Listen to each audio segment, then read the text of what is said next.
I would ask my future self if mankind was able to cooperate with one another in order to avert the worst effects of global warming by the year 2050.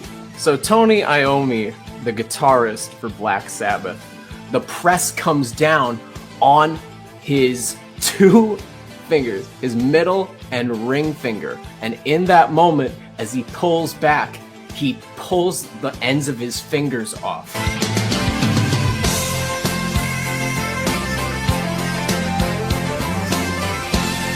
Contrary to all the other managers that would come on the air and they would say, let me tell you something. I'm the brain here, and I'm this, and I'm that. And Jimmy Hart was never spoke about himself. He always put the heat, he always put the importance on his proteges. And that social and cultural climate is what gave birth to a lot of those genres. Look at the graffiti art that was on the trains when they were going by, the 7 train, the 6 train, the 4 train. Okay, these trains are now in museums.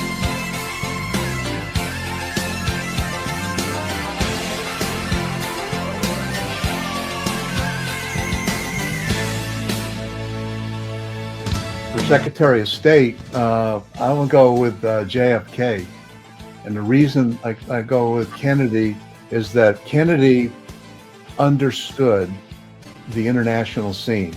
The reason why one should discuss financial matters and financial disparities, and that should be a focal point in romantic relationships, is that it tells your partner where your values lie.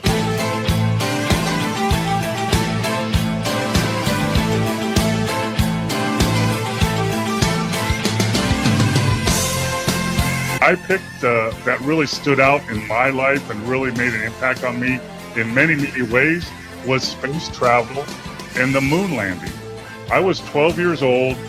My parents woke me up to watch live as Neil Armstrong took his first step on the moon and uttered the words, one small step for man, one big leap for mankind. This is where people who maybe feel a little behind the power curve in life can build a heroic character, and in the framework with rules can actually become heroes for a few hours, whether it's you play every day, every week, every month.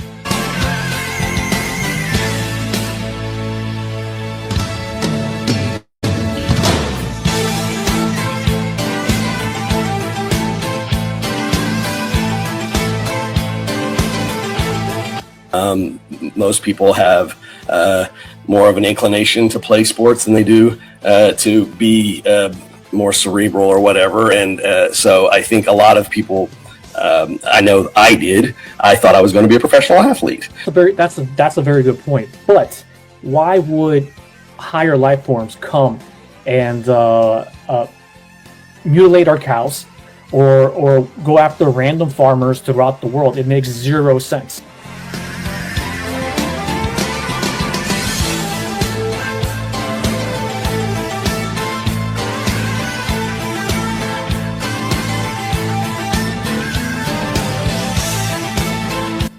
Talking about being one, all of us being one. An article in the New York Times, in the magazine section, it was about how we as humans don't just live on the earth, we are the earth.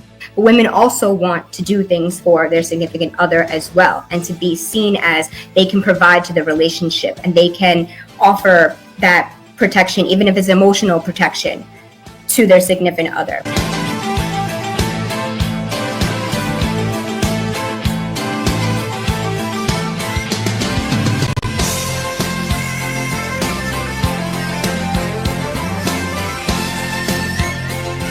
So if you have a situation with another country and one country is succumbing to your power, what is in the cards that country might just say, forget it, and I'll just hit the button?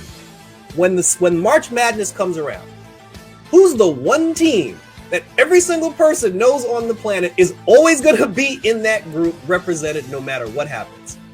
Duke. It's always Duke.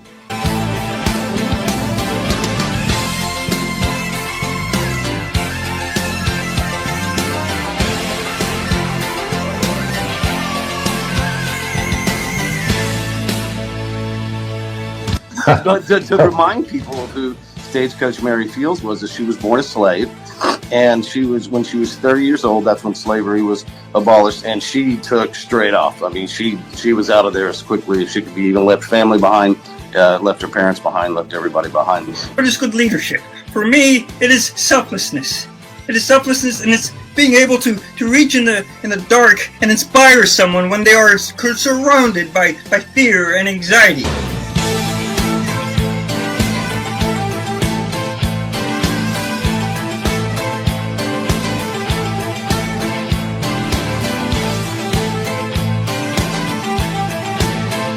The jungles and the Hanoi Hilton, and the things that man went through, firing squad, execution. The Harley Davidson captures the mystique and the aura that is Americana.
Here we go, guys and gals and pals. It is Wednesday night, and let me remind you that what is happening on Wednesday nights is nothing short of a phenomenon. Why? Because right now, the Team Challenge series is not only captivating the masses on Wednesday nights, but also on Saturdays, because this Saturday night, for the first time ever, guys, the Team Challenge will continue on the Green Room. That's right. Saturday night, 4th of July weekend. It is a special. It's an announcement I'm making right now.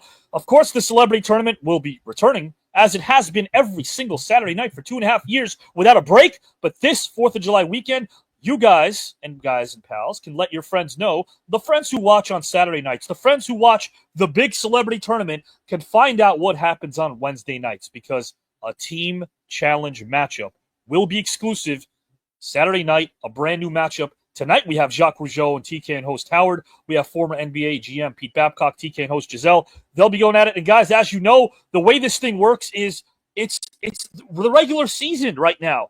The team standings, if you look at them and you look at our flyers, you'll see that we just started this Team Challenge. There'll be about 10 matchups.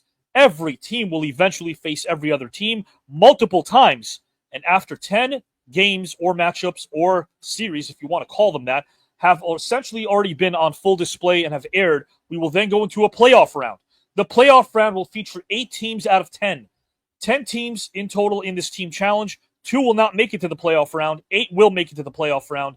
The top seed will face the 8th seed. The 2 will face the 7th seed. The 3 will face the 6th. The 4 will face the 5.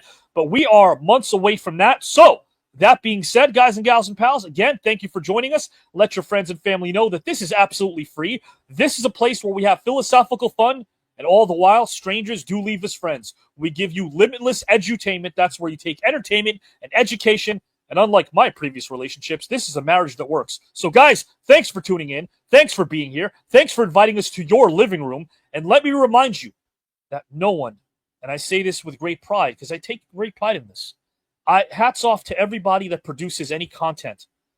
But I would dare even The Tonight Show. I would dare Bill Maher. I would dare SNL to do what we do, knowing that we don't have the budget that they have. We don't take nights off. We don't take days off. We are about to celebrate our 250th consecutive episode of the mothership we know as the Green Room on Saturday nights. That's right. That's our home base. That place was built from the ground up. It is now home of the TCAN Celebrity Tournament, where as of now, it's official, 150 Hall of Famers from the world of sports, music, and wrestling, not to mention Oscar, Grammy, Tony, Emmy, Golden Globe, AMA, and WGA award winners and nominees are all eyeing the prize. But as you know, the real prize has everything to do with us, has everything to do with our shared humanity, our experiences, the topics that bring us close together. By the time we delve into the final topic, and I've heard this from the suits and ties themselves, they forget about the resume. They forget about the prestige. They forget about the prize. They're looking at 3 to 4 to 5 people having a conversation. And that's what I want to be captivated by. Conversation. I know you do as well, so you're in the right place. Guys, we've got a great match, but before I announce another huge bit of news, let me just remind you guys where we are right now. We are right now approaching the 4th of July weekend here in the U.S., but every year, 3 days before the U.S. of A. sets the skies alight with impressive fireworks, its friendly neighbor to the north pays tribute to its own origin story. I'm talking about Canada Day. A lot of Canadians celebrate the annual July 1st holiday much the same way Americans would approach Independence Day. They fly that gorgeous red maple leaf proudly. They wear the Canada-themed outfits. Some people paint their faces. Festivals and fireworks are all part of the proceedings. Whether you're in Vancouver, Toronto, Charlottetown, with barbecues and pancake breakfasts among the culinary traditions of the day. But guys, everyone's got an origin story, and so do we here in the US of A. And I hope that you guys celebrate 4th of July responsibly, because historically we're celebrating freedom from tyranny, the right to life, the right to liberty, the right to the pursuit of happiness. If a politician or politicians tell you otherwise, tell them to stuff it. Because at the end of the day, we have the right to honor the right to live in a democracy. We have the right to choose the sort of country we want to be. We have the right, guys and gals, and don't ever give that right up. When our government doesn't represent the people or the majority of the people in this country and what they want, maybe there's a problem with freedom. Maybe there's a problem with democracy. But just remind yourselves of the concept. How this country was built was pretty darn amazing. We've done a lot of things we're ashamed of. But when it comes to our values, when it comes to what we can be, maybe that's what we should celebrate. Celebrate what tomorrow could look like. Because you had a voice that resonated with the masses. Guys and gals, let's start with the festivities. I'm going to bring in our participants right now as we delve into another beautiful night of the Black Box. What time is it? It's time to dream lofty dreams, my friends. Frederick Douglass said, "The soul that is within me, no man can degrade." Our first guest is not only a third rounder in the most star-studded tournament of them all, but he's a dear friend and a man that places heavy emphasis on all things humane. There's so much to be said about this individual, as his kind expressions can reduce any man's stress. As a former NBA GM, this man guided many franchises to victories and success. He was general manager of the Clippers, the Nuggets, and the Hawks of Atlanta. He left each franchise better, as his presence was like a gift from dear old Santa. He became the GM of the Atlanta Hawks for 13 years, starting in 1990, from Dominique Spud Webb to Leitner, and of course the finger-waving Dikembe. The paper that he helped write for the White House should be consumed by the masses. If it were up to me, building character through sports would be taught in all the classes. He served on the committee to select the team and coaching staff for Dream Team 3, and yeah, they won the gold. His passion and knowledge of history and civil rights speak to me as I marvel at his mind. Maybe he'll convince me to give the New York Knicks another shot, although I don't watch that team, no more, even if I was blind. Guys and gals, this man's presence is an absolute treat. He finds the best in people and is truly allergic to defeat. As my co-host on Intertwining Thoughts, his viewpoints are well worth a front row seat. He's multifaceted, diverse, and impactful like the mid-2000s Miami Heat. His heart is a champion, like an Olympic medal-winning athlete. Is he a favorite to win the entire tournament? He never takes a back seat. Put that in a tweet. So let's welcome a good friend and human being. Last name Babcock. First name Pete. Welcome, my friend, to the Team Challenge. Thank you, Avi. I appreciate the understated introduction. I'll try better next time. No, you always are amazing. I don't know where this stuff comes from. You're incredible. Comes from you, man. It's easy to think of this stuff when you've left behind such a not only an incredible resume, but really your humanity. And I speak about this about every participant. There's one qualification, which is their own humanity. And you offer a lot of that here. Under this great umbrella, Pete, you've educated us. You've taught us a lot of things. You've taught me a lot of things off camera as well. Is the educational portion of what we do something that speaks to you? Absolutely. Part of all this, this whole process the tournament and the debates and everybody's trying to win a prize, but I look forward to just learning something every night. Sure. Just because I always pick up something from somebody every single night. So it's to me that's the most fun and most endearing part of the whole program that you put together, Avi. Thank you, my friend. We've done it together. That's the key word. You're a huge part of this. You were around when we were building and building and building, and I want to say this live because I'm allowed to. Amazon Prime, guys and gals and pals, we are happy that they're taking this show seriously. We're happy that they're taking Saturday's show seriously and the network because come round 3, 6 episodes under their great umbrella. It's been, I get emotional when I think about it because there's been a lot of, as Pete always mentions in the intro that we play on Saturdays, a lot of blood, sweat, and tears put into this because I want to make sure that we can have captivating conversations that are void of any controversy, Pete, and I think we're doing it. Absolutely. I mean, it's fun, it's entertaining, and educational, like you said. I mean, it's just there's not a better format. I think I'm going to ask you a question because you're very good at doing homework and also assigning it. Pete, why is abbreviation such a long word? I don't know. I don't know. I have no clue. How does your mind work? How does that brain work anyway? I don't know, my friend, but I'll tell you this much. I know how this show works. And again, I know that at the end of the day, we're going to have a lot of suits and ties, and viewers all say the same thing. Thank you for having Pete teach us something. You do that all the time. And I want to bring in your teammate right now, my friend, because we are ready to roll for this Team Challenge special, the 4th of July special, if you will. So, guys and gals and pals, I will keep Mr. Pete Babcock on screen right now as I bring in his teammate. Guys, love speaks a language that can never be translated to the cynical heart. Some captivate us and hold our attention as we marvel at their excellence from the very start. When artists paint, they express an inner truth that is brave, just, and right. Our next participant does that wholeheartedly, as she can make a dark world go right.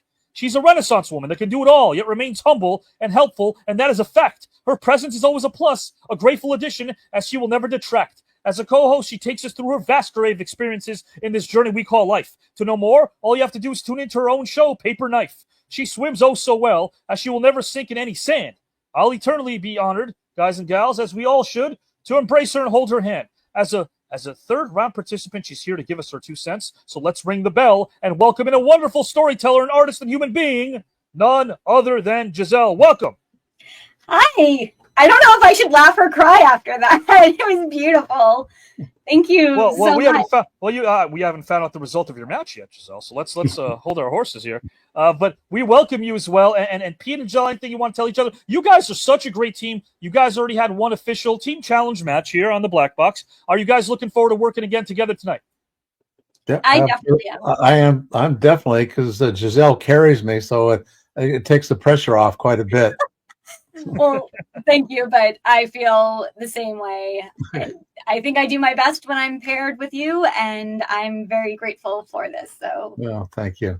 100%. We're going to have a lot of fun, a lot of great categories and topics tonight. Mr. Babcock, Mr. Giselle, I'm going to put you guys backstage and bring in the opposition. All right. Mr. Pete Babcock and Giselle, I cannot wait for this. This is going to be a lot of fun. What a great team they are. They're 1-0 in the standings, guys, and we are going to do that. Because we respect each other so much, it's like having a pickup basketball game. We all want to win at the end of the day, because at the end of the day, we're going to shake each other's hand. Why not? But right now, Pete and Giselle, 1-0. This is their second match. Jacques and Howard trying to catch up here, and I think a lot of people are very interested to see this dynamic between these two teams tonight, because Jacques, with his passion, I think that really kind of matches Howard's passion. They are two passionate people who tell stories so honestly and so well. Can't wait to see what they do tonight. Guys and gals and pals, dear diary, I speak of the word greatness and revel in its glory. Are we exposed to such greatness through hearsay, fable, or an amazing story? I've seen beautiful in the form of a man that once portrayed 4 characters under this umbrella, for goodness sake. If you overlooked his perseverance, you might end up sobbing on a Ricky Lake. His stamina and timeless energy can eliminate the dreary and the gray, because he can outlast any marathon, any party, and even an overbearing holiday. His talent is noticeable upon first glance. The man can sing, tell stories, and even dance. He drives me nuts sometimes, but the man has a beautiful heart. In case you haven't noticed, he's been here from the very start. So take notice, every one of his excellence and presence you heard, as I welcome in the one and only Howard. Welcome. Oh my God, you got me in the feels, Klein. You got me in the How feels. are you tonight, and are you looking forward to this this matchup? I am. We finally have the debut of the amazing Jacques, so I am ready to rock and roll. This is the first time you guys are officially teaming tonight. Yeah, I know it's been a long time coming, but hey, timing is everything, and I'm grateful he's here. I'm grateful everyone's here, but I'm ready to rock, man. I am ready to roll as well. Let's keep you on screen, and let's bring in your partner. Guys and gals and pals, the real voyage of discovery consists not in seeking new landscapes, but in having new eyes. How about a world, guys, that is filled with questions? Isn't it quite comforting to know that there are simple answers when it comes to certain people? For instance, our next guest's honesty, his integrity, his word, his passion, and his compassion. There are no questions when it comes to all the above, because guys and gals and pals, he's a quality human being. He's a class act and has a heart of gold. His father was his hero and he experienced something unique when he was just 11 years old. He accompanied his father who had a broken tibia to the ring against Tarzan Tyler, but even as a youngster, he always sold. Imagine being privy to your father's grudge matches against Abdul the Butcher, a dastardly heel who in the ring would bring the doom and gloom, only to find out that he's chatting it up with your dad in your house in some other room. This is due to the fact that this participant grew up a part of wrestling royalty. 4 generations of legends that started with his great uncle. How about that for loyalty? At 17 years old, despite his father not being repetitive, he asked his mom for $350, and he went to Calgary to train for Stampede. The territories awaited, so in 78, he went somewhere that required speed. But indeed, his father would not have agreed. Louis Laram suggested that he wrestle in Mexico because the altitude and language barrier were challenges, but it helped him get into great shape, and he learned to do his infamous back flip. As athletic as he was just as entertaining on the mic with a quip, on-air showmanship, yet he maintained his honesty and would always shoot from the hip. Georgia, Alabama, Memphis, all stops where he would own his craft as he would continue to excel.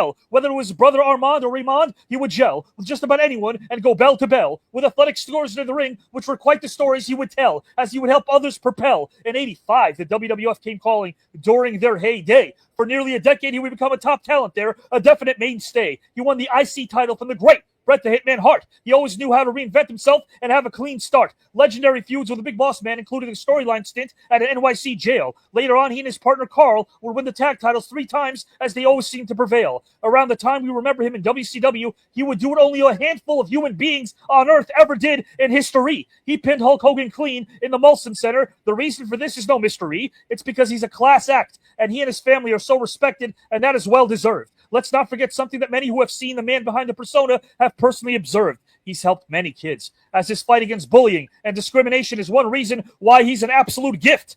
His courage, guys and gals, is consistent. You can rely on it like a Michael Jordan free throw. Helping kids who have been bullied is his canvas, more beautiful than any Van Gogh. He's in the third round of this star-studded tournament, where he'll be sure to bring the gusto. All of you watching always bring up his name, and rightly so. He's a friend that I appreciate fully, as his class is something we can always see him bestow. He's sincere and genuine and can make you laugh like a mid-90s Ray Romano. They know his name around the world from Glasgow to Monaco to Kosovo to Moscow. Even in the wintertime, his smile can melt the snow. So why don't you all grab a gyro and a glass of Merlot?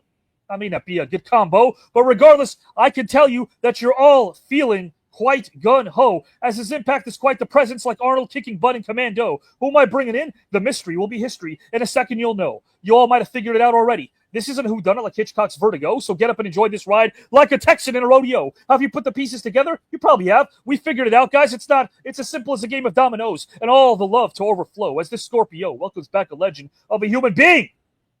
First name Jacques, last name Rougeau. Welcome to the Team Challenge.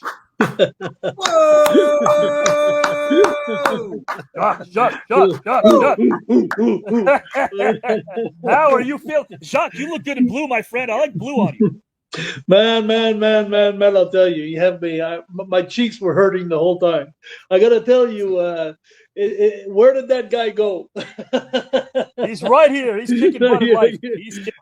You make it sound like I've accomplished so much in life. And, it's so funny because things that I've forgotten, as a matter of fact. But you know what? The funniest thing for me tonight, I got to tell you guys, is you got the weak link here of all 4 of them. But anyway, I got to tell you, the funniest thing for me tonight, the sorriest thing is, Howard, you got me as your partner. But the funniest thing is that I wanted Giselle and Pete. They were my favorites to win this whole thing. So because they're so nice. They're so, there's so much great people. Pete, I heard him even before in the intro, like, when he was talking, and I'm saying, like, he was referring to the NBA players, like, today, and that he would have a hard time, to go to see the scouts and all that, who's being chosen and all that stuff, and he has the same life I had. I haven't watched a WWE show in 30 years, not one. Wow. And so a lot of people come up to me because I'm in my business of wrestling. I had my own company for 25 years, did my own little thing. People come up to me and, well, what do you think of so and so? And I'm going like, well, who's so and so? I don't know. I go to Comic Cons today. I've been to a lot of Comic Cons in the last year, and it's so funny because you have all these important players that I haven't seen in 30 years, and sometimes, and they're so nice, and they come up to me and they say, "Hi, Mr. Rougeau, I just want to say hi to you, and it's nice to meet you." And then they turn around and leave, and then I ask the people who's collecting the money, when we take the pictures and stuff, I ask them, "Man, who's that?" And then the person who's collecting the money, she looks at me like, "You don't know who that is?" And and I look like such an idiot because I haven't watched wrestling in 30 years. But anyway, I'll let the say, Avi, I just want to finish by saying one thing, and then we could go on with the show. And because the best part is already past now. But anyway, I want you to know, Avi, that what you've done, and if I had some words of wisdom, some words to say about the show, I would repeat every word that Pete said at the beginning. I was listening to him talk about the show, and I couldn't express myself that way, but that's how I was feeling. The knowledge, the love, this show has made so much to improve the world today, and what you've accomplished, Avi. You have no idea, Avi, what you're doing because you're caught up in the mix of this. You have a show on Saturday, you have a show on Wednesday. You're working 36 hours a day, and you have no idea what you're accomplishing right now. You're close to a burnout. You don't even know it. But I'll have to say that you should see what you're leaving behind you right now, and I'm glad to see that Prime. I think it's Prime Time or Amazon or. They are taking interest in what you're doing, and I'm not surprised. And then you have no idea how far this is going to go. I appreciate that, but I think that happens when you surround yourself with great people, and I've done that. You're an example of that. Howard is an example of that. Pete Babcock is, Giselle, and everybody else. You guys are giving me such excitement. So even when I'm down, and I'm sure you felt this way a lot of times when you were in the arena, it was probably a child's smile that made you forget how tired you were. It was something as simple as a child saying Jacques Rougeau or the Mountie, and I want to see him, the fabulous Rougeaus. Right? That makes us forget our problems for a while, right, Jacques? Amazing how we feed on our fans and on people. Yeah. Sometimes we're dead and out, and just one little word from someone kind. Then you get back in character, like, okay, you get back in the. That's why I'm doing it. And it's incredible. And I have a word for Giselle because Giselle speaks French, and you guys know that. So I wanted to say something to Giselle that probably America wouldn't understand, but so Giselle, I'm telling you, voulez-vous coucher avec moi ce soir? I think everybody knows what that means because of the song, Jacques. Really? Oh my God! Well, guys, look at this. I could see Pete Babcock in the back, my good friend, going, "Wait a minute, what's Jacques trying to? Is it mind games, Pete? The mind games begin." Giselle, I don't know. Look at these tactics. Not quite appropriate for prime time. It's a famous song, actually, Lady Marmalade. It's the song Lady Marmalade that came out worldwide, I believe, now that you're saying it. That's right. In that song, she was saying, "Would you like to sleep with me?" That was the song. But that word, that sentence, voulez-vous coucher avec moi ce soir, even a lot of people that speak English know that sentence. But and for those who don't know what it is, they still sing it anyway. And Jacques, I got to ask Pete a question here to piggyback off this. Pete, do you think Jacques is trying to soften your team up a little bit right now? Is that what's happening right now? There's a little bit of sandbagging going on. He likes to refer to himself as the weak link.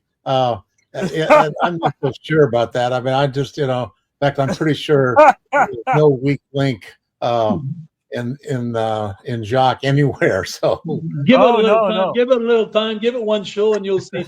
I'm a better spectator at this show. I don't know about that, man. You guys are bringing a lot to the table. Guys, here are your comments. The Cinema says, "Cinema Club, the show is fire. Thank you very much. Power Store, thank you, Natalie. I appreciate you. You are awesome. You and Jacques are both an incredible couple. The Real Soul couple, thank you for joining us. Real Soul Product, Guys, thank you for watching us. Christopher, nice to see you. We'll always pull up your comments. Here's what I want to do, guys. We are about to delve into this because we know the rules already, so I don't have to repeat them. I have the categories. Howard's going to select one. Jacques' going to select one. Pete's going to select one. Giselle's going to select one. In case you're watching, guys, concept is pretty simple. Once one of these participants delves into their chosen topic, they will essentially have the right to pass it on to their teammate. If their teammate, it's optional. If their teammate chooses to jump in when they're finished presenting, bonus points will be rewarded for their team. Well, if the opposition decides to also tackle that same topic, they'll get some bonus points. So, guys, it's a lot of fun. Again, in case you guys missed it on Saturday, we're really happy to say we're at 4.5 million views. Thank you. We're very humbled on YouTube, and we're also averaging about 100,000 per episode. Check out the channel. You'll see what we're doing on Saturday nights together as a team. And again, guys, picture's worth 1,000 words. What a great time we had on Saturday night right here, as you can see, with the great Michaela Skinner, and Robert Burke, Artist Gilmore. Every Saturday night, you'll be privy to some of the laughs that we have. Hopefully, you learn a lot as well. That's what we do here, and we will do it every single Wednesday and Saturday night. So, with that, let's tackle some of these categories. So, here's the thing. I'm going to have Howard and Jacques and Pete and Giselle pick a number from 1 to 10, because the person who does will select their category first before somebody else can. Howard, number from 1 to 10. 4. No. Jacques. Number 1. Close, but no. Pete. 2. No. Giselle. 9. No. Howard. 8. No. Jacques. 2. No, you Nope. said already. 6. Nope. Pete. I was going to pick 6. All right, 7. 7 is it, guys. Pete's going to go first. So, Pete, let me read you the categories before you find out your topic. Here are the categories for Pete. We have U.S. presidents, Canada's finest, music trivia, pro wrestling, poetry, or NBA. U.S. presidents. U.S. presidents. Pete picks U.S. presidents. So right now, I'm going to have Jacques pick his category. We have Canada's finest, music trivia, pro wrestling, poetry, or NBA. I'm going to go with music. Music trivia. Yes. Perfect. I'm going to jot this down here for Mr. Jacques Rougeau. Okay, and of course, Mr. Babcock did select U.S. presidents. Giselle, do you want me to read you those again? No, I will go with poetry. Giselle's going poetry. And Howard, do you want me to read you those, the categories that are left? Oh, okay. I could do music too as well. You cannot. Okay, now, okay. No. I will do, that's okay. I'll do pro wrestling. Howard is going to do pro wrestling. There we go. Okay. Love, Jack. I'll be able We to are help ready you. to go. I'll be able to help you a bit. So, guys, Pete Babcock is going to get a chance, like everyone else who presents. Once I read the topic aloud, Pete can go backstage for a few minutes just to organize his thoughts. So here is Mr. Babcock's category. And guys, again, thanks for sticking with us. Invite everybody to comment. There's that thing called the algorithm, and it helps us that you guys comment and share. It's free to do so. All right, here is the topic for Mr. Pete Babcock. He did select U.S. presidents. So, guys, feel free to play along in the comment section as well. For U.S. presidents, I once had a conversation with the son of a well-informed Japanese officer, and I asked him a question. In his opinion, what would have been the next major move if the war continued? World War II had continued. And he replied the U.S. probably would have tried to invade our homeland with a landing operation around November 1st.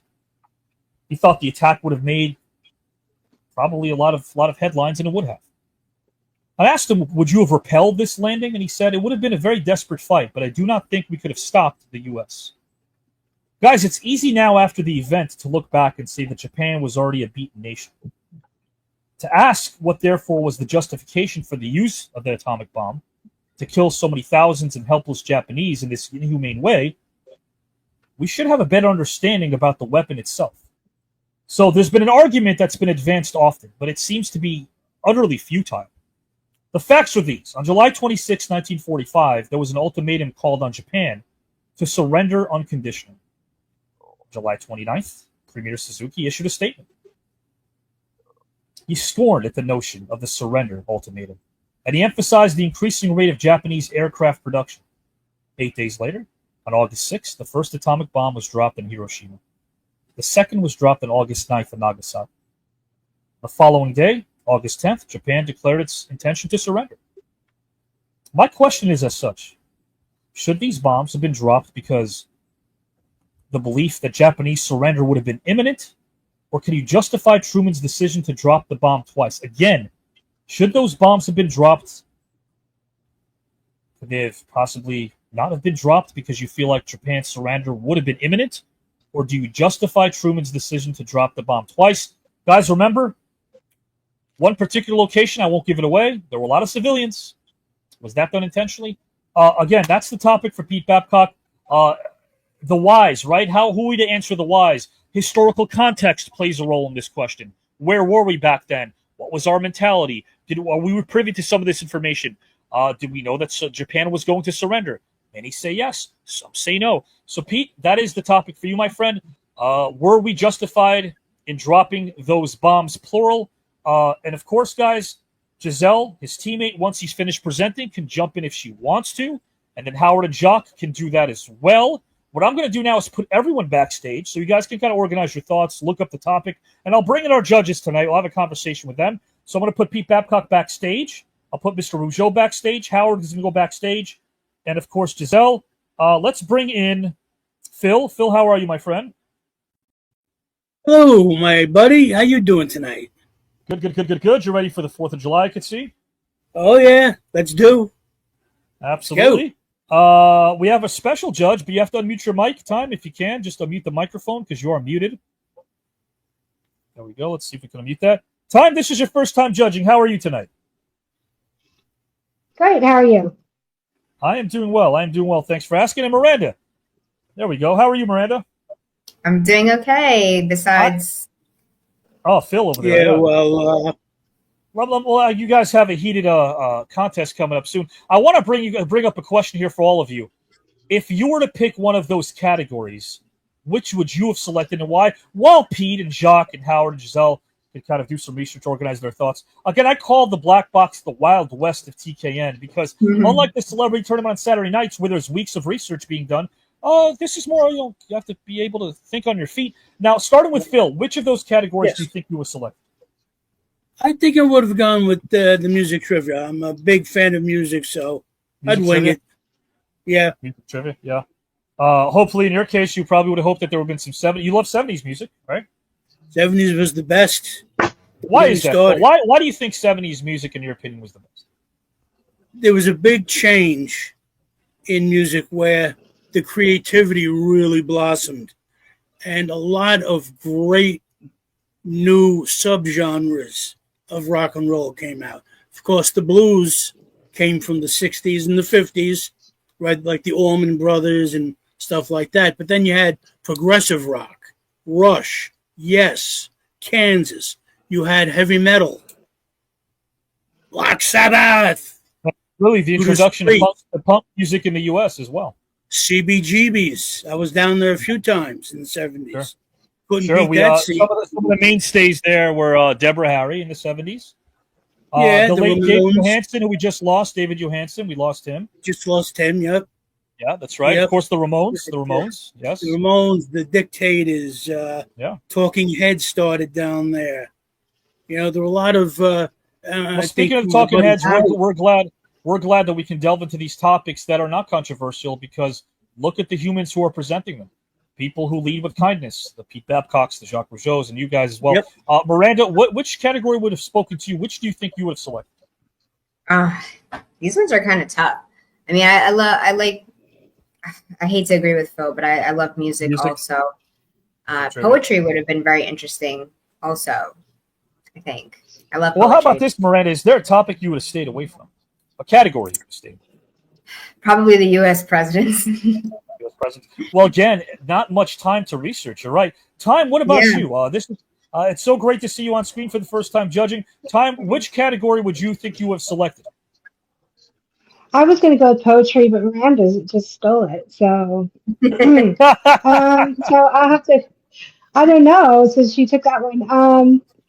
Pro wrestling. I don't know much about the history of all the people, but I definitely would love to educate myself on that subject. I love that you said that because that's so cool that you would pick a category that you don't have a lot of knowledge about, because that is how we learn, that is how we grow. And then when you realize that these topics on paper, they might seem one-dimensional, but what are we talking about when it comes to pro wrestling, right? Which way am I going to go with these topics? So again, it's going to relate to everybody. I guarantee you, no matter what category you select, the topic is going to be relatable no matter what. Now, guys, I'm going to ask you this question as well. If you were to have the option of going first or second on your team, which would it be, Phil? I'd go second. You'd go second? You think, what is it about going second that you think gives you an advantage in this? You get to sit back for a few moments, see what your opponent does, get a feel for the environment, put your toe in the water before you jump in. Okay. How about you, Miranda? Do you concur? It really depends on the topic. Sometimes going first can give you an advantage if you give more reasoning behind your thought process, and then kind of stumps the other person going second. But sometimes going second can be advantageous because, as Phil said, you get to see what the other person has done and kind of feed off of that, and also have the pressure more on the other person as well. Yeah. So and before I go to time, I saw a question here, Miranda. I want to answer this question about Harry Truman, because this is U.S. presidents. There were 4 options that the U.S. had. And I remember talking about this with my dad, actually, before. Like, one of the last topics, one of the last conversations we had about history was about the bomb. There was invading Japan. That was an option. There was continue conventional bombing of Japanese cities. When I say conventional, dare I say, I don't want to use that word. There was demonstrating the bomb on an unpopulated island, or dropping the bomb on a Japanese city.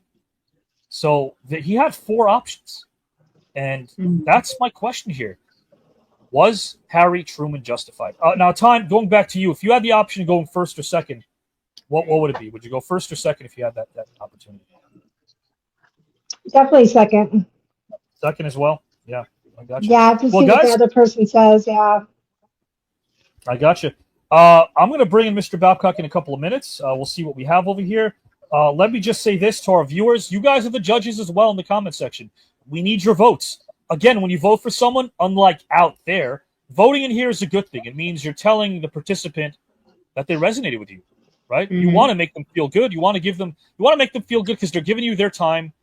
They're giving you respect, and we appreciate your respect for hanging out with us. So voting is a positive thing. Make sure you drop that vote in the comment section. I'll let you know when to do that, guys and gals and pals. I'll let you know when.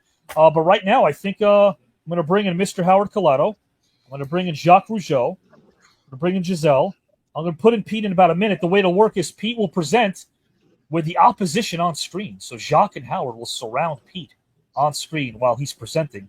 And of course, guys, if they choose to rebut, this could still be done. If they choose to rebut while Pete is presenting, they can do that during his presentation if they choose to do so. That's optional, right? That's optional. Giselle, real quick, but why don't we let the cat out of the bag? Do you think you're going to go ahead and try to see what you can contribute to this topic? Well, a lot of that might depend on what Mr. Babcock says, but if I have something to add, I certainly will.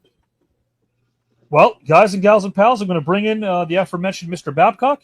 Here we go. Giselle, you're going to go backstage, and our judges as well. Thank you. We'll see you momentarily, right after this first topic. Thanks to the judges, Giselle as well. Here we go, guys and gals and pals. I'll read this topic one more time. I'll display it so everybody can read it as well.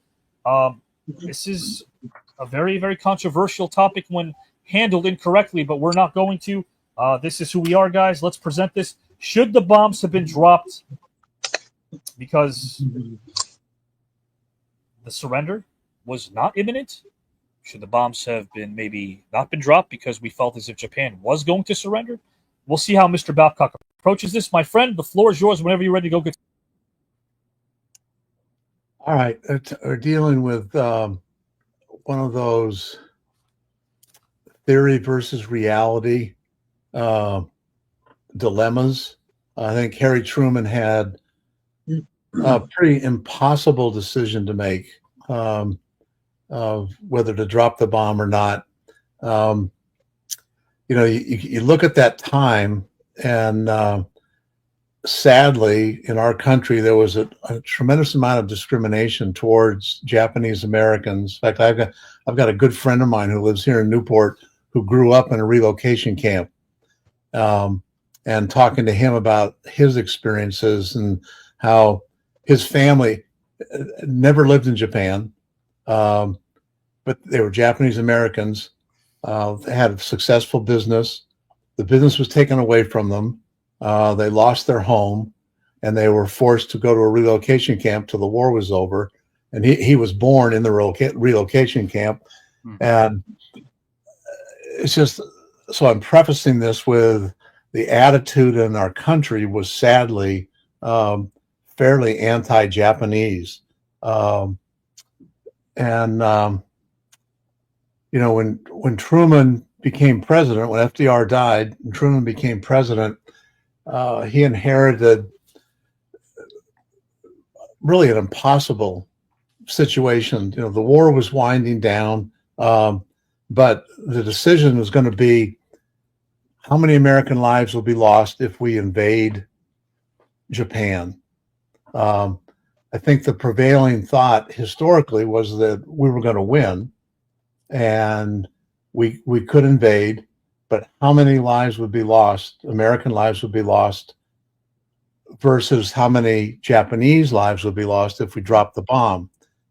And again, so in theory, in my mind, in theory, I don't know there's ever a humane reason for using a nuclear weapon in any situation, with the devastation and the death that would result from it. That's the theory, and there's a strong sentiment of the theory, but the reality that Truman has to deal with is, okay, are we going to lose, 500,000 men and women trying to invade? How many innocent civilian Japanese will be killed if we drop the bomb? And the decision, and then he's also, FDR had just helped start the United Nations. Truman did an awful lot to promote the development of the United Nations, along with coincidentally a basketball player. His name was Ralph Bunchy from UCLA. In fact, he was the first black player at UCLA. Ends up being a PhD and is involved with all kinds of different things in the government. And he helped initiate the whole thing with the United Nations.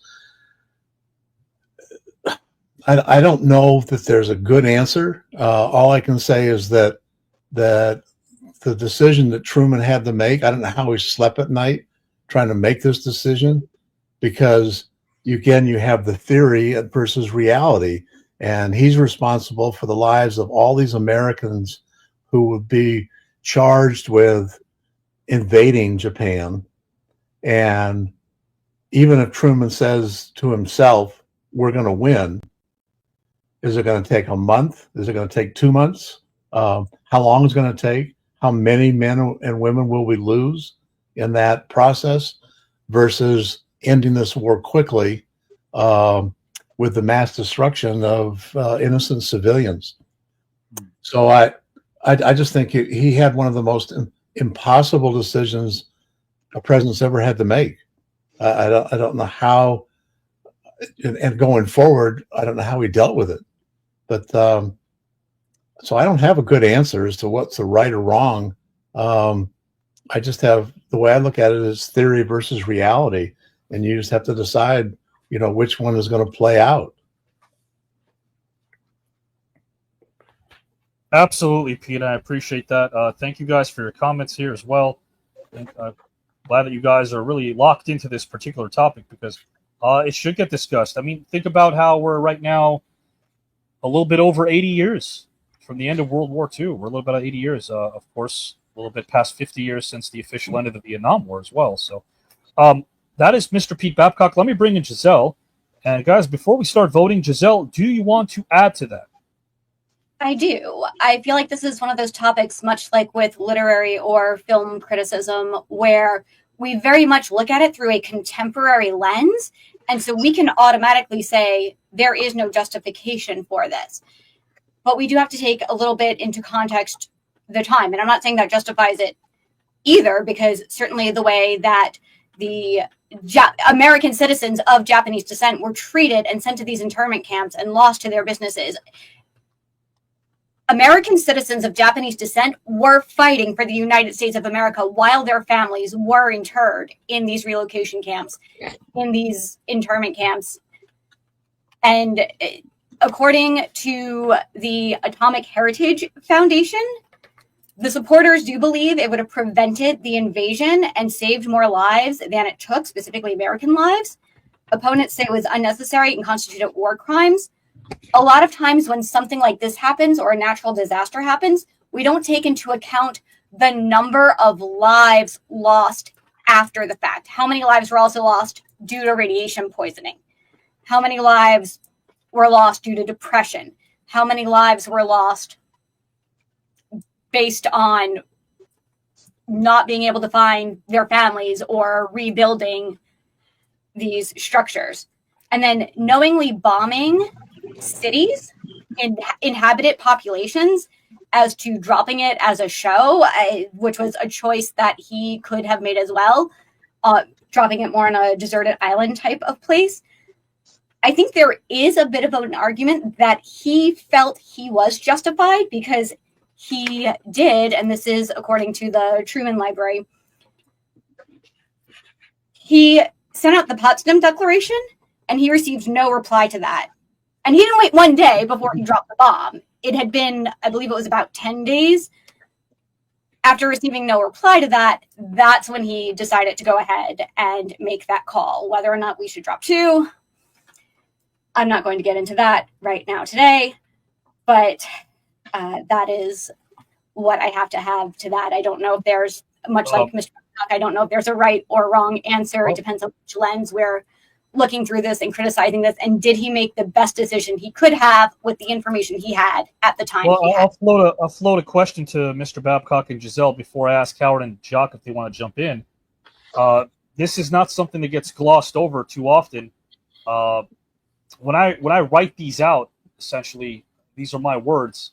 I put it away. So sometimes I don't write something that I remember later on, and I've remembered something now that I didn't bring up earlier.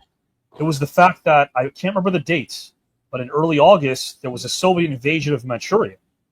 And rather than the use of the atomic bomb, it was that probably precipitated Japan's surrender, more so than anything else. So surrender, is surrender the only criteria? Meaning, a lot of traditionalists have maintained that the bombs were necessary. They said, we have to save American lives because if there was an invasion, that may have cost many more lives than even the bombs took. So are you looking at traditionalists and their opinions as being revisionist? Or again, is it a sign of the times? Did what we deem acceptable in 1945 change? Was it acceptable to not take any chance of an invasion and send a message by dropping a bomb, not once but twice? Was that deemed more acceptable in 1945 than perhaps it would be today? That's my question for you guys, for Pete and Giselle. Well, I mean,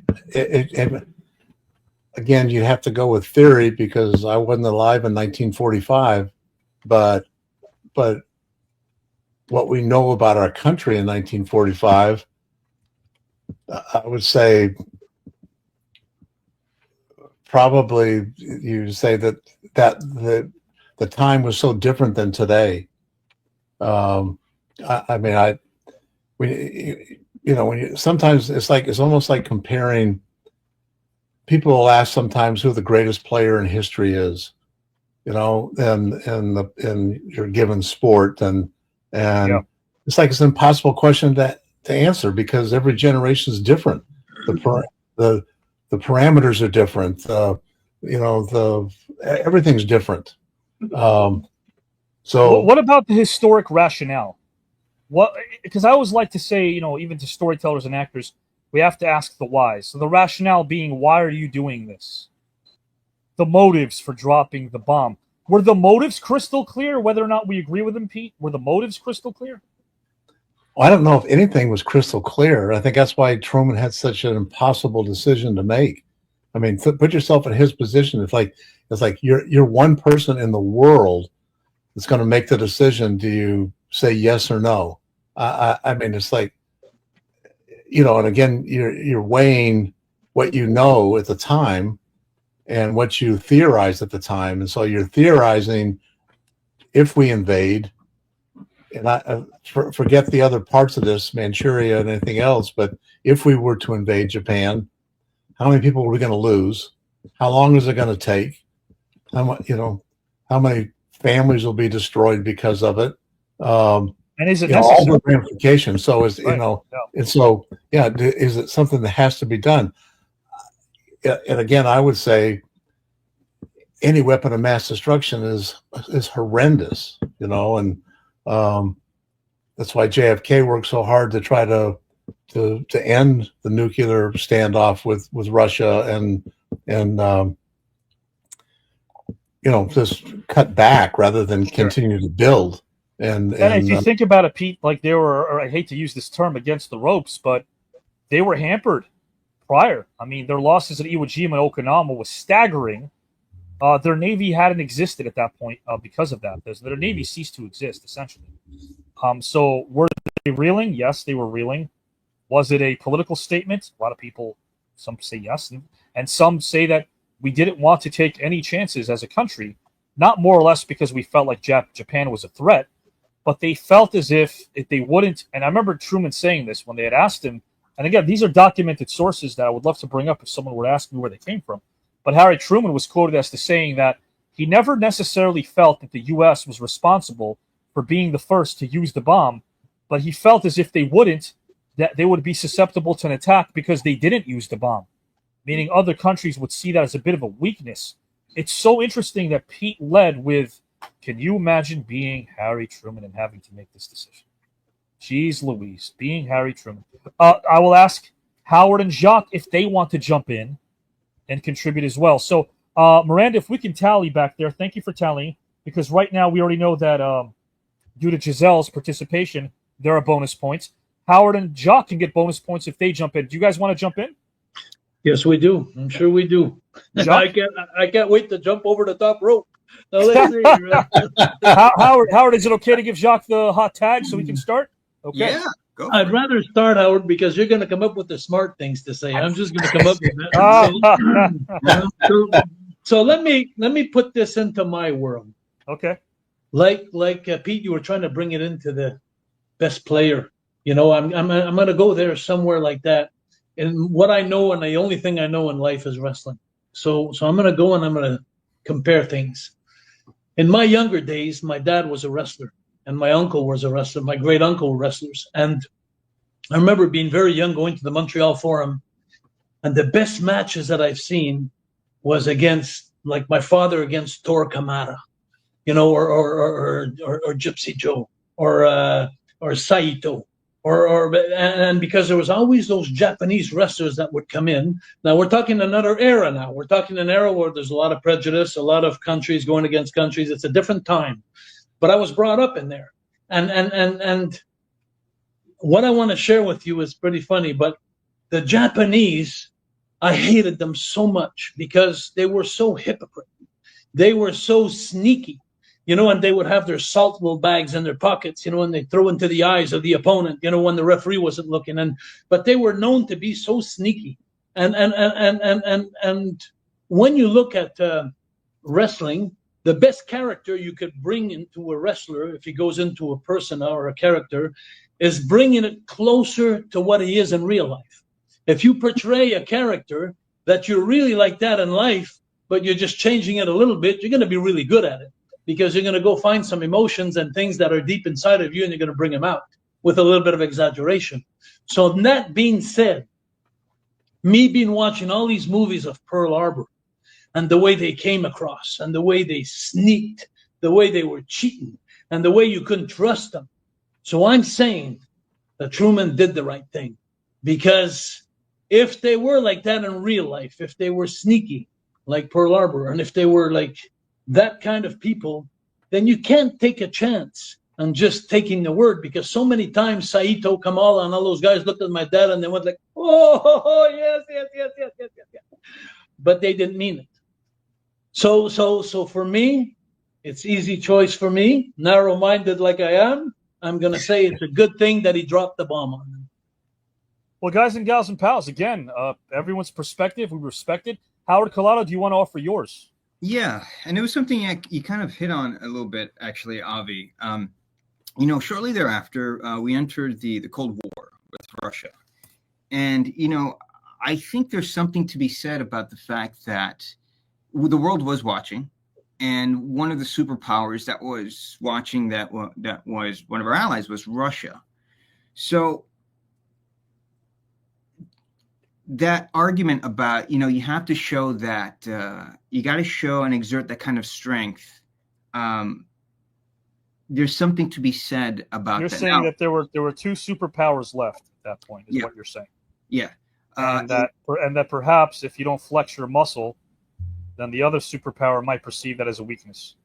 Yes. And I'm going to preface it with a couple things. First of all, a president takes a vow to protect the nation, its constitution, its ideas, and everything it stands for. That, I think, has to be taken into account. And also, look, on a personal level, I'm first-generation Dominican-American. The idea that you're going to relocate a certain group and put them somewhere, it's horrific to me. So I'm not at all advocating that. But that said, those are the two things I've been thinking about. Russia was watching. Russia, I'm sure, was looking at us, and I'm sure perhaps even planning, where are U.S. weaknesses? So I think to exert that kind of strength might have deterred, or might that made them re-question perhaps how they would approach us. Do Pete and Giselle want to add something, either rebutting Howard or Jacques, or add any of their own thoughts before we bring the judges in? No, I'm fine. Yeah. Giselle? I'd like to add a little something, because Howard, there was a word I forgot to put in the way I was looking at things. I think you made me realize something that I was saying. It's a matter of, unfortunately, you're living in a world that there's different powers everywhere, and you have to show the world that you're not an easy pushover. You have to show some kind of showing the other countries that, hey, you mess with us, we're not going to let us just crumble and fall. We're going to do something about it. And I think the word I was looking for maybe is respect, or maybe to be respected, to be not be afraid of, but in a way, just don't. I guess I could say it in my own little mind. Is like, you better be afraid of the United States. If you want to come mess with the United States, you're going to get some retribution. And I think that's why Truman did the right thing. I did this with Pete and Giselle. I'll do the same thing with Howard and Jacques, just not really playing devil's advocate, but offering a counter perspective. Mm-hmm. Is there a responsibility for a superpower when it comes to setting precedents? Meaning, we all know what happened since then, since 1945, but should that have been taken into account? If we do drop these bombs, maybe this is how other countries solve problems, if they have access, of course, to these weapons. Is that something that should have been taken into consideration, do you think? Wow, that's a good question. That when you think about it, how many wars in history has ever been a winner? Right. I think we've talked about this before, but I don't think you have somebody who's declared the winner, but I don't think anybody ever wins in a war. It's just it's a tragic part of humanity, and it's sad that mankind hasn't developed past that stage where that becomes the remedy for how to deal with a problem. It's just like, the whole theory of the United Nations is let's get together and talk through our problems and solve our problems diplomatically and in a peaceful manner. You wish that would be reality rather than nations attacking one another. It's like humanity just has not evolved like you would hope that they would. So I don't know. There's another thing that comes to mind, Pete, that I'm thinking too. I'm thinking of all the years that have passed, the last 10 years, 20 years. I don't know about you guys, and I'm just saying this out of but I don't want to name the nationality, but there's one nationality that scares me a lot with the bomb. Like, and you're thinking like a lot of people could come and everybody's afraid that this smaller country is going to put their hands on a bomb or something like that and let you have it. I don't know if you could read between the lines of what I'm saying, because I don't want to be unpolitically correct, but I'm afraid personally that the wrong person's going to put the hands on something so powerful, which may not be like we're talking about Russia or United States or Japanese, but a smaller country that could go ahead and have that kind of power. That's something that's been scaring me for the last 10, 20 years. And that's exactly why I keep going back to JFK, but that's exactly why he was working. He felt so strongly about disarmament as being the way we should go forward in the future, because like nobody should have these weapons, so that it doesn't fall in the hands of some irresponsible individual. Like, just don't have them. They shouldn't exist. And we should destroy the stockpiles that we have. Everybody. There's all kinds of theories about his assassination, which is a whole other topic. But there are people that think that maybe that has something to do with his elimination, is that because he was fighting so hard for that and the Cuban issue and so forth. But anyway, we're getting on to other topics. But no, and it's so interesting you bring that up, because at the time it was so uncommon for the U.S. president to be considered that irresponsible of a person. We forget how we celebrated our presidents, and we forget as well their reputation. It's so interesting that now, when we fast forward 80 years later, the criticism that we hear about U.S. presidents, or our current U.S. president, or even the previous U.S. president, they're a bit more severe than they were back then. And I wonder why that was. There's a lot of theories about that. But guys, as Pete said, we can delve into some other topics at a later time. The great thing about the team challenge is different topics every single Wednesday night. So let's bring in our judges. And again, please, judges, be very, very detailed as to who you're voting for and why, what spoke to you, why are you placing this vote, and those in the comment section as well. Please cast your vote now. We will tally them. Let's bring in Phil and see who he votes for and why first. Phil, the floor is yours. Thank you. Let me take these off so I can read my notes. Let me start off by saying a real quick little thing here, talking about the bomb.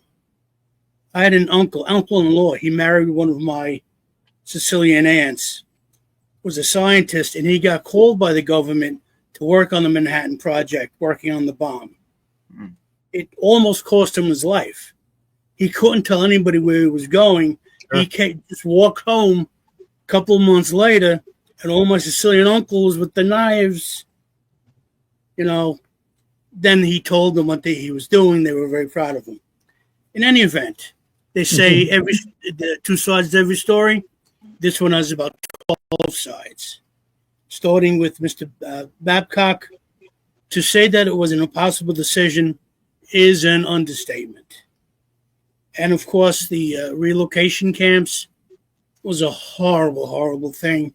No excuse. Can't justify it in any way. But you're also right that Truman had to consider all the alternatives. If he invaded, how many American lives would be lost?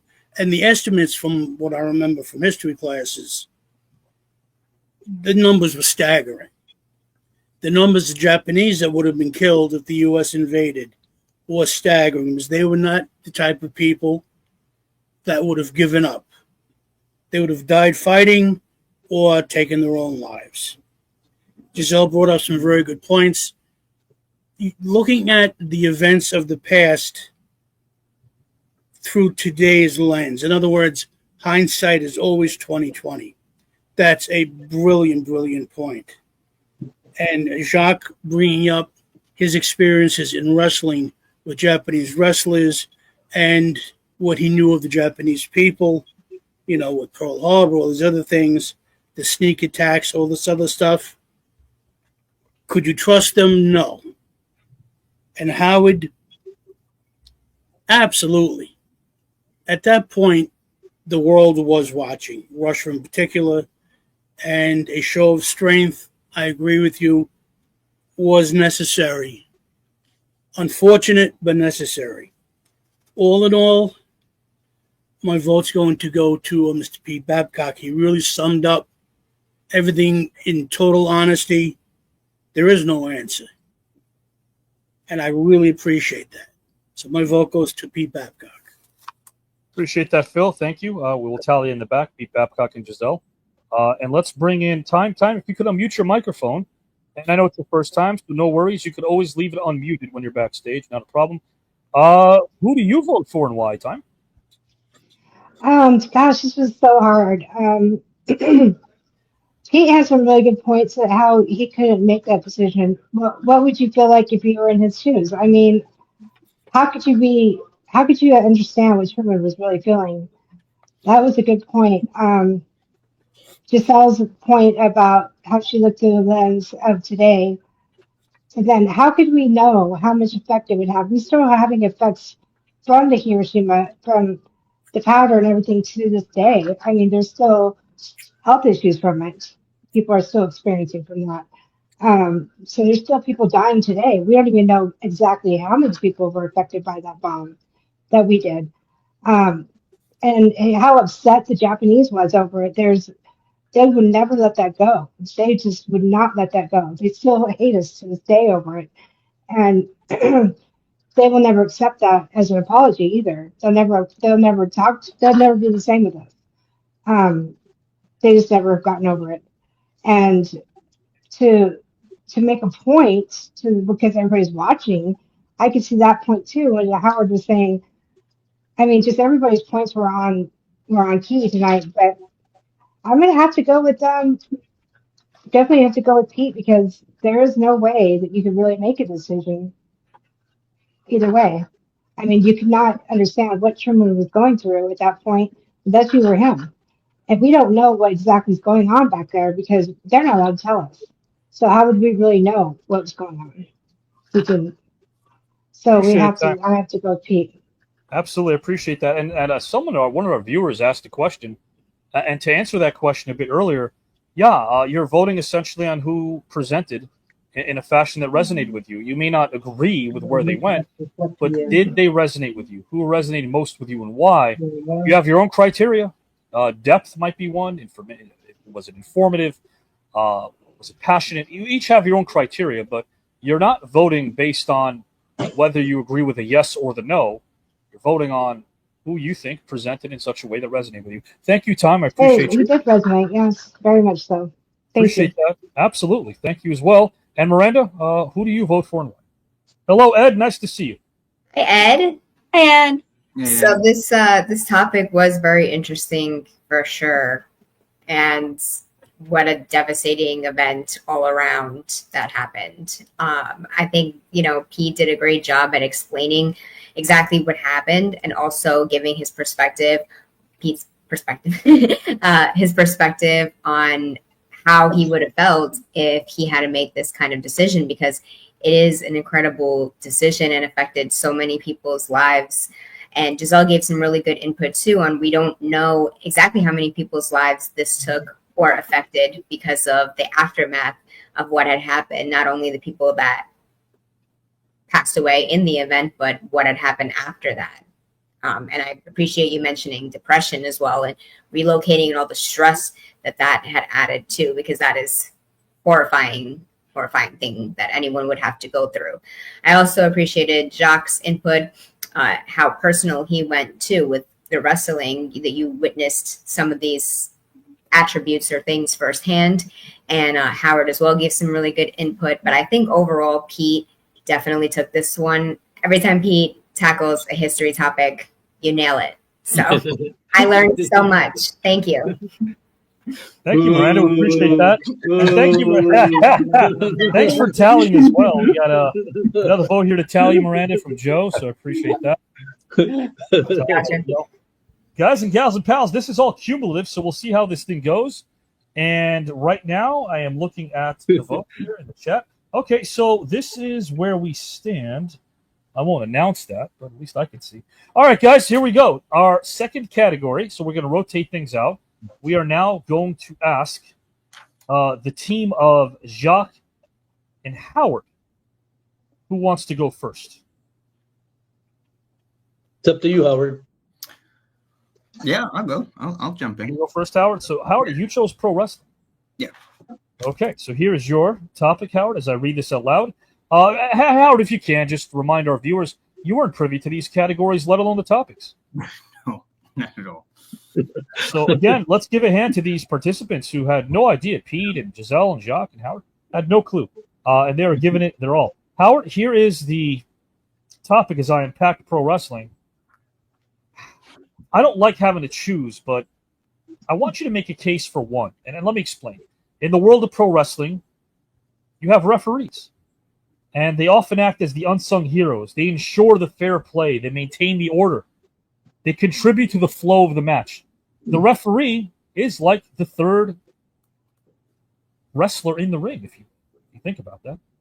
There are three of them, right? There are the two workers, and then you have the ref. They're responsible for making quick decisions. They keep the action intense. They also ensure the safety of the wrestlers. But Howard, if you were to do without a referee over a camera operator who is able to capture the very essence of the match through various camera angles, if the budget, of course, allows it to, telling a story through the lens of a camera in a pro wrestling arena can tell and illustrate quite the story. The camera is able to capture movement. The camera is able to capture the enthusiasm that the audience is able to demonstrate by watching this live performance. Howard, if you could select one and only one group of unsung heroes from pro wrestling of the following, which would they be and why? Referees or camera operators? Please make a case. I will put you backstage. I'll put everyone backstage for this one as well, so you can gather your thoughts. Mr. Babcock, Giselle as well, Mr. Rougeau. Let's bring in our judges. Let's bring in Miranda. Let's bring in Time. Let's bring in Phil. We can now talk about the topic we just had. And Will, thank you. Pete has your vote. We can tally that as well. Yeah. Appreciate that. Thank you for doing that, Miranda. And the Cinema Club. Everyone said well, but I would definitely go for Pete. Right. Thank you so much for your vote as well. We will tally that. Thanks, Miranda, for doing that. Guys, in case you missed it, we just opened up with a topic as it pertains to this Team Challenge series. You never know what it might be, but we did unpack the Harry S. Truman debate that's been raging for decades. I have to ask this question about that particular topic. How much of making a decision like that is rooted in an emotional response? If you hear something like this and you react to it emotionally, as a presenter, do you let that emotion guide you? Or do you keep your emotions in check, go straight to the facts if you can to formulate an opinion? Again, are you driven by emotion or by facts when you're presenting? Jump in here, guys. When we're in the challenge? When you are presenting, yes. Right. I think it should be maybe mostly driven by facts, but I like putting in your own input as well, because then you show like a personal side or connection with the topic that maybe others don't have, and they get What to if see you it don't differently. connect to the topic on an emotional level, Miranda? Mhm. What then? That's also something to maybe delve into as well, what you would want to learn more about, or what you would want to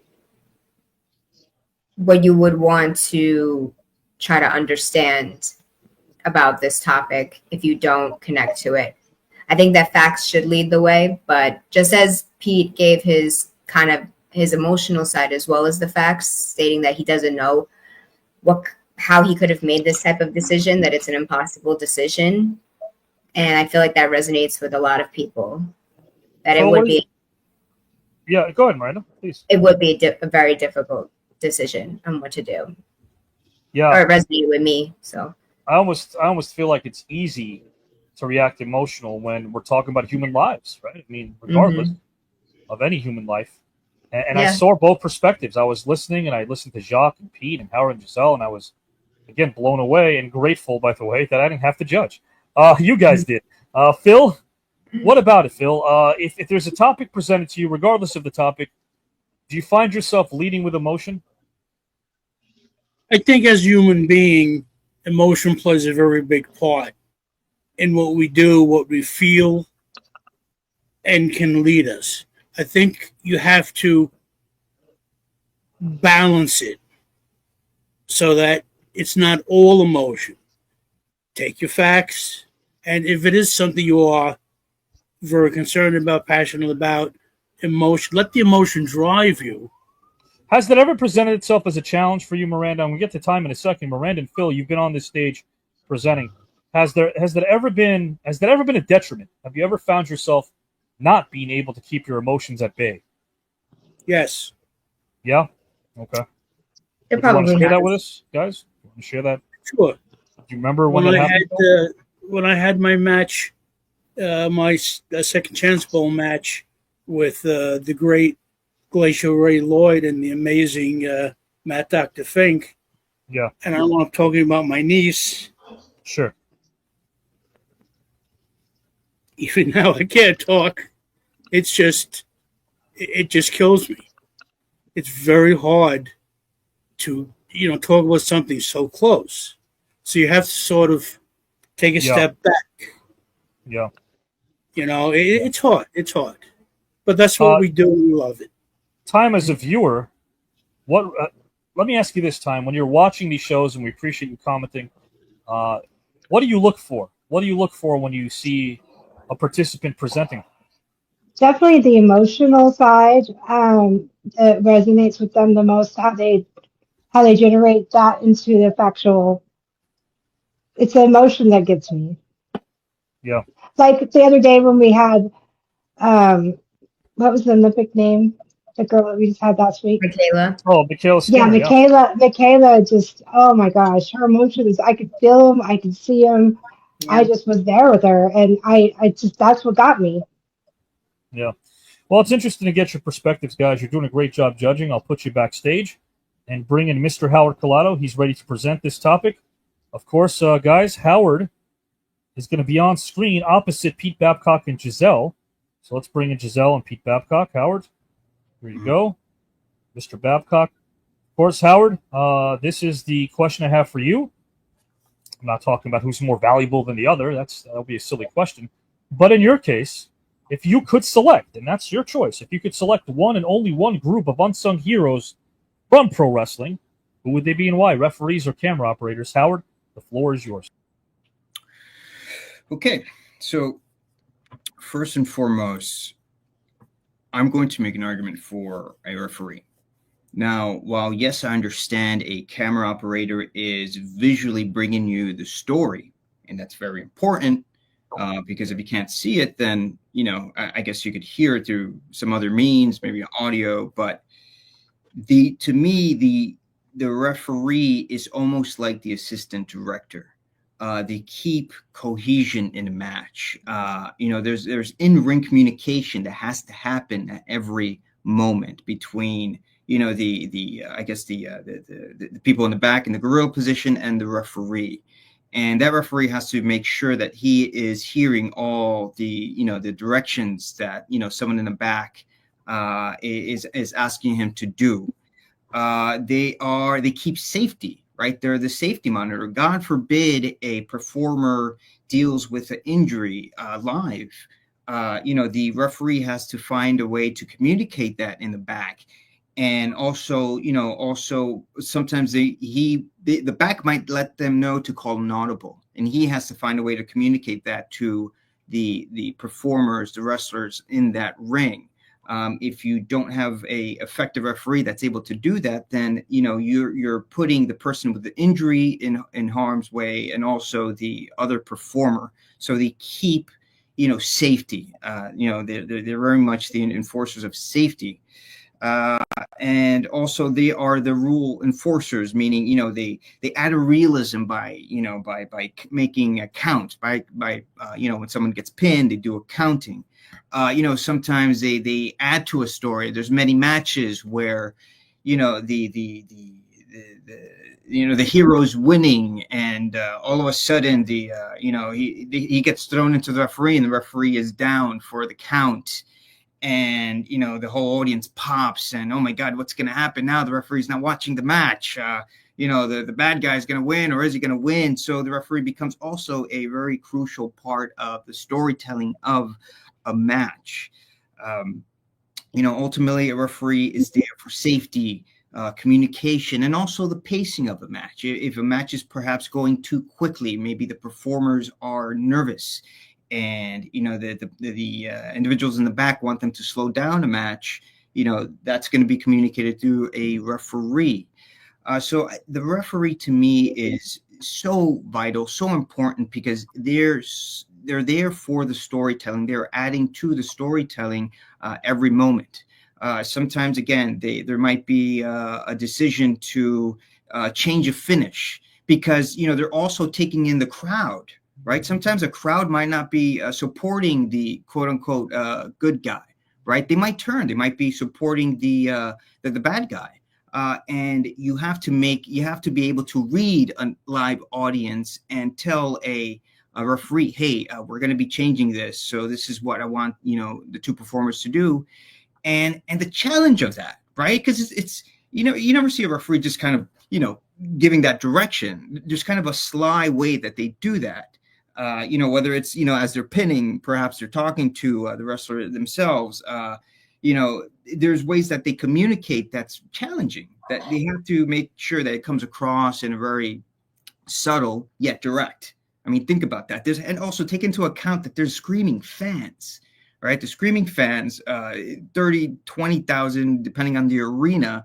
And they have to be able to communicate in a subtle way that's not too obvious to these two performers. That is a really challenging job. While, yes, camera operators have to bring the visual of the match to life, and there's something beautiful to be said about capturing a facial expression, right, of a particular wrestler, right? But if the moments that preceded that facial expression, that nonverbal, were not planned accordingly, then that nonverbal that he's now delivering, maybe as a result of winning, it loses something, because the moment before wasn't fluid, right? The story wasn't being told. So ultimately, to me, the referees are so crucial because they are such a important part of the storytelling. I want to give you an example, quick example. There's a very famous match with Bret Hart and Stone Cold Steve Austin. In that match, Shamrock, who was a guest judge, he kind of got involved in some of the action, but there were moments where I'm sure he had to be directed and told and had to communicate with both of those wrestlers in the ring to let them know where and what direction to take the match. There have been many famous injuries where they had to stop a match, and I believe they still do this. There's that very famous X that referees will put their hand up to indicate that we have to stop because someone is legitimately injured. So referees are important and crucial part of the storytelling in any match, and I think they are invaluable. Tell you what, you might need a referee, because based on the gaze of a Giselle and a Pete Babcock, they look like they're ready to pounce on you in the wrestling ring, Howard. Maybe. Oh, wait, hold on. You might get a hot tag. Jacques is coming for the save. There's Jacques. Jacques Rougeau, who, by the way, is a tag team specialist as well. Mr. Rougeau, Howard, do you want to offer Jacques the hot tags to get his perspective? Oh, you betcha butt. There we go, Mr. Rougeau. I got to tell you, Howard, you did a hell of a job. You really did. For a guy on the outside like that, I'm just amazed by all the things the knowledge that you know. But I'm going to go in a little deeper now. I'm going to go into the heart of things. Like you said, Avima, I was a specialist in tag team wrestling. And First of all, I'm going to say a few things really fast. The referee is definitely more important than the cameraman. And that I know that for a fact. Because when I was wrestling tag team, Raymond, my brother, and I, we were the fabulous Rougeau brothers. And we came in with 2 little American flags, and we were laughing at Americans, and we were Quebecers, and we're having a blast doing it. It was just so natural for us to do it, to get that heat. We were people hated us so much. But where we got the most heat in our match, and if you talk to Jimmy Hart, the greatest manager of all time, he always says, and ask him any place, anytime, my favorite tag team in the world was the Rougeau brothers. Because the Rougeau brothers, they knew how to get some heat. And how you get heat is you don't make the referee look stupid. In other words, if you're going to do, take that out of there, Avi. I want to have the facial expression of everybody here. It's important to me. I just want you to know, when you're in the ring, and going back to what Jimmy said about getting heat, to create Batman, you need a great Joker. And to create a hero, you need a great villain. And the greatest villains in wrestling were the ones that were making the people mad, but not insulting their intelligence. So what we'd do, we'd have this special referee, the great referee, who always made sure that we always double teamed or cheated behind the referee's back to make sure that when the referee turns around, hey, I'm okay. And the people are screaming like mad. Those guys were 2 on him. But when the referee turned around, I was alone in the ring. They didn't see nothing. And the referee had to be at the right place at the right time. He was such an important key to create that heat. And more that we were doing that behind the referee's back, making the referee look intelligent, because sometimes we'd do something like, for example, we'd be in a tag match where I'd be like, example, we'd have Bret Hart on the floor, we're beating his butt down, and we got Jim the Anvil in the corner who's dying to get in the ring to save the day. And so we'd have Bret beaten up so bad down on the floor, and then finally he'd get close to tag his partner, so then my brother would run in, and the referee would go with my brother to say, hey, you're not out in the ring. And in the meantime, Bret would tag his partner to come in and do the damage, but the referee would turn around right away, and he'd see the illegal partner coming in when they did make the tag, but in fact, they never saw it. And because my brother was keeping him busy. And those referees were so important and creative. And that's why Jimmy Hart always said the best tag team in the world to get heat is the Rougeau brothers, because they don't. So the people were not mad at the referees. They were mad at us because they were saying those cheap no goods, they're cheap. But they weren't mad at the referee because it wasn't like the referee saw it and ignored it. The referee, we were too fast for the referee, but we weren't too fast for the referee. The referee just did a great job at being at the right place at the right time. Now, I'm going to bring another point. You're talking about TV angles. Sometimes when you're in a match, because I'm not saying that cameramen are not important. If you're going to do them, especially if you're editing, if you're putting a wrestling show or weekly on TV, they have time to edit the shows. So you got to think that if a guy's coming up on the second rope for a drop kick, and he's coming up and he's going to hit the guy in the face, and for some reason or another, he misses him by this much. Well, when they go into editing, they're going to make sure that that camera comes when the guy's coming off at the feet in the guy's face, but before the contact, they're going to switch cameras where you're not going to see that he missed him that much. So the camera, the angles are very, very important too in a match, but not as much as the referee. So Howard, you pinpointed that. They're the third man. They're the man who's also going to have the thing in the ear. They're also the man who's going to say, guys, we're on a pay-per-view. We have so much time. Let's go home. You're going too long. We got to cut the time. There's time frames for commercials, for different things. So the referees are a major, major factor. They're the most important man in the match. Perhaps I just thought of this, Jacques. I don't know if you might agree with this, but maybe they serve as the unnoticed backbone of the match, right? They are the backbone, perhaps, of the match. It makes the difference in the world. It makes the difference in the world if you have a good referee or a bad referee. You could have the same match, and if you have a bad referee, you'll have an ordinary match. If you have a great referee, you have the best match of the night. And right, they're also like the conduits of communication between the wrestlers So they're keeping track of the time that's been allotted for each match as well. So they're multitasking. They're doing So, this. guys, if you want to rebout now, it's time. Well, guys, I'll say this much. Pete Babcock and Giselle, hey, here's the perspective you can take. You don't have to really talk about the refs. You can talk about the camera operators. But I'm sure at some point you guys have watched wrestling. You've clicked the old, turn on the old boob tube and flip the channels. As a fan, strictly as a fan, guys, what do you think? What do you place heavy emphasis on between the two? We're talking referees. We're talking camera operators. Do Giselle and Pete want to jump in and get some bonus points as well on this topic? Yeah, I'd like to add one thing. Please. So, Jacques, obviously wrestlers are more intelligent than basketball players because we have to have 3 referees. Yes. In ours, you guys only have 1 referee. We have to have 3 to figure things out, right? So, you guys are, Pete, I remember the days when there were only 2 referees. Do you remember those? I do too. But we have to have 3 to figure it out, and we have. In an NBA game, we have camera angles all over the place. Every time you see an instant replay, they show you what happened from every angle possible.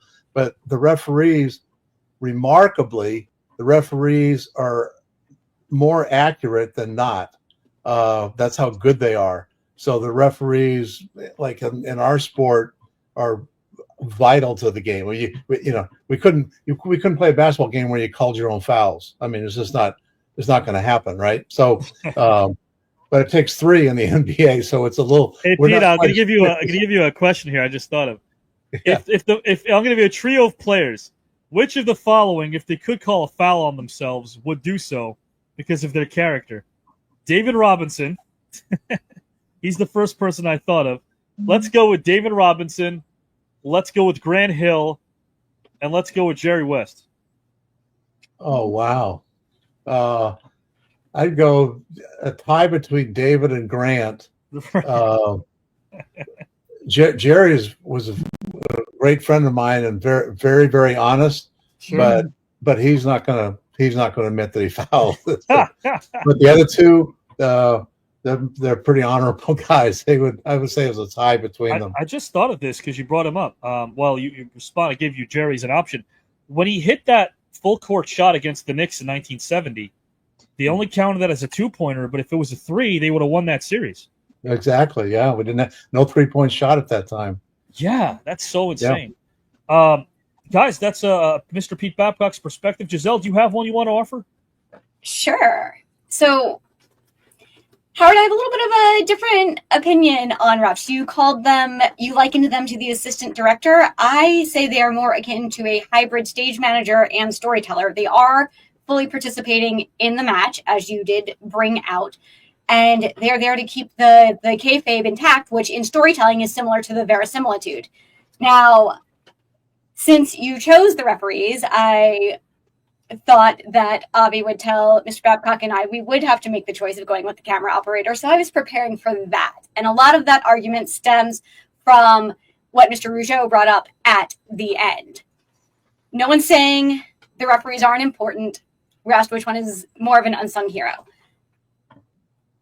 When you're producing these events, you have to know how to work the camera so that everybody can see the story. The camera operators help make that story accessible to those watching at home.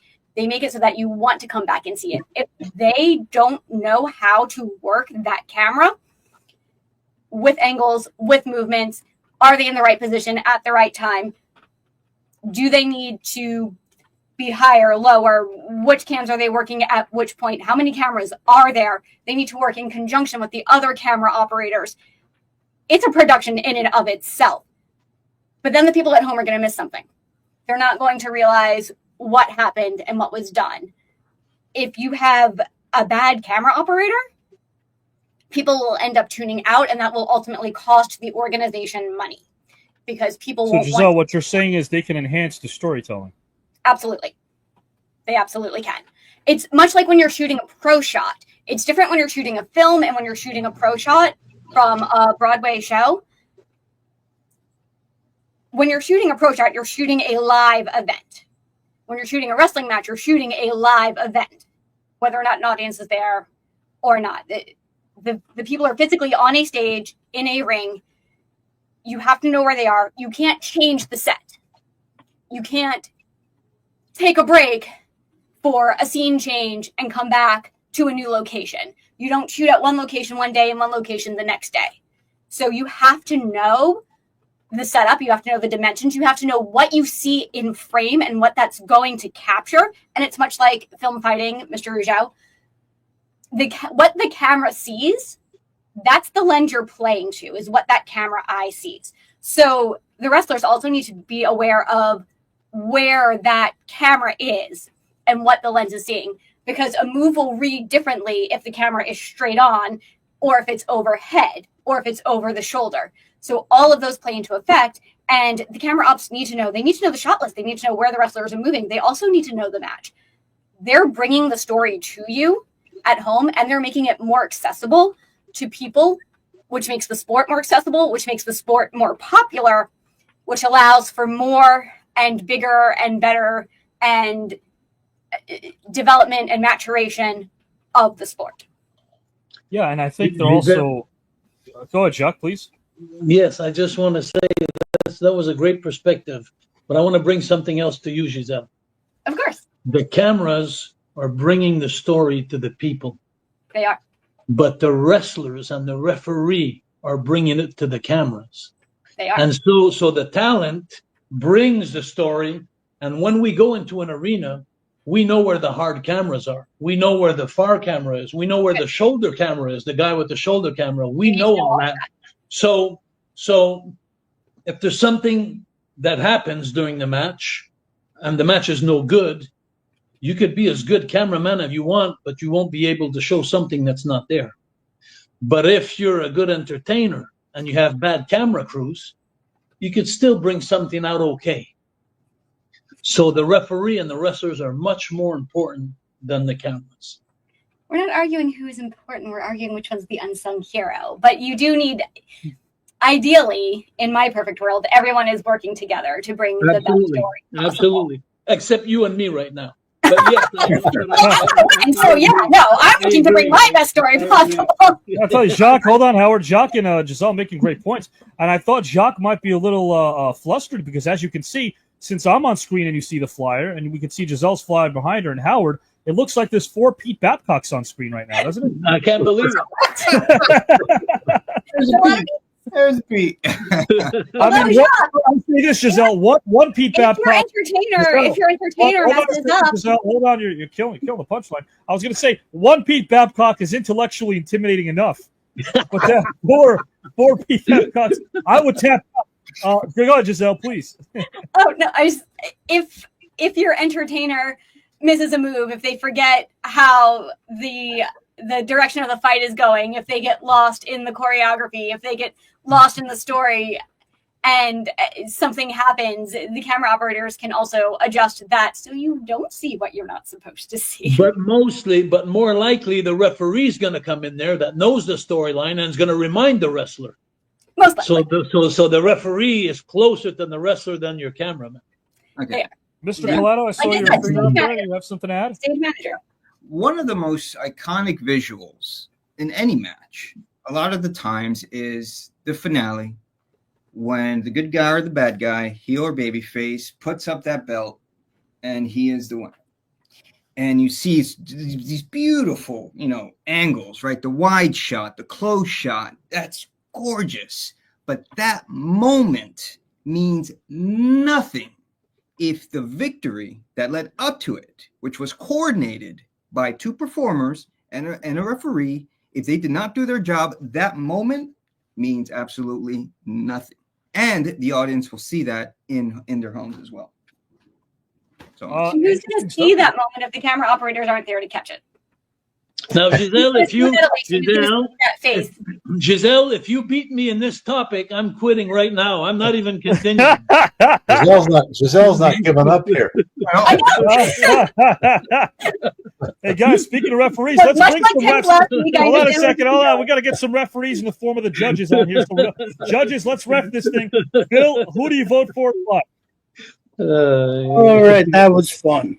Okay, starting with Howard, who began everything. Very good points. The referee's like the assistant director or stage manager, doesn't matter. still doing that function, the in-ring communication, taking care of safety, the rule enforcer. He does add to the story, takes care of the pacing, and to be able to read that live audience, push things along, keep the agenda moving.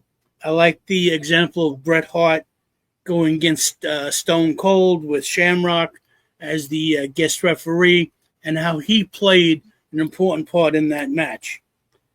Then Jacques comes in, and that personal touch, bringing us that, inside information was fabulous.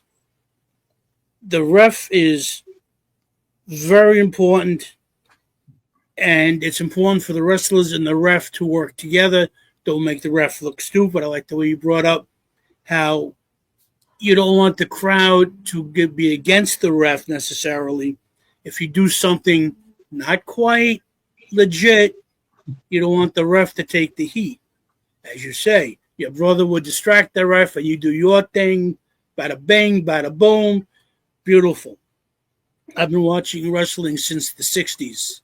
I mean, I'm from the Bronx. You couldn't, back in those days, you couldn't walk into a pizzeria without a life-size poster of Bruno Sammartino. Oh, my God. And it is a whole production, the choreographed, production. And the ref has to be in the right place at the right time. If the ref doesn't do his job, the two wrestlers aren't going to come across as they should. Pete Babcock. Yes? Go ahead, Phil. Please continue. Oh, I'm sorry. Pete, gotta laugh. Yes, NBA needs 3 refs. Although I do remember, I remember going back to the days of the early NBA, 2 refs. And I actually watched that game on TV live, the Lakers and the Knicks, where Jerry was hit that shot. I wanted to jump out the window. I was on the first floor, so it wouldn't have mattered. That sent the game into overtime. It did. And as you said, Avi, if the 3-point line had been in effect in those days, the Knicks would have lost. Yeah. It was a very dramatic moment. I'm glad there would have been no Willis Reed in Game 7 walking out and boosting the morale of his teammates before Frazier dropped that 36 and 15. Yeah. And Giselle, you did bring up some very good points. Cameramen are very important, but unless what's happening in the ring is going according to plan, then the cameras aren't going to really give you anything. But I do appreciate, the point that the cameras are very important, the angles, knowing what angle they have to be at. Working on camera is no easy thing. But bottom line, Howe did an absolutely fabulous job, but due to his personal experience, and was so happy you could share that with us, Mr. Jacques Rougeau, you have my vote. Thank you, sir. Appreciate you, Phil. Guys, we're going to tell you. Phil, you had a match with Rick Barry. I think we could agree that the last T-Can Celebrity Tournament match with Spencer Hayden and Rick Barry, we needed a referee for that one, if you remember. I'm ready. We needed a referee for Put Rick me Barry, in, Tom Coach. Holland, I'm and ready. Spencer Haywood. And I want to bring up a point. Yes, I just want to bring up one point about Giselle. What she brought was very important too, though. I appreciate what you said, Giselle. But there's one thing, Giselle, you got to remember too.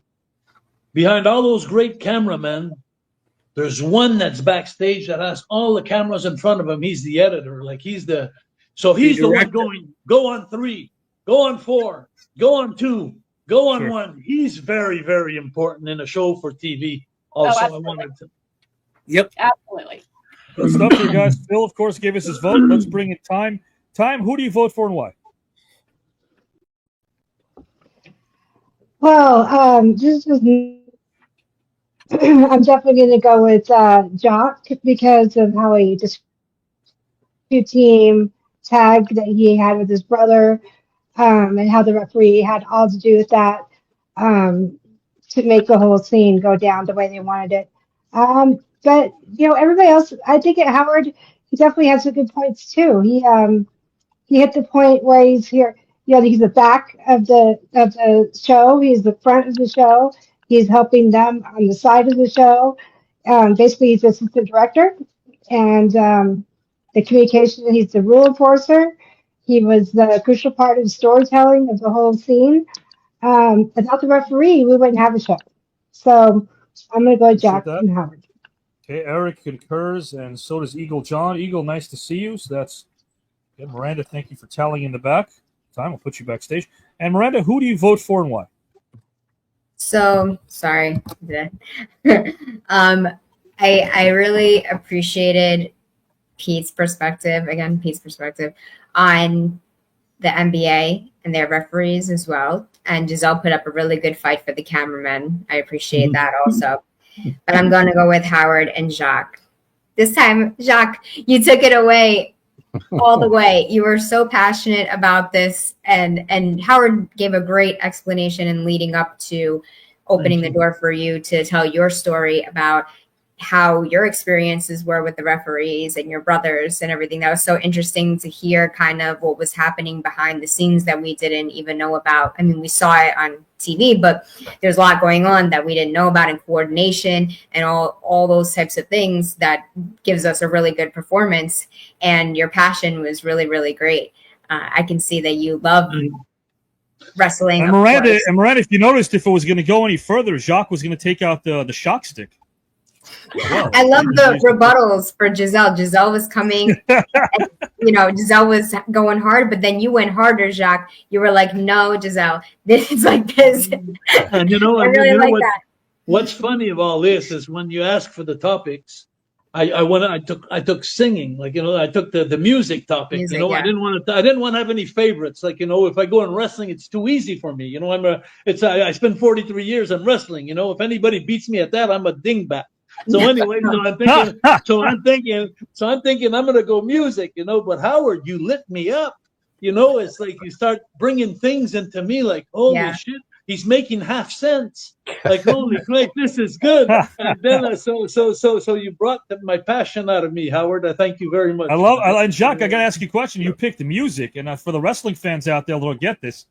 Are you hoping that Barry Manilow might be one of the topics for the music trivia? I see. I worked that in there, guys. So listen funny. to Jacques Rougeau's theme music. You'll understand. Guys, this was Miranda. Thank you for voting. We had a couple more votes. Yeah, this was from Power Store as well. And Howard gets Willie Wilson's vote. Jacques and Howard. Hey, guys. Okay. Thank you, Miranda. I appreciate you. And guys, right now we are ready to rotate this out to Giselle and her particular topic, right? So her category was poetry. I'm going to read out her topic right now. Again, we'll go backstage. This is poetry because a poet writes a poem. The nation publishes the poem. Some readers take offense. Some don't. Some go on Twitter. Some get busy describing why they don't like the poet. Some poetry editors publish it. Some are apologizing for the poem. I want to bring up Grace Schulman. She was a poetry editor of The Nation for 35 years. She wrote to express her dismay, not at poems, but at the apologies issued by her successors. She said, "Never do we apologize for a poem we publish. We see it as a part of our job to provoke our readers. It's a mission we take especially seriously." She was disturbed by the episode, and the question I have for Giselle is, as it pertains to poems, even brief lyric poems that express views and opinions, directly, indirectly, overtly, covertly. Poems can satirize views and opinions. My question is this, should poets place limitations on their literary expressions? Or should their work be as uncensored and unfiltered as they prefer? Should poets, contemporary poets, I should say, should contemporary poets place limitations on their literary expressions? Or should their work be as uncensored and unfiltered as they prefer? That's my question for you. I'll put everyone backstage here. Mr. Collado, Mr. Rougeau, Mr. Babcock, and Giselle as well. And we will bring in our judges right now. Phil, bring you in here. Time and Miranda. Hey, guys, we're not going to talk about the upcoming topic, obviously, because our participants are backstage. But we will talk about this topic we just presented. Camera operators, referees. Which way would you have gone and why if you were presented with that, Miranda? Camera operators or referees? It's hard to say now that I've heard it. I think I would have gone with Well, if you're saying unsung hero, I think that the referee does get more praise than cameraman. People forget the job of the cameraman, or that they forget of how much they're doing and how important the job is for the cameraman. So if we're going with an unsung hero that's not acknowledged, really, I would go with cameraman. But I do think that the referee brings a lot more to the match itself. I always felt that way. And it's very important to have the referee there in general, like Howard was saying, for safety reasons, for protocols and things that the wrestlers might be forgetting. But I don't think cameramen do get enough praise, if that makes sense. We forget that they're even there sometimes, but they're bringing us the show. So Sure. Phil? Yeah. I would have gone referee because of the important role they do play, and people in the stands and watching may not realize just how important that role is, the way they keep things paced, the way they're actually part of the show. I hate to say it, but Miranda does bring up a good point that cameramen are often overlooked because you generally don't see them as much and you don't realize what they have to do. But Jacques did bring up a good point that the cameraman, how many cameras you have in an arena or wherever you are, it's all controlled by the director back in the control room. So I would have gone referee. And time before I take anything away from cameraman, that's a tough job. Eagle John says, I worked for the Topps company. We made the WF wrestling cards back in the 80s and 90s. I've seen a lot of the Mountie and the Rougeau brothers. Good times back then. Thank you, Eagle John. Appreciate that. Absolutely. Power story. After hearing everyone, I would have went with the cameraman. Christopher says, poetry is interesting. Jacques. Hi, everyone. It's Natalie with Jacques' phone because mine has no battery. But no problem. Not a problem at all, guys. We are enjoying this beautiful night together. Ed says, just my opinion, poetry is art. I learned that from Gloria. Yes, rest Gloria, one of our longtime viewers, and your friend Ed. Should be free to speak what you think. It's art. Is there no politics? There are a lot of, say politics, but a lot of opinions that can be perceived that way in poetry. I've been making candy for 40 years. I've got Willy Wonka beat. All of you are awesome. Thank you so much. Anyone's got Willy Wonka beat. It's an absolute joy to be here in the comments section. It's very hard to beat Willy Wonka. Poetic verse is derived from the feeling of the author. Why should they censor themselves, and why should society censor them? Great comments here. Time. Have you watched Wrestling Time? Were you a wrestling fan? Actually, I was. I've actually been in a show. I helped escort the midget wrestlers. And that was such a riot. That was a riot. I mean, the audience was so stoked on that one. That was fun. So yeah, the referee definitely was a big key and factor on that one. Yeah, they don't give enough credit to the camera people. They definitely don't have their name up in the billboards. They don't even know who they are. I mean, well, let me ask you this time, and only time. Who would you take in a wrestling match, Howard Collado or Giselle?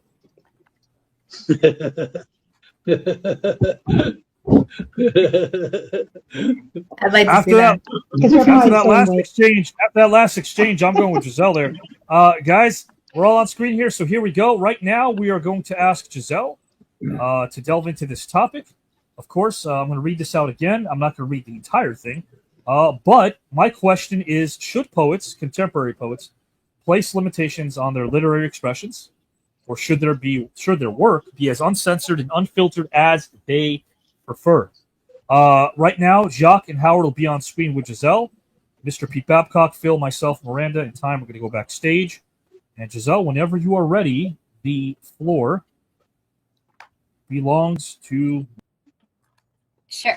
So the way this particular question is phrased actually begins for me with several other questions. What is poetry? What do we think of poetry? How many different forms of poetry are there? How are people writing? In more contemporary poetry, a lot of people are writing in free verse and the words don't necessarily rhyme. We also have the structure of poems, and that plays a lot into the poem's meaning as well. Now we are asking about literary expressions or literary devices. So what are those? Those are the techniques that are used to enhance the work. Techniques like metaphors, like similes, like onomatopoeia. Ways that make you see the image. Ways that make you see the feeling of what the poet is trying to express. Writers write because they have something to say. And that goes from everyone from a playwright, a screenwriter, a novelist, a work of nonfiction, whether that's a biography or, as John Green's most recent book, Everything is Tuberculosis, whether that's a poem, a short story, a novella. They have something they want to express and care about deeply enough to write those words down. My playwriting professor in college often praised poets because they are so particular about that choice.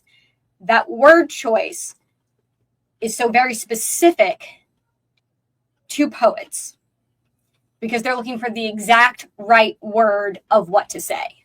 Not necessarily the word that rhymes. Maybe it's a near rhyme, but even the rhyme in the meter plays into the poem's meaning. So all of that comes together to give us the idea. And if they're censoring themselves or feel pressure to censor themselves from societal forces and external forces, then we're not going to have that greatness of work.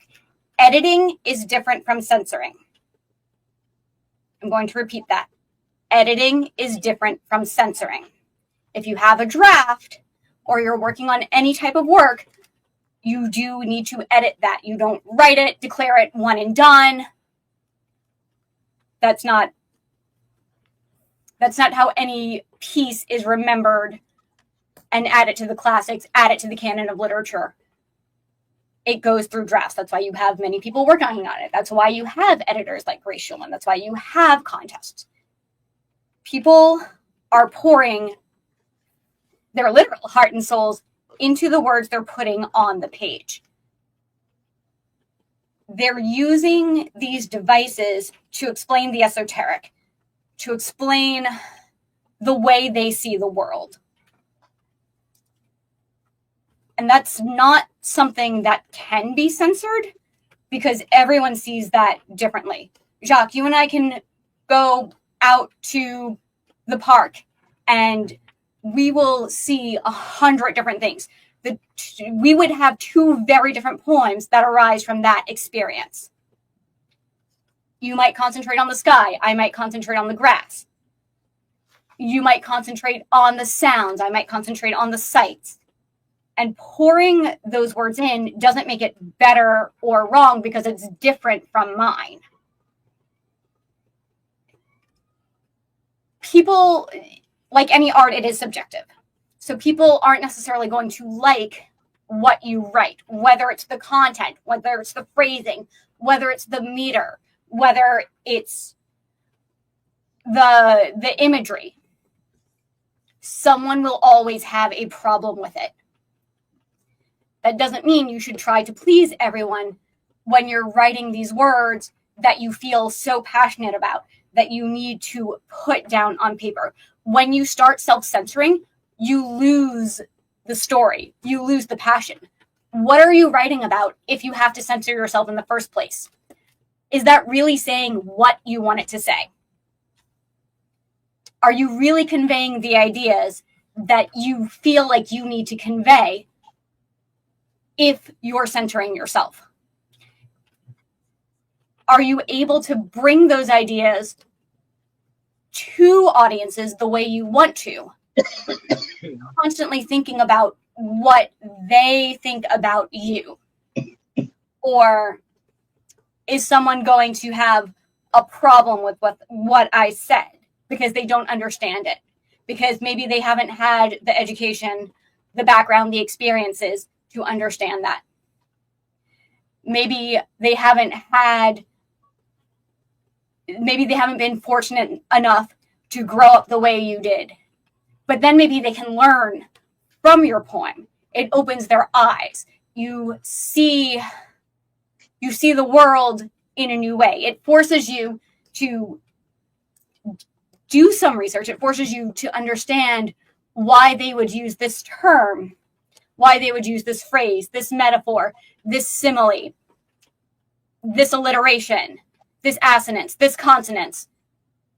Why are you putting those sounds together the way you are? Why are you putting them together in the lines that you are? Why are you using the structure that you're using? Is your poem titled or untitled? What's the reason behind that? It's not a medium that answers a lot of questions. It's the one that raises a lot of questions. And if we're centering ourselves, especially with literary expressions, that can convey those in ways that provide more imagery, that open up the mind, that expand our worldview, then we're not actually conveying our thoughts.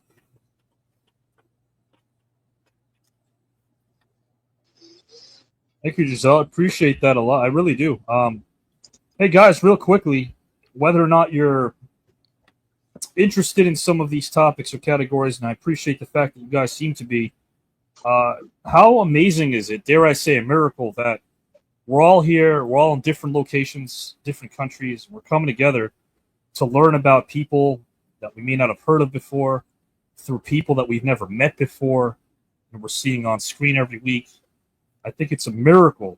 It's a damn near miracle, I think, at least, for us to acknowledge the fact that we are getting along, we are disagreeing while still getting along, and that's why I always say what I earn is what I learn, and that is the true value of life, is education. It's so valuable. I think we're the richest human beings alive here under this great umbrella of TCAN because of everyone here in the comments section and on screen. So thank you guys for doing what you do collectively. I'm going to ask Mr. Pete Babcock if he would like to jump in on this topic. I'll jump in, but I can't add, a whole lot because Giselle did a remarkable job. That just blew me away with it. That was so well stated. And Pete, as someone who is I know literary works mean a lot to you as well.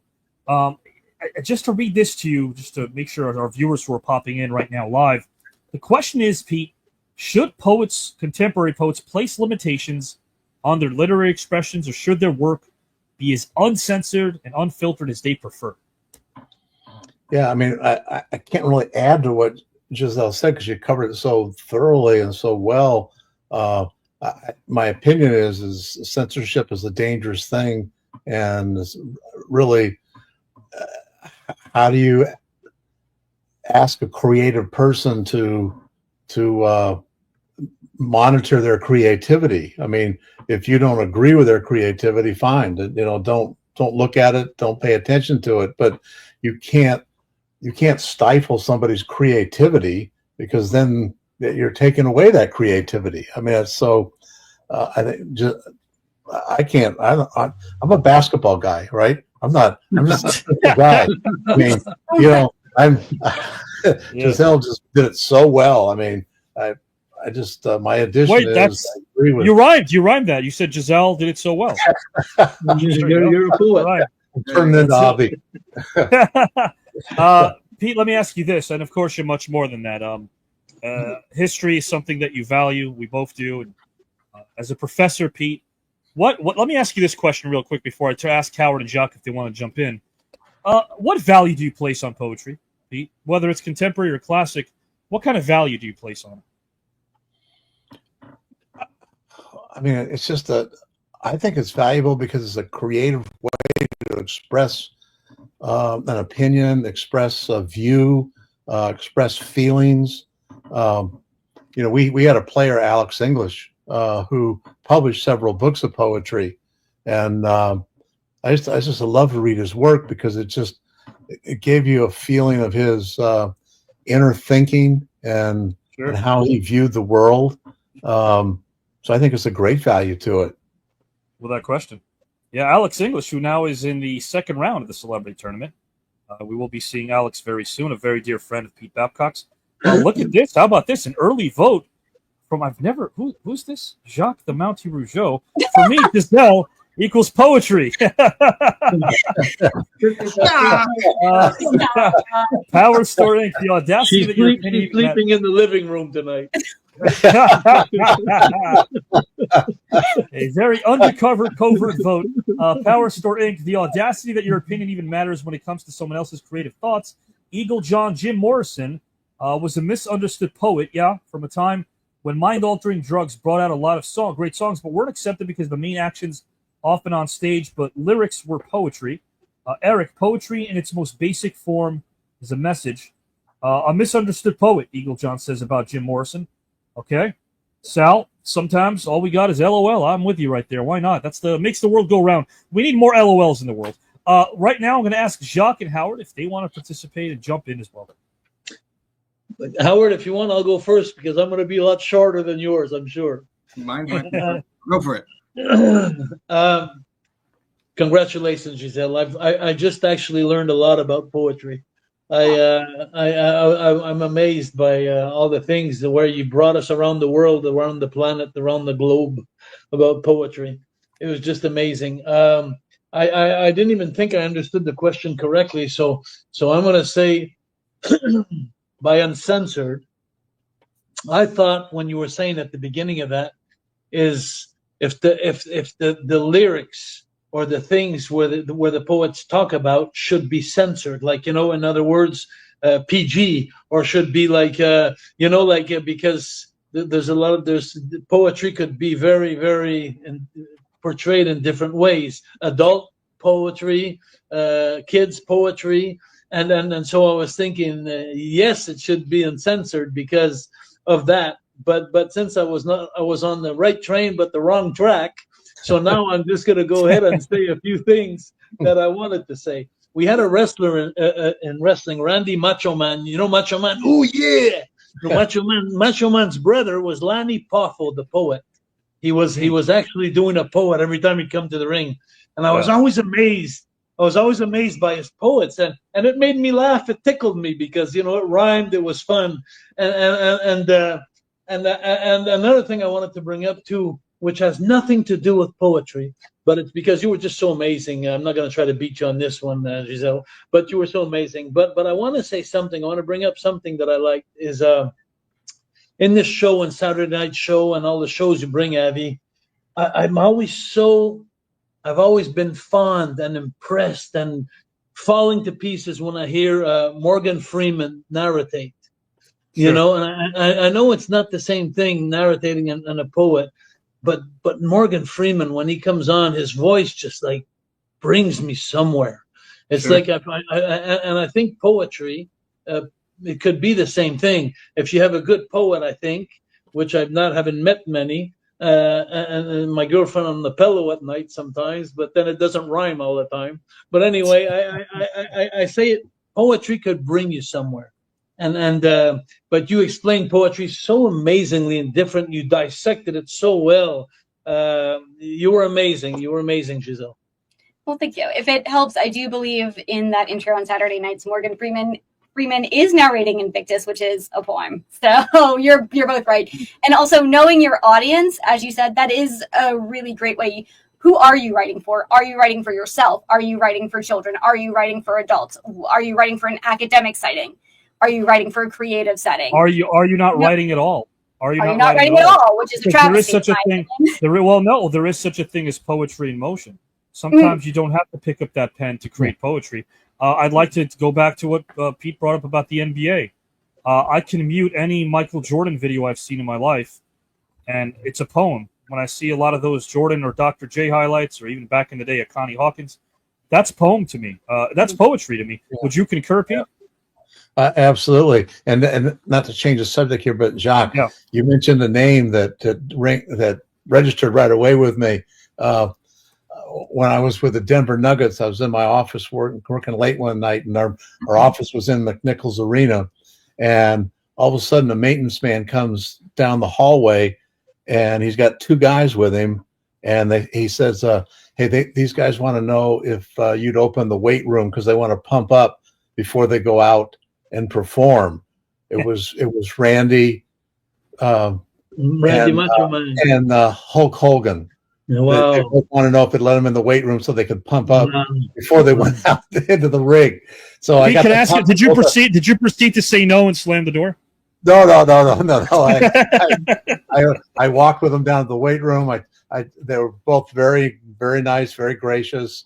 I waited while they got pumped up, and then I locked up the weight room. Well, actually, Pete, to be honest with you, you were the nice guy because, when we go to arenas sometimes, we like to pump up and oil up and do all that things to make us look good under the lights. Yeah. And you gave them an opportunity to do that. And I'm sure they appreciated it very much, I'm sure. Okay. Sorry to get off topic. But Pete, can I ask you a question?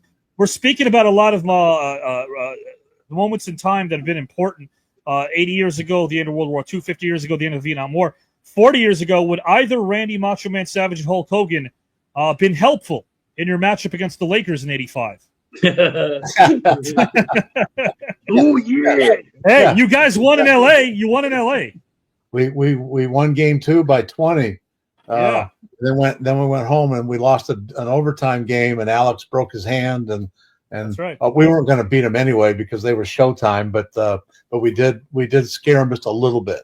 I could just see you, Pete. I could just see you in the stands going like this. I could see that. Absolutely.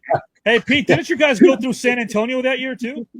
Yeah, we did. Beat San Antonio, then we beat Utah, and then went to the Western Conference Finals against the Lakers. Speaking of San Antonio, guys, I do want to play this. I promised him I would. A really cool moment with a ex-legend, not only a legendary Spur and a Chicago Bull, but a Kentucky Colonel as well in the ABA. This was Saturday night, Mr. Artis Gilmore, guys and gals. And now I want to bring in Mr. Artis Gilmore and then Michaela Skinner. Artis, my friend, as I've officially let my hair down during during this heat wave we're experiencing over here, which I got to tell you, I love it. As my dad would say, it's all right, Avi, it's going to make a man out of you. But we didn't sleep with air conditionings on purpose, and I didn't know why. We were doing okay, but he was just, I don't know. To this day, I actually do know why. I think he did that because he said, I went through something that I want you to go through, and you'll understand why later on when you become a parent. That makes sense, right, Artis? Absolutely. And Evie, I like to go back, travel back in time. You're talking about air conditioning. Wow. I remember delivery of ice, just the ice. Wow. No refrigerator, no electricity, just those things. And man, you think about the hot days, air conditioning. Oh, forget that. Right. Open up the window and which was not with pain, but just wooden windows. So it's amazing what you've been through, my friend. And that's the thing about your life, that it's what you went through. But then, because, again, growing up in the Florida Panhandle during an age of segregation, I mean, let's think about this for a second. For those that don't understand, I mean, not just having no clothes, no food, no shoes, because you didn't have those either. You would see tears in your mom's eyes because as much as she was doing, she felt like she hadn't done enough. But you guys never lacked love. Absolutely. And that's always the bonding. And as Michaela says, she's a strong Christian, and so am I. But to have that positive image and believe and have faith in something, that is the one thing that really carries you and allow you to be able to move forward. As Robert shared, that it is so important to have that one aspect of your life that it's going to allow you to put one foot in front of the other. So well said. So well said. And it resonates for me. Sometimes I think I do this because I'm the student every time I'm here. Can you please just hear me out? And look at this. Look what we're getting right here. Ads. The same. Monday.com is the one you'll actually. There we go. Sorry, Artis. I'm learning. And I think no matter, it sounds cheesy, but I always say I'd rather be sappy than cynical in life. But what I earn is what I learn. What I earn is what I learn. You know what I mean? Monetarily speaking, it's great to write for a living for an amazing studio. It's one of the best in the planet. Sure, I feel honored to be part of a select group. But to be able to do this, that was never financially motivated.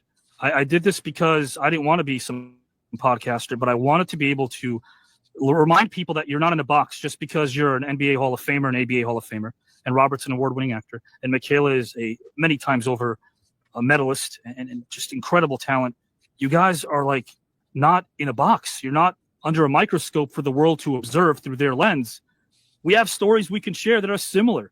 And then by the time the second segment is over, I'll share with you a story. These guys over here, Progresso Soup, I've been so entrenched in these stories, I forgot to even mention these guys. Progresso Soup. Here's a 4-pack, guys and gals and pals who are watching. I recommend that even in the summer, store some away because you never know if you will need some soup in the wintertime. Now, artists, I want to say this. I have an executive here that I speak to all the time who says, I've noticed that by the second segment, I'm not really thinking about the resumes anymore. And I'm like, bingo, that's it. It's not about the resume at that point. It's about your humanity. And I want to tell you this as I do over the phone when we talk a lot. It takes 5 seconds to realize how patient you are, how understanding you are, how empathetic you are, how you listen to other people, how you bring them up to here, which is pretty rare because you're 7'2", but you still bring them up to your level. And you do it with such shrinking man now. you do it with such ease. And I just want to tell you that I'm proud to call you a friend, and I'm honored to get to understand and get to know your humanity, my friend. AB, thank you so very much. It's been and just a joy and a pleasure and just a thrill to be here and to listen to you speak, man. It kind of remind me of one of my friends was share about the Tip O'Neill, the Speaker of the House, and Sure. what a smooth voice he had. And you, that image, AV, just your voice and the way you project everything and share with your heart and Thank you. soul. You got an incredible gift as well. Guys, I want to say this to you about Artist Gilmore, who I know Pete Babcock knows well.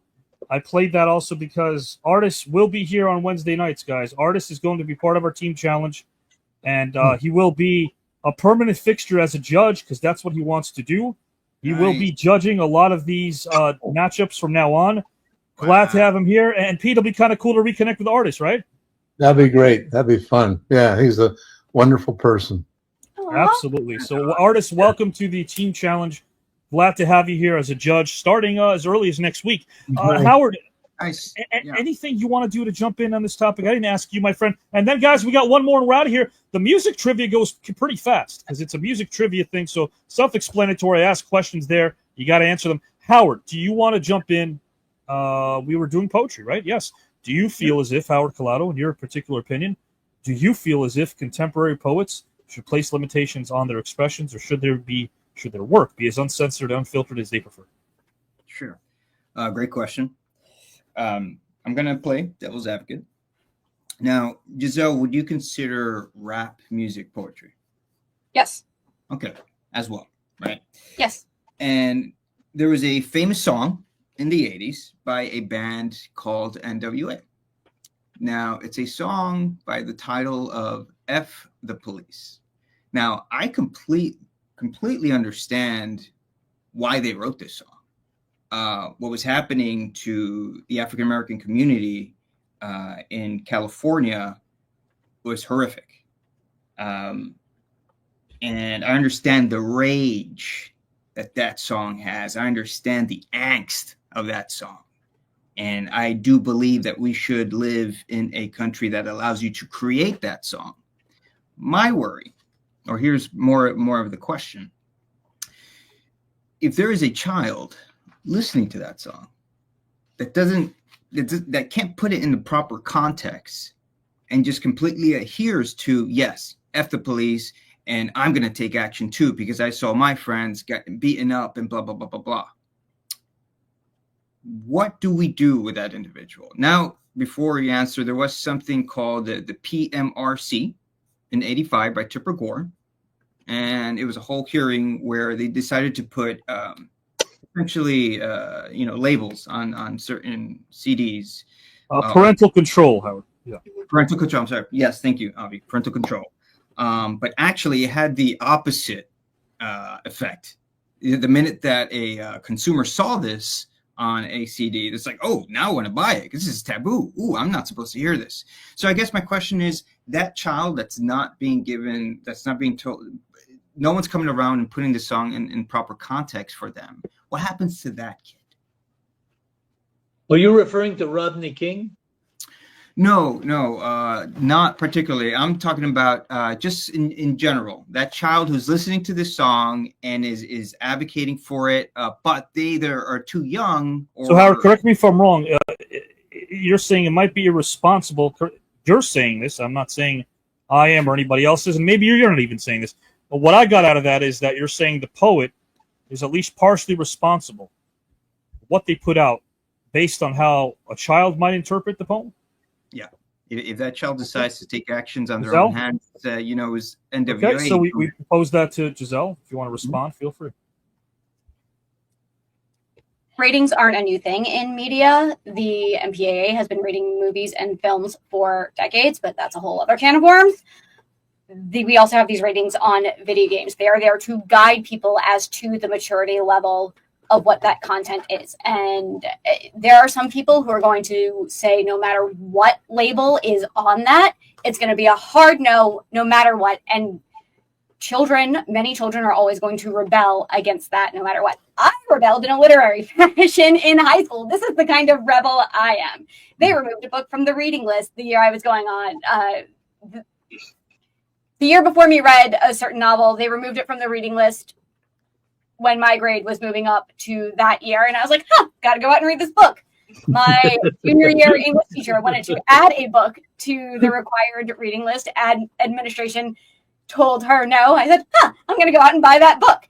I don't think it's a bad thing for that. But again, it's going back to knowing your audience. The artist didn't write it for that child. The child came upon it. And when did the child come upon it? Did they come upon it at an age where they can understand it? Did they come upon it at an age where they can understand but don't have the tools to understand it due to education or family life, how they grew up? It's the creator didn't create the poem for that person. They didn't create the song for that person.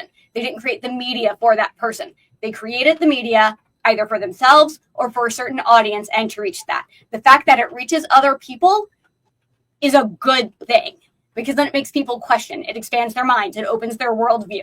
Why is this happening the way it's happening? A good influence on that child is someone who can say, okay, this is how we're going to break it down to you at this level. Reddit has explained it like I'm 5 questions all the time. So you start at that basis. Where is this person? What can they understand? Let's start there, and then let's expand on that knowledge. You don't take it away from them, and then they never get to have it and access it because that creates more problems down the road. You sit down with that person, and you explain, this is how this works. If you're the parent of a child and you're on the subway or you're taking a trip, this is how many stops we have before we get off. This is what a map looks like. So you're providing the roadmap to the lyrics, to the content, to the language, and how that affects the history of why this piece of media came about. Howard and Jacques, please go ahead. Please, I just want to bring something up. I'm sure I'm going to hit a string for all of you guys. I listened to it's not a poet, but it's a song. But it hit me like a ton of brick. And to my surprise, I've been listening to it ever since I've heard it. But during the halftime of the Super Bowl, there was a song called "Not Like Us," brought in from a black rapper or a black singer. I don't know if you know the song that I'm talking about, "Not Like Us." Where do you know what song, Pete? Do you hear the song? Do you know the song? No, I'm not sure. I'm going to tell you something. When you listen to that song, you're going to remember it because they're saying in that song, they're talking like, and this is, don't put me out of context now, but the word, it comes up about 1,000 times, and the racist in there, it seemed to me, it came across like it's like almost the black people just exploded with their sayings and their things that they don't say normally. Like, that'll be edited or something like that.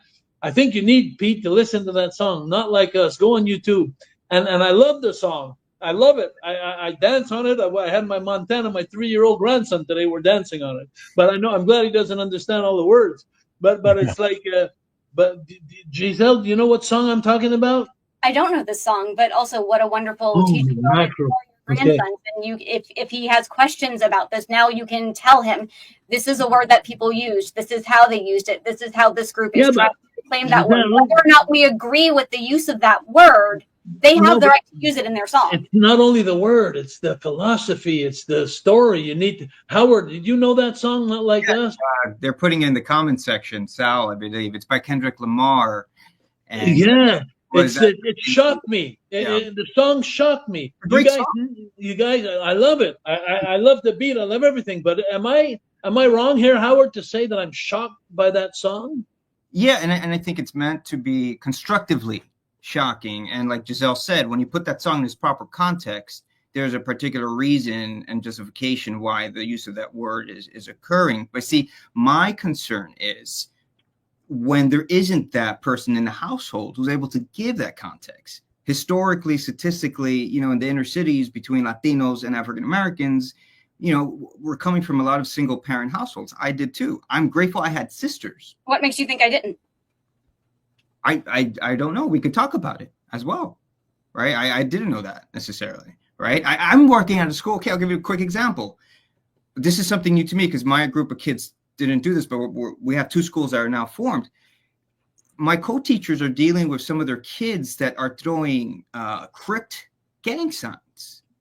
And thank God that now as teachers, we could go in there and give them the context as to why those signs can be really dangerous. But we don't have that dialogue, or there's no one there. They're just throwing these signs out in the street, and God forbid, something really dangerous could happen. So I guess my concern is always that, yes, if someone is there to give that individual some context, amazing. I just worry about the kid who doesn't have. Well, again, poetry is a form of rebellion.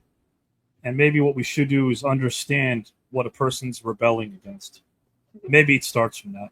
Instead of questioning what we're listening to, what we've read, understand where it comes from, why it's being communicated, and understand that the individual is communicating it for a reason. It takes a lot of courage to communicate and express something. So maybe we shouldn't look at it as a whole so much as really just, I said, if you put it under a microscope and focus on the individual more so than their whole message, that's probably the best way to look at it. Because there's a reason why somebody's writing something down in any form, whether it's lyric, whether it's a line in a screenplay, like I think Giselle brought up, doesn't necessarily matter. They're expressing it because they feel as if they probably don't want to become prisoners of their past. It's better to become the architect of your future. The best way to do that is to express yourself in the present. Guys, let's bring up some of your comments, and then we will get our judges to vote as quickly as they possibly can. Thank you. I got a nice little poem here from Eagle John I want to read. This is a nice poem here. We all know a man named Klein, whose programs are always so fine. When the guests are stupendous and the topics are tremendous, we all appreciate TKN time. Eagle John. Absolutely. Rodney Dangerfield could not have said it better himself. Thank you so much for that, Eagle John. Maybe not having to understand it all or just relate to it. Guys, some great comments there in the comment section. We appreciate that as well. If you don't know what I'm talking about regarding Dangerfield, there were a couple of HBO specials where he rapped in his set. You got to check them out. They're amazing. If you have not lived this life experiencing a Rodney Dangerfield rap, you haven't lived at all. All right, guys, let's get these votes here as quickly as we can. Bill, who do you vote for and why? All righty. That was nice. Giselle, I love the way you brought all that detail, that background. I really appreciate that. People write with different styles. Poetry can have different formats. The bottom line is that the person is writing something that they want to write about. And censoring would take away that passion. Just as simple as that. It's the heart and soul. Now, you can't please everyone. And if you try to censor yourself, you're going to lose the focus and the meaning. Phil, you're a New Yorker. Should we censor Knicks basketball, Phil? No. Mr. Babcock. I've been a Knicks fan. Basketball? No? Okay, all right. Yeah, you've been a Knicks fan since how long? That's your problem. A true fan sticks with their team no matter how much they suck. All right. I've been a Yankees fan, Rangers fan, yeah, New York Giants fan all my life. Oh, how I have suffered. But getting back to this wonderful topic, Pete, Mr. Babcock did make a very important statement that if you try to censor the work, the creativity goes away. You stifle creativity by censoring. Jacques, I agree. Every Saturday when we hear Morgan Freeman, it's amazing. And you're right that the story can bring you somewhere. Very good point. I would appreciate it. And if you can, just due to time constraints, my friend. I'm sorry. Okay. Everybody added some very good points, but Giselle nailed it. Okay, Phil, thank you for your vote, my friend. Appreciate that. Let's bring in time again due to time constraints, my friend. Who do you vote for and why? This one was no-brainer. This was definitely going to Giselle. She had it on point. She put it on every various level. Like she went with different ways that you could see it and feel it in the past and the future and how we expressed it. The word choices that you use in the poetry, she used for the whole poem. That made the whole poem what it was. She comes back to bringing it all together in the same idea of literacy and editing it in different ways of how censorship has come later. She just hit every point that there was on this subject. She knows poetry. Look at this, Tom. She I definitely concur. gets my vote. One of our participants in this tournament is Stevie Ray. He just texted me. He says, I see Pete Babcock on screen. He's one of the greatest GMs of all time. Is it okay if I could do a side deal and trade for his teammate? Well, look at this. Stevie's asking for a trade in the team challenge. No. No. Not available on trade. My gosh, Time, I thank you so much for your input. It's not as the well. NBA. The judges are doing great over here with their perspectives. And Miranda, if you can please give us your vote as well, please. So I really appreciated everyone's input on this. It was great. Howard brought up some good questions about, parental guidance or some kind of adult guidance for the children on these types of more controversial topics in poetry and music, etc. But I think Giselle really took all of this home. She was very passionate about the subject. She brought up different types of styles and why it's so important for poetry to be able to have people be able to speak their mind through poetry, be able to convey their emotions through poetry, because if not, then what would be the point? It's supposed to be a space where you can be free and you can, express yourself. So there shouldn't be a censorship on that. And adults should be able to communicate that to children as well about the meaning behind certain poems or music. I agree. Yeah, it comes from the parents, of course. Sure, educating them on the do's and the don'ts, what to listen to, what to read, perhaps, and never watch the Knicks. Miranda, thank you for your vote. We appreciate that. And I want to read this from Eagle John. I tip my hat to Dangerfield and the late comedian. I get no respect as a child. Eagle John says, I had so many pimples I fell asleep in the library, and a blind man was reading my face. Look at this. Interesting stuff. I remember that from Dangerfield. I remember that. You quoted Rodney there. Guys, here's how it's going to work with music trivia. Let's bring all the judges in on screen. So I'm tallying where things stand. Okay, so this is close. This is real close between, I look at the point differential here, we're looking at 4. So the way this is going to work with music trivia is, it's kind of fast. It's sort of a lightning round type deal. If Jacques is able to get 3 out of 6, based on the tally, based on the votes, he and Howard will have won tonight. If Jacques is able to get 3 out of 6. If not, the opposing team can steal, and we'll see how far they go. They will be given 10 questions. Jacques will be given 6. Jacques, here we go, my friend. Here are the musical, and they're all multiple choice here. Jacques, you got it. We are delving into musical trivia. It's our final topic, and then we're going to get out of here. What 1980s pop singer, and if you know the answer, guys, don't help out. In the comment section, don't help out. What 80s pop singer won a 2013 Tony for Best Original Score for music for Kinky Boots? Was it Madonna, Cyndi Lauper, Whitney Houston, or Pat Benatar? Just because of the title, I don't know. I'm going to say Cyndi Lauper. Was the right answer. Jacques got it. Cyndi Lauper. So let's tally this. Let's tally that. That's 1. Jacques needs 2 more, and he and Howard have won tonight. We have another one for you, Jacques. Let me see if I can scroll down here. Tally it in the votes? Yes, if you can. Okay. That's 1. Yes. Okay, this is for Mr. Rougeau. Let's see. I got lucky, guys. No luck. Okay, as I scroll down. Here we go. What Canadian singer was rocking in the free world with the release of his 89 album Freedom? Leonard Cohen, Gordon Lightfoot, Neil Young, or Bryan Adams? Leonard Cohen. The right answer was Neil Young. Neil Young was the right answer. Rocking in the free world. I know it wasn't Bryan Adams because I know all his songs. Yes. I know it wasn't him. I knew that one. Good shape. 4 more. Classic record label boasted the acts Diana Ross and the Supremes and Marvin Gaye.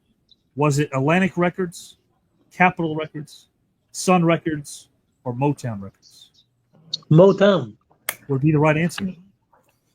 Guys, Jacques needs 1 more, and he and Howard hard one. will have 1 tonight. Can't mess with the Soul Train.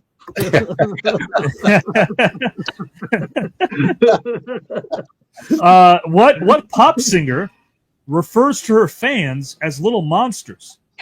Katy Perry, Beyonce, Lady Gaga, or Rihanna? Lady Gaga would be the right answer, guys. 1 more to go, and this is a victory for Team Jacques and Howard. 1 more to go. Okay, here we go. What country singer never wore a cowboy hat on stage? Never. Was it Willie Nelson, Johnny Cash, George Jones, or Merle Haggard? It's got to be one of the last 2. Willie Nelson, Johnny Cash, George Jones, or Merle Haggard? Mr. Jones. Guys, George Jones is the answer. Jacques Rougeau and Howard Collado have won tonight. Wow. Musical trivia for Jacques Rougeau. Crushing it with musical trivia. Hey, guys, before we get out of here, Howard. Yeah, victory speech, anything you want. But how about this? Jacques and Howard, anything you want to let Pete and Giselle know, please. We bad. I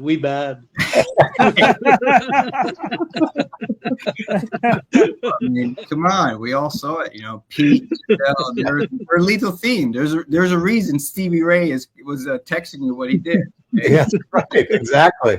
You know, I want to say something while you're all there. You know, you guys, the judges, everybody, Avi backstage. This is an amazing time in my life. I look forward to every Wednesdays and every Saturdays, and I don't care if I win or lose. I really don't care.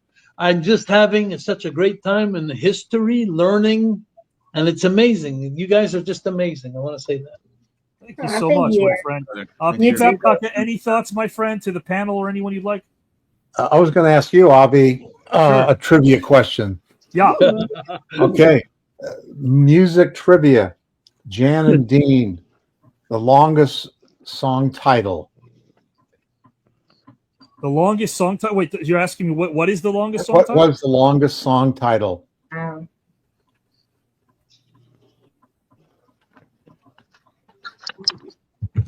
think it's Black Hawk War.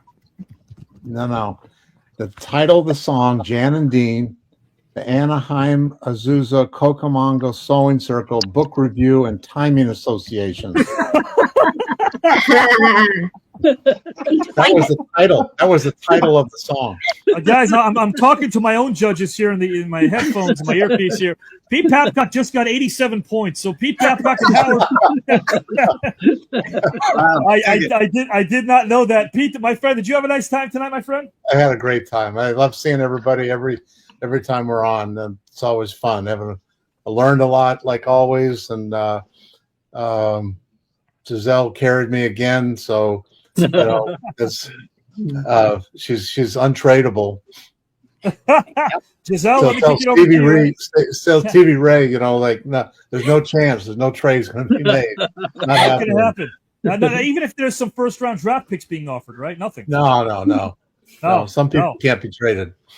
There you go, untradeable. Giselle, speaking of which, any thoughts that you want to share with us regarding the panel? Well, likewise, Mr. Babcock, you definitely bring something out of me that helps in the competition format of this, and I enjoy being your teammate and being on here with you any chance we have. And also, go read Pete Babcock's Facebook post because they are so educational and entertaining, and he brings up the most wonderful people that if you haven't learned about them, I don't know why you haven't. He's going to let us all know about them. Oh gosh, there's so much information there on Mr. Pete. He educates us. Speaking of unsung heroes, thank you for shining a light on so many, Pete, on your post. So many unsung heroes there that we should really educate ourselves on. Howard, any thoughts you want to share with the panel before we get out of here? No, just grateful to be here with Pete, Jacques, Giselle, the awesome judges, you, Avi, these amazing topics. Holy cow. So I'm grateful. Thank you, man. Thank you. Absolutely. Judges, Miranda, Phil, Time, jump in. Anything you want to tell the panel or our viewers? The floor is yours real quick, and then we will sign off. This was super fun. Thank you for everybody who tuned in, and everyone did an amazing job tonight. Congratulations, Howard and Jacques. Thank you, Cara. This was so much fun tonight. Again, I learned a lot.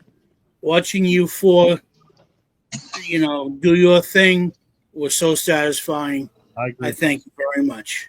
I agree. Absolutely. Time. Thank you for appearing here for the first time. It's been a pleasure. It's been such a pleasure working with you guys tonight as a judge. I'm very excited about this. This has been so much fun. Thank you. Thank you so much. And guys, again, Saturday night, 4th of July weekend. We've never done this, but if you like the team challenge, we've got a brand new match on Saturday night, this Saturday, July the 5th, 8 p.m. Eastern time on this channel. And once the 4th of July weekend is over, the following Saturday, the 12th, we've got our 250th episode. And then the Censored Celebrity Tournament round number 2 is nearing its final lap. With this particular match, the next Censored Celebrity Tournament matchup we have on that Saturday night. Don't look at the date. It's going to be changed to July 19th. Look at this lineup. Baseball Hall of Famer Brett Saberhagen, WWE Hall of Famer Jake the Snake Roberts, NBA legend Antonio Davis, and a mystery NHL Hall of Famer. 4 participants. 4. 3 out of 4 will move on to round number 3. That's where Jacques Rougeau and Pete Babcock reside, and Giselle, they're in round 3. So, guys, again, the final lap of round number 3. Round number 2 is upon us. This match you see on screen will take place July 19th. July 12th is our 250th episode. And, of course, that's going to be a special on location. And this Saturday night, July the 5th, a team challenge episode. Check out the posts of the Howard Colados, the Giselles, all the amazing hosts, and they will let you know as early as tomorrow what you can look forward to on this particular Saturday. For Pete Babcock, Jacques Rougeau, Giselle, Howard Colado, Miranda, Phil Justin, Time Allen, Eagle John, and Rodney Dangerfield and his spirit and everybody else, thank you for joining us tonight on the Team Challenge.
I would ask my future self if mankind was able to cooperate with one another in order to avert the worst effects of global warming by the year 2050.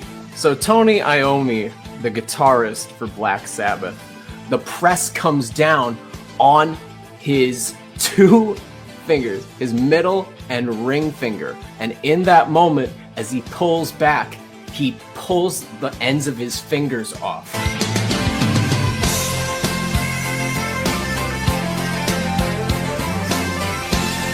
Contrary to all the other managers that would come on the air and they would say, let me tell you something. I'm the brain here, and I'm this, and I'm that. And Jimmy Hart was never spoke about himself. He always put the heat, he always put the importance on his proteges. And that social and cultural climate is what gave birth to a lot of those genres. Look at the graffiti art that was on the trains when they were going by, the 7 train, the 6 train, the 4 train. Okay, these trains are now in museums.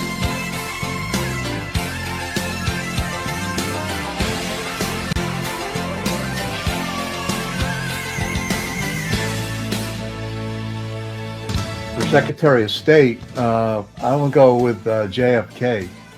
And the reason I go with Kennedy is that Kennedy understood the international scene. The reason why one should discuss financial matters and financial disparities, and that should be a focal point in romantic relationships, is that it tells your partner where your values lie.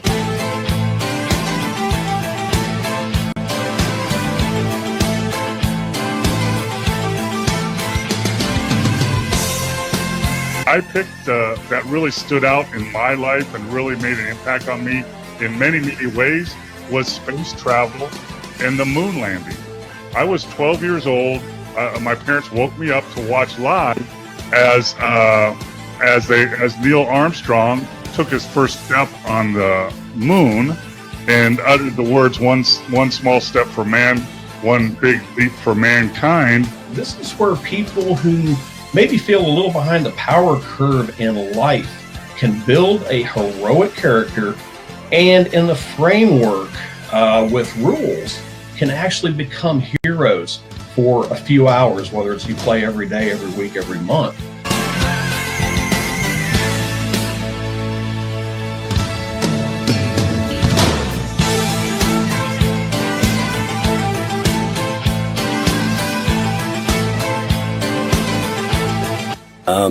Most people have more of an inclination to play sports than they do to be more cerebral or whatever. And so I think a lot of people, I know I did, I thought I was going to be a professional athlete. That's a very good point. But why would higher life forms come and mutilate our cows or go after random farmers throughout the world? It makes zero sense.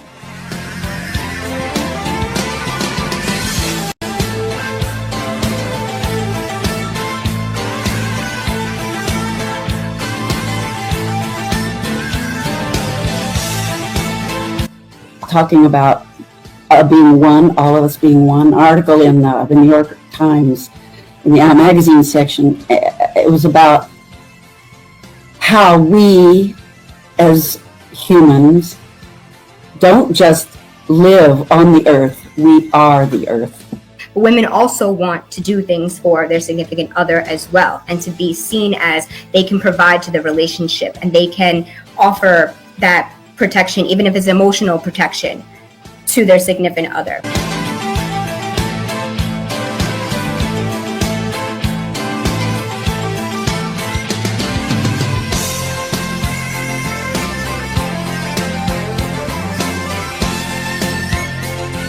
So if you have a situation with another country and one country is succumbing to your power, what is in the cards that country might just say, forget it, and I'll just hit the button? When March Madness comes around, who's the one team that every single person knows on the planet is always going to be in that group represented no matter what happens? Duke. It's always Duke.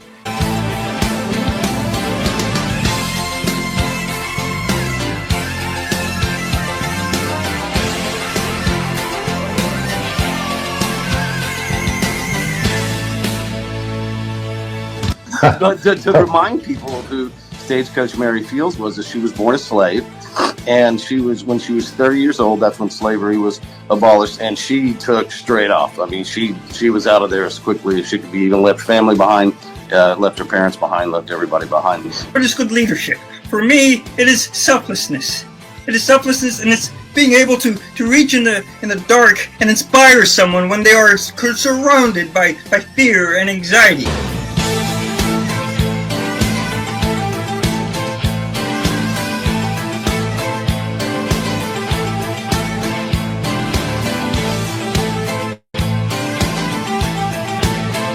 The Jungles and the Hanoi Hilton, and the things that man went through, firing squad, execution.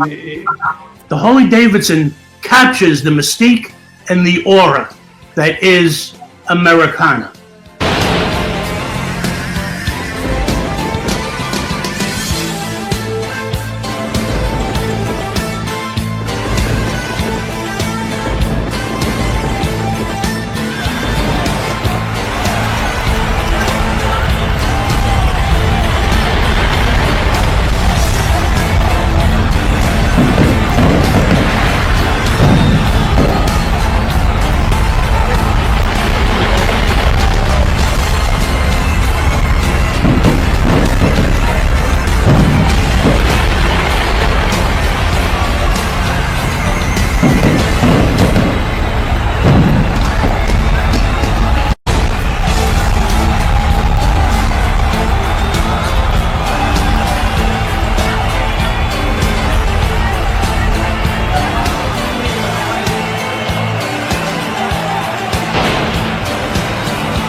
Oh, baby!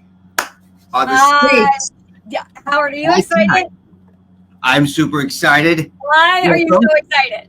Oh, why am I excited? Well, tonight we have an amazing matchup. All right. And what's on the line is immense. We have Miranda going up against who, Giselle?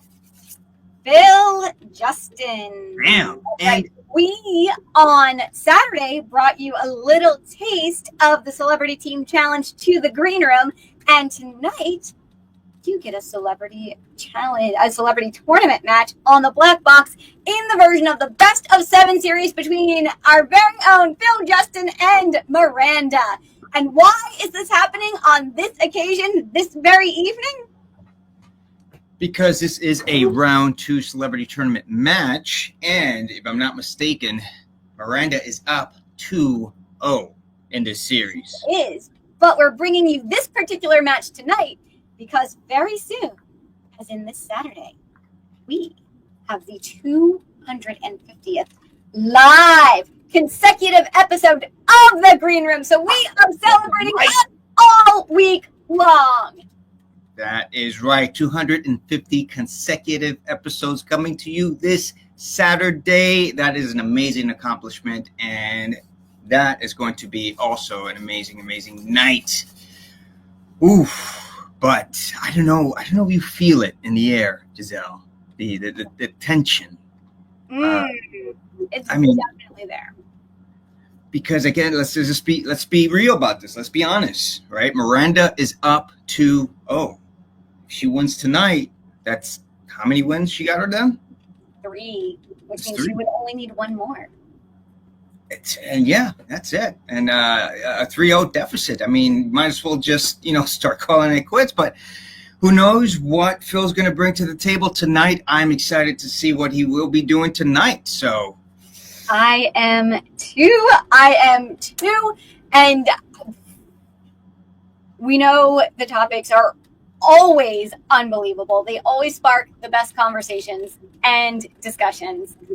I can't wait to find out what they are. As usual, any given night tends to come down to either who you're matched with, but we know what that's going to be like, or what the topics are. So what kind of unusualness do you think is in store for us tonight, Mr. Collado?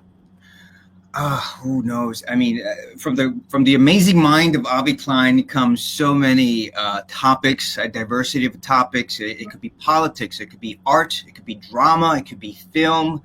Avi, he's amazing at writing for us, but gives us a twist. He's not just going to write something on the surface, right? If he gives you music, it's going to be something that's a little more in depth than just, hey, name me the hit from 1965. No, Mr. Klein is going to go a little more in depth, and that's why I'm really excited in terms of what's in store for Miranda and Phil.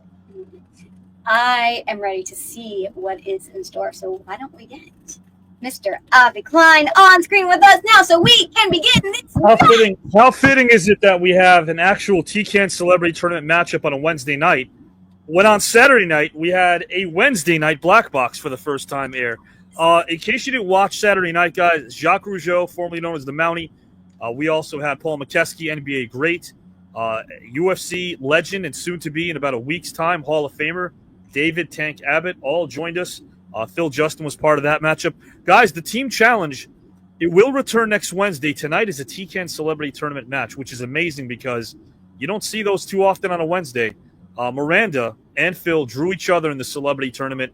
They faced each other back in the day. We know how that turned out for those who've been with us for a while. Phil won that one, and now they have a brand new series, and Miranda's looking to, exact some revenge.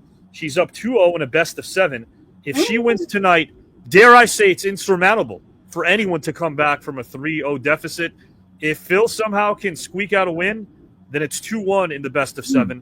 In case you don't know sports, that's fine. To win a best-of-7, you got to win 4 times. Miranda's won twice. Phil hasn't won yet against her. This is, again, part of the same tournament that you see every Saturday night. They are part of the tournament that features 152 Hall of Famers from the world of sports, music, wrestling, not to mention Oscar, Grammy, Tony, Emmy, Golden Globe, AMA, WGA, and Olympians, all competing for the pride of the prize. Guys, this is it. It's going to be amazing to see how this thing turns out. The topics are diverse. And remember, in case you need to be reminded of this fact, yes, we have the 250th episode this Saturday. We're keeping things quiet as far as what that episode is going to look like. Last year, if you remember, we were all in person together for our 200th episode, and there were a plethora of amazing testimonials from the celebrities who are part of this, who express how much joy they have doing this. And that's true. If you guys were able to have a look at some of my emails and the text messages I get, these guys want to do this, and they're not getting paid. I'm a very honest guy. They don't want to get paid. They do this because they love it. They do this because they believe in what TCAN stands for. And that's what really essentially every one of you, I think, subscribe to as well. You can see the honesty. You can tell that it's creative, but even more importantly, it's meant for you. This is something we do because of you. If you're not here, we're going to have our conversations regardless, because I'm captivated by conversation. But we do have philosophical fun. We do provide limitless edutainment. That's where entertainment marries education. And I'm telling you guys, if you think so far round 2 has been exhilarating, you have no idea what's in store, because purposely done, some of the heaviest hitters we have in round number 2 are about to show up in their second round slot. We have Jesse the Body Ventura, former governor. We have, guys and gals and pals, Jake the Snake Roberts. We have, from the worlds of film and television, of course, people you haven't even seen yet, people we've been teasing for a while. They're all coming down the pike. And on July 19th, on Saturday, July 19th, this Saturday is our 250th special, but next Saturday, the following Saturday, I should say, look at this one over here. We've got Baseball Hall of Famer Brett Saberhagen. Now, don't mind the date. It says July 5th, but we have Brett Saberhagen, who's a Baseball Hall of Famer, WWE Hall of Famer Jake the Snake Roberts, NBA legend Antonio Davis, and an NHL Hall of Famer. First of all, where are you going to get half of that? Even a third of that? You're getting 4 of these incredible legends all appearing on screen at the same time. And in case you need to know, which you probably don't, we haven't missed an episode since we debuted. That's why we have our 250th consecutive episode. Dare I say Bill Maher, SNL, The Tonight Show. They don't book as much as we book, but even more so, they're not able to do what we do. There is no off season here. There are no off nights. We don't take time off, whether it's Christmas Eve, New Year's Day, it doesn't matter. We are here to provide you as much entertainment as possible while educating you as we do. Now, guys, remember, again, Saturday night, special show, not a tournament match. We're going to relive some of the greatest moments we've had in TCAN history. Join us for that this Saturday. It is going to be a blast. July the 12th, 8 p.m. Eastern Time. You know the channel. If you want to help out, always like and subscribe our videos. It's that simple. It's absolutely free. That's why I call all of our events a free per-view event, because you're not paying a dime. Along the while, we have people that are asking us whether or not they can contribute somehow. And the best way to do so is to bring your friends and family in. Get them in the comment section. Get them to comment on a show. Get them to tell us exactly what they like or even don't like about it. Why not? Let them be involved, because that is what helps us. We do want to thank our national sponsor, Progresso Soup. We do want to thank Amazon Prime, yes, the Amazon Prime, for believing in this. We are glad to show you guys in the second half of this year where TCAN is headed. And again, without you, it would not be possible. So thank you for that. Guys, let me pull up some of your comments. Power Store, nice to see you. Sal, yeah, tell a friend to tell a friend, tell a friend to tell an enemy, and then he won't be in the enemy anymore. They'll be a friend. Hello, Eric, nice to see you. Classy Times, good to see you as well. We have our judges in the back. Giselle and Howard will be judging as well. Phone is being blown up. Guys, here's what I'm going to do. I want to bring in Phil and Miranda right away. I want to bring them in right away. They've got their game faces on. They're ready to do this thing. Phil, I want to bring you in first. Now, Phil, I know for a fact that you're looking forward to this match because you're a sports guy, and I think you would concur. If you lose this match, it's not over, but it will not look too good, will it? Being down 3-0, it's like you need a miracle. Now, it's not over till it's over, but down 3-0, tough. Don't want to be there. I would agree. Phil, is there anything else you want to address? Do you want to tell our judges something? Because really, your fate is in their hands. Guys, please understand this. This is not some corny or cheesy statement I'm making here. The celebrities that are part of this thing obviously do not want to lose. They want to win because of what this place represents. Phil, if you lose this match, I mean, again, you'd have to win 4 in a row, and the next time we do a celebrity tournament might be in the year 2037.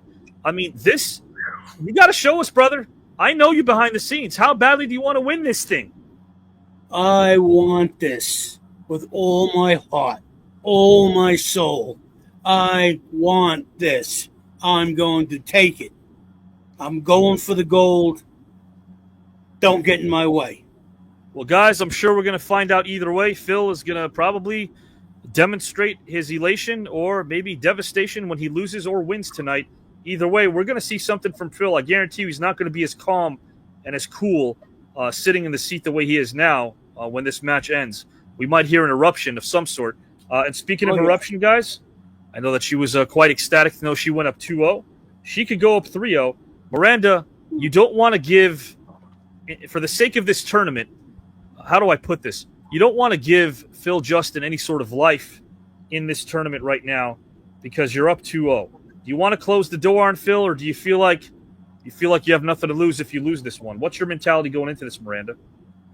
No, it's going to be 3-0 by the end of the night. Just saying. Well, expand on that. Let us know. Why 3-0? I can't give anyone a leg up or a lifeboat or life jacket, whatever you want to call it. I can't. There's no time for that. This is the TKN tournament. So sorry if it has to be that way. It's 3-0. That's it. All right, guys. Again, for those wondering, there are some green rumors in this celebrity tournament. They could win the whole thing as well. One step at a time. That's the best way to go about it. We've got a lot of third rounders already. Phil and Miranda want to be part of that exclusive club. Giselle's a third rounder. Howard's waiting for his match with JW. This is the final lap of the second round. You're going to be seeing the second round end soon. There aren't too many participants left in round number 2, so make sure you buckle up. You'll know that if a Phil, Justin, and Miranda match happens, it could take place on a Saturday, a Wednesday, or any other time. All right, let's get this thing started. Judges go to the back. Howard and Giselle are going to be judging this thing along with our special judges who are in the back. I see them. Very cool. Glad you guys are here.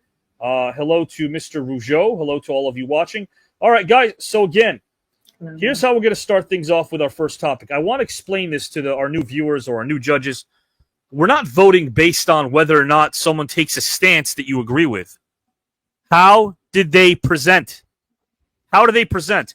If someone, and we're not going to do something as simple as vanilla over chocolate ice cream, but if you're a fan of vanilla ice cream and Phil isn't and he goes chocolate, you're not going to vote for Miranda simply because she went for the flavor of choice or the flavor that you prefer. Who presented the best? That's what you're doing. You're not voting again on their stance on this topic. Who presented the best? How did they resonate with you? Did they resonate with you? And guys, again, 15 grand, 5-day trip to Greece is on the line in this tournament. Please vote without bias. Do not vote. This part is not anything that you might see on television. This is not conventional, and I like that. I don't like being ordinary. This is not scripted. We don't know who's going to win this. It is based on your comments and your votes in the back and in the comment section. So please, no bias going into this thing. And let's make sure that you guys understand that you can take notes as well in the comment section. Let us know why you voted for someone. The judges are going to be on screen are going to let us know why they voted for someone instead of just saying who they're voting for. All right, guys, again, let's get this thing started. This is topic number 1. Phil and Miranda, are you guys ready? Yeah. Let's do it. Let's do it. Okay. In this challenge, and this is improv, guys. This is an improvisational challenge. You have 3 tonight. This is all essentially, if you guys are watching this for the first time, it's all cumulative. So the most amount of votes after 3 topics will be the person that actually wins this particular match. Again, whoever gets the most amount of votes after all 3 topics. This is cumulative, so this will carry over to the next topic as well. In this challenge, both Miranda, guys and gals and pals, and Phil are both going to do something that you've never seen before, because they're going to go back in time. But does going back in time mean decades or centuries? It doesn't have to. They're going to articulate a strategy, but not just any strategy. They're going to be on the phone with a fellow TKN host, and they'll discuss a strategy regarding this very match that they're in. You see, this scene takes place 5 hours ago as they're preparing for this match against one another. That's when this scene takes place, 5 hours ago. It's 8:23 Eastern Time. We're talking 3:23 Eastern Time. What are we looking for in this scene? And this is the notes that I would suggest Miranda and Phil to jot down before they get started. Put them in the back so they can organize their thoughts. I'm looking for intent. I'm looking for depth. Intent, depth, conviction, ideas, and emotional investment. Intent, depth. It's for our judges too, of course. Intent, depth, conviction, ideas, and emotional investment. And of course, the whys. So I'm going to repeat this again. One at a time, they will be on the phone with a TKN host. Either Howard or Giselle will be a part of this scene. They will be on the phone with a TKN host, and they will discuss a strategy regarding the match that they're in right now.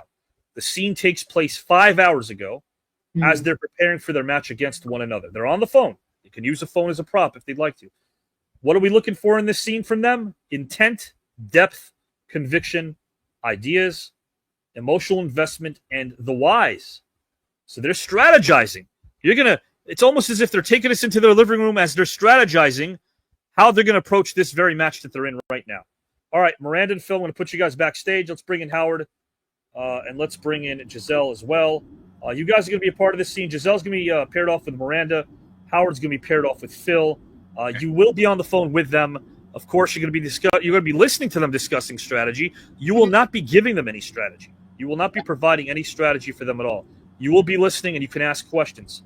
I would suggest that's kind of how you make sure if you have to hit on something, make sure that it's more or less a question that you're posing rather than suggestions that you're making. All right, guys, I'm going to pull up Miranda and Phil in about 2 minutes. Let me put you guys backstage. Let me bring in our other judges tonight and introduce them as well. Mr. Sebastian, welcome. Welcome to the Black Box tonight, my friend. Hey, what's going on? How you doing, Avi? I am doing well. And Mr. Jake, how are you doing, Jake? I'm good. How are you? I like the gray blazer. I like that. I like Sebastian's hair. You guys are ready to roll. From what you've seen of TCAN so far, what are some of the things, I guess, that do speak to you guys? What are some of the things that you enjoy about TCAN thus far? Go ahead, Sebastian. Go first. To be honest, I really I think somebody said it in the chat earlier. I really love like the Pandora box effect. It's just you get something new every week, every show. It's very unexpected what we see each week. So definitely looking forward to more surprises today. And just the overall passion and good intention and positivity that TKN brings to to the space. Essentially, the only thing for sure is nothing's for sure. Absolutely. There you go, Mr. Jake. Your thoughts? First off, I would like to express my sincerest apologies for missing last week when I was supposed to be a judge. There was a family emergency. Avi, I appreciate you understanding and giving me another shot. That part should tell you in itself how I feel. But if you want to get down to the nitty gritty, I love it. I love the passion that everybody throws at the show. I love all the challenges. I love all the people involved, and I appreciate everybody for being so friendly to me. Well, why not? Absolutely. You bring a lot to the table, and so do you, Sebastian. I love having these moments on screen together. You guys are doing fantastic. The last time you both judged. I can't wait for tonight as well. And again, I want to let everybody know that's watching, if you ever want to attend a free workshop, guys, let Howard know, Mr. Collado. They are free. They'll remain free. I'm doing my best to be as part of those workshops as possible. I have been workshopping and teaching the craft of storytelling and hosting for a long while. And if you want to be a part of that, it won't cost you a dime. Let Howard know, and we will definitely get you involved as well if you're passionate about the craft. What I'm going to do right now is remind everyone again, thanks for supporting what we're doing. We're at 4.5 million total on YouTube already. We're focusing on YouTube, and once round 2 is over, the other platforms as well. So thanks for keeping this thing as hot as it's been. Our last few Saturdays, the last 4 or 5 weeks, we've been averaging over 100,000 views, and that did not happen overnight. So thanks you guys for, again, building this strong community as well.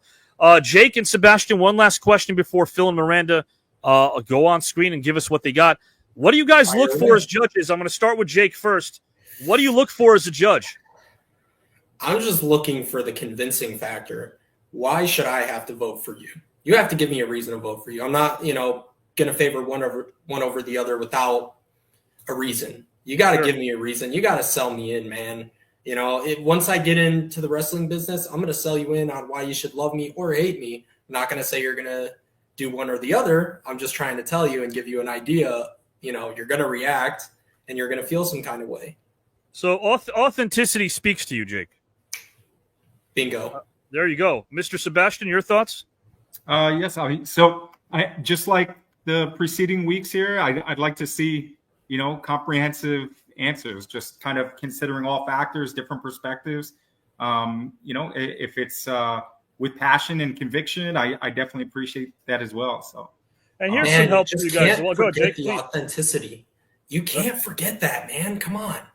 And I'll tell you guys, just again, some of the my own criteria that I brought up earlier is something you can use as well. Their intent in the scene, their depth, their conviction. In this case, the ideas that they're bringing to the table as far as preparing for their match and also emotional investment. But the most important thing you guys got to remember as judges is the whys. Did they hit the whys? We have to know that. We're not looking for anything vague or general. Ed, thank you for saying that, my friend. You can join our workshops whenever you'd like. You've been here since day one. Appreciate you. Appreciate Jake. Appreciate Sebastian. I'm going to put you guys backstage, and we'll be off to the races. Pleasure. Absolutely, guys. Thank you for joining us tonight. And I'm going to bring in Miranda first, and she's going to be up with Giselle. When I count this thing down, they are going to have a phone conversation. Miranda will decide whether or not the phone conversation has already begun. Is she in mid-speech, or is she making the call? That's totally up to her. But, guys, you know what this scene is all about. They are preparing for their match. Miranda is going to be discussing her upcoming match with Phil. We're kind of suspending disbelief over here because she's discussing a match that's already taking place now 5 hours before. Miranda, the floor is yours in a 3 and a 2 and a U.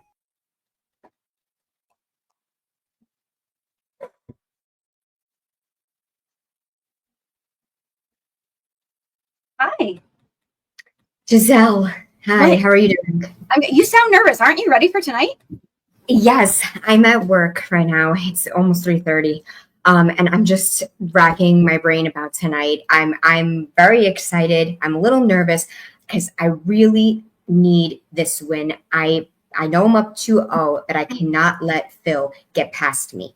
Okay, this is very important. The stakes are super high. This is a TKN tournament match. Round 2. This decides our fates in this tournament. I mean, round 3 is right around the corner. This one match decides your fate. it's a big deal. I mean, if I let this slip and I let Phil win, I still have a chance, but I can't even let him do that. I can't let him get a leg up. So I've been racking my brain, and I have some ideas and some strategies that I wanted to share with you, and I wanted to get your opinion. Is this even ethical? You know, I'm going to be judging tonight. Well, I know that you are very good at separating what is personal and what is professional. And I think that even if you don't want to give your opinion, at least just listen. I have to get this off my chest before I see my next client, because it is just clouding my brain right now. And I need a clear head. I need a clear head. Thank you. Okay. Because I know it's in the middle of the day, but this is very important. Okay. All right. So my first strategy, you know, I'm at work. I'm doing my therapy thing, right? And I think that winning this, especially with the topics that Avi gives us, they're so thought-provoking. I think that the mental clarity is the most important thing. Thinking about Phil's mentality, also thinking about my mentality, right? Okay. So my first thing is that I've been practicing some emotional control. Right now, I know I sound all over the place, but I promise you in 5 hours, I'm going to practice my breathing. That's number one. Okay. Always breathe.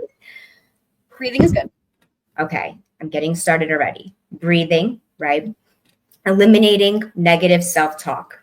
Okay. That's why I'm trying to be positive.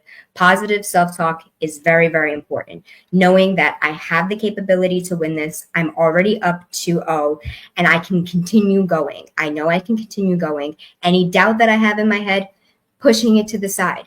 Pushing it to the side. What are you going to tell yourself when that doubt starts creeping in? Miranda, you can do this. You've done it before. You can do it again. And another reason why I'm up to 2-0 is because I won the Blind Faith tournament.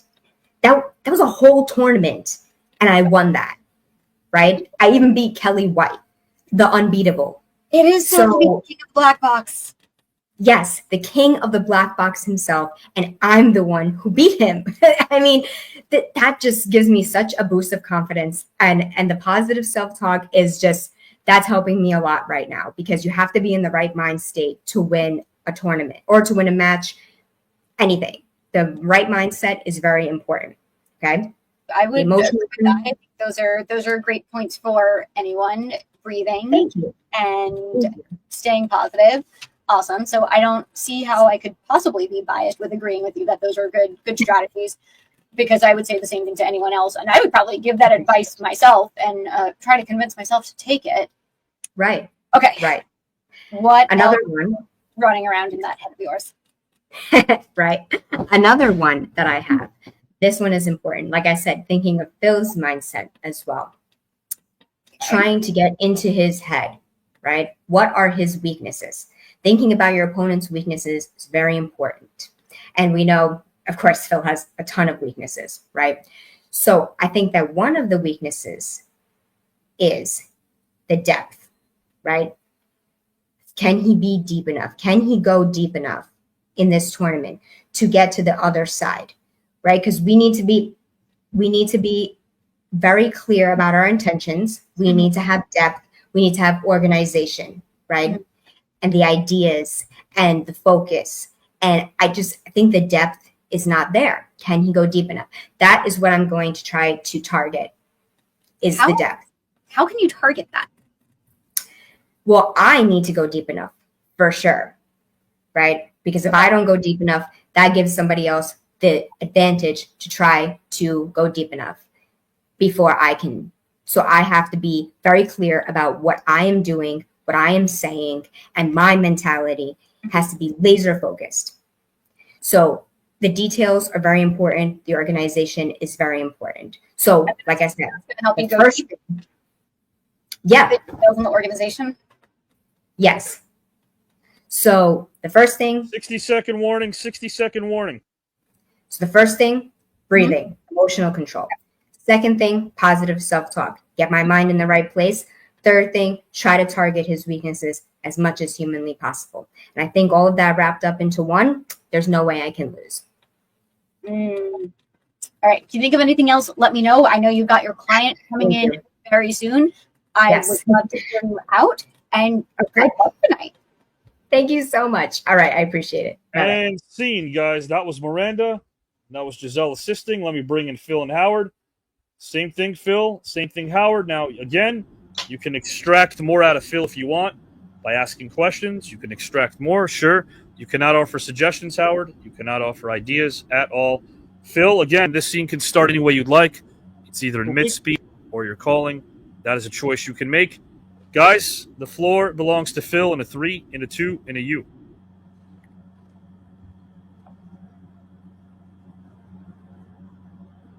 Howard.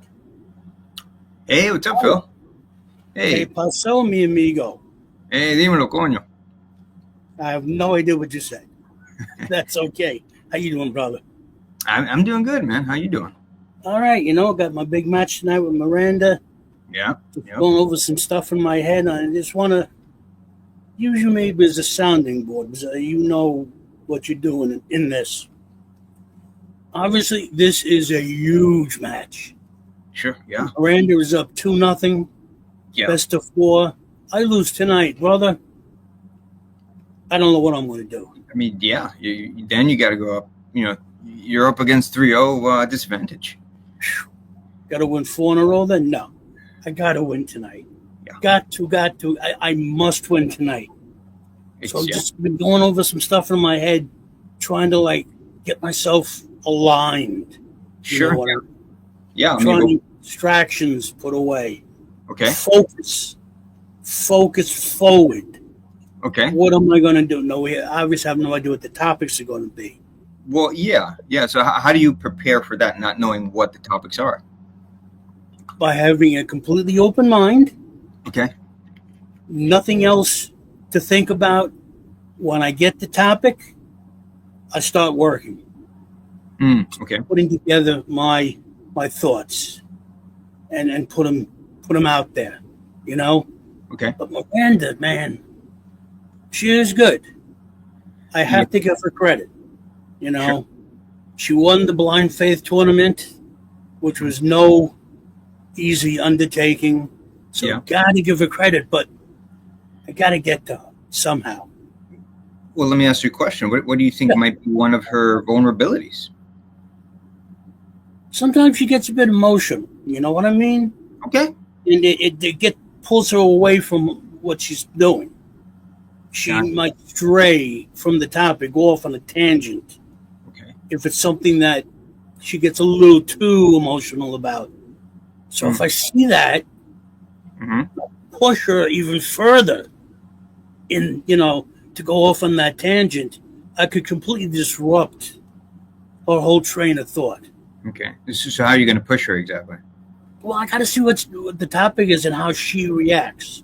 Okay. And if I see you look in the eyes, sure, the eyes are the window of the soul. I look in her eyes and I see something going on, like a shark smelling blood in the water. Okay. Go right forward. Now, practically speaking, do you mean that then that's when you're going to rebut? Oh, rebuttals will be key in this one, I think. Okay. Because a rebuttal can just completely disrupt an opponent's train of thought, no matter who they are.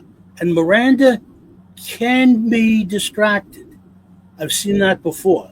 So I'm hoping that I get that opportunity. In the meantime, I need to keep myself focused. Okay. I know she's probably thinking the same thing. How is she going to get to me? How will she get in my head? Yeah. And I got the no vacancy sign up in here, brother. She ain't getting in. No way. No way. Not going to happen. 60-second warning.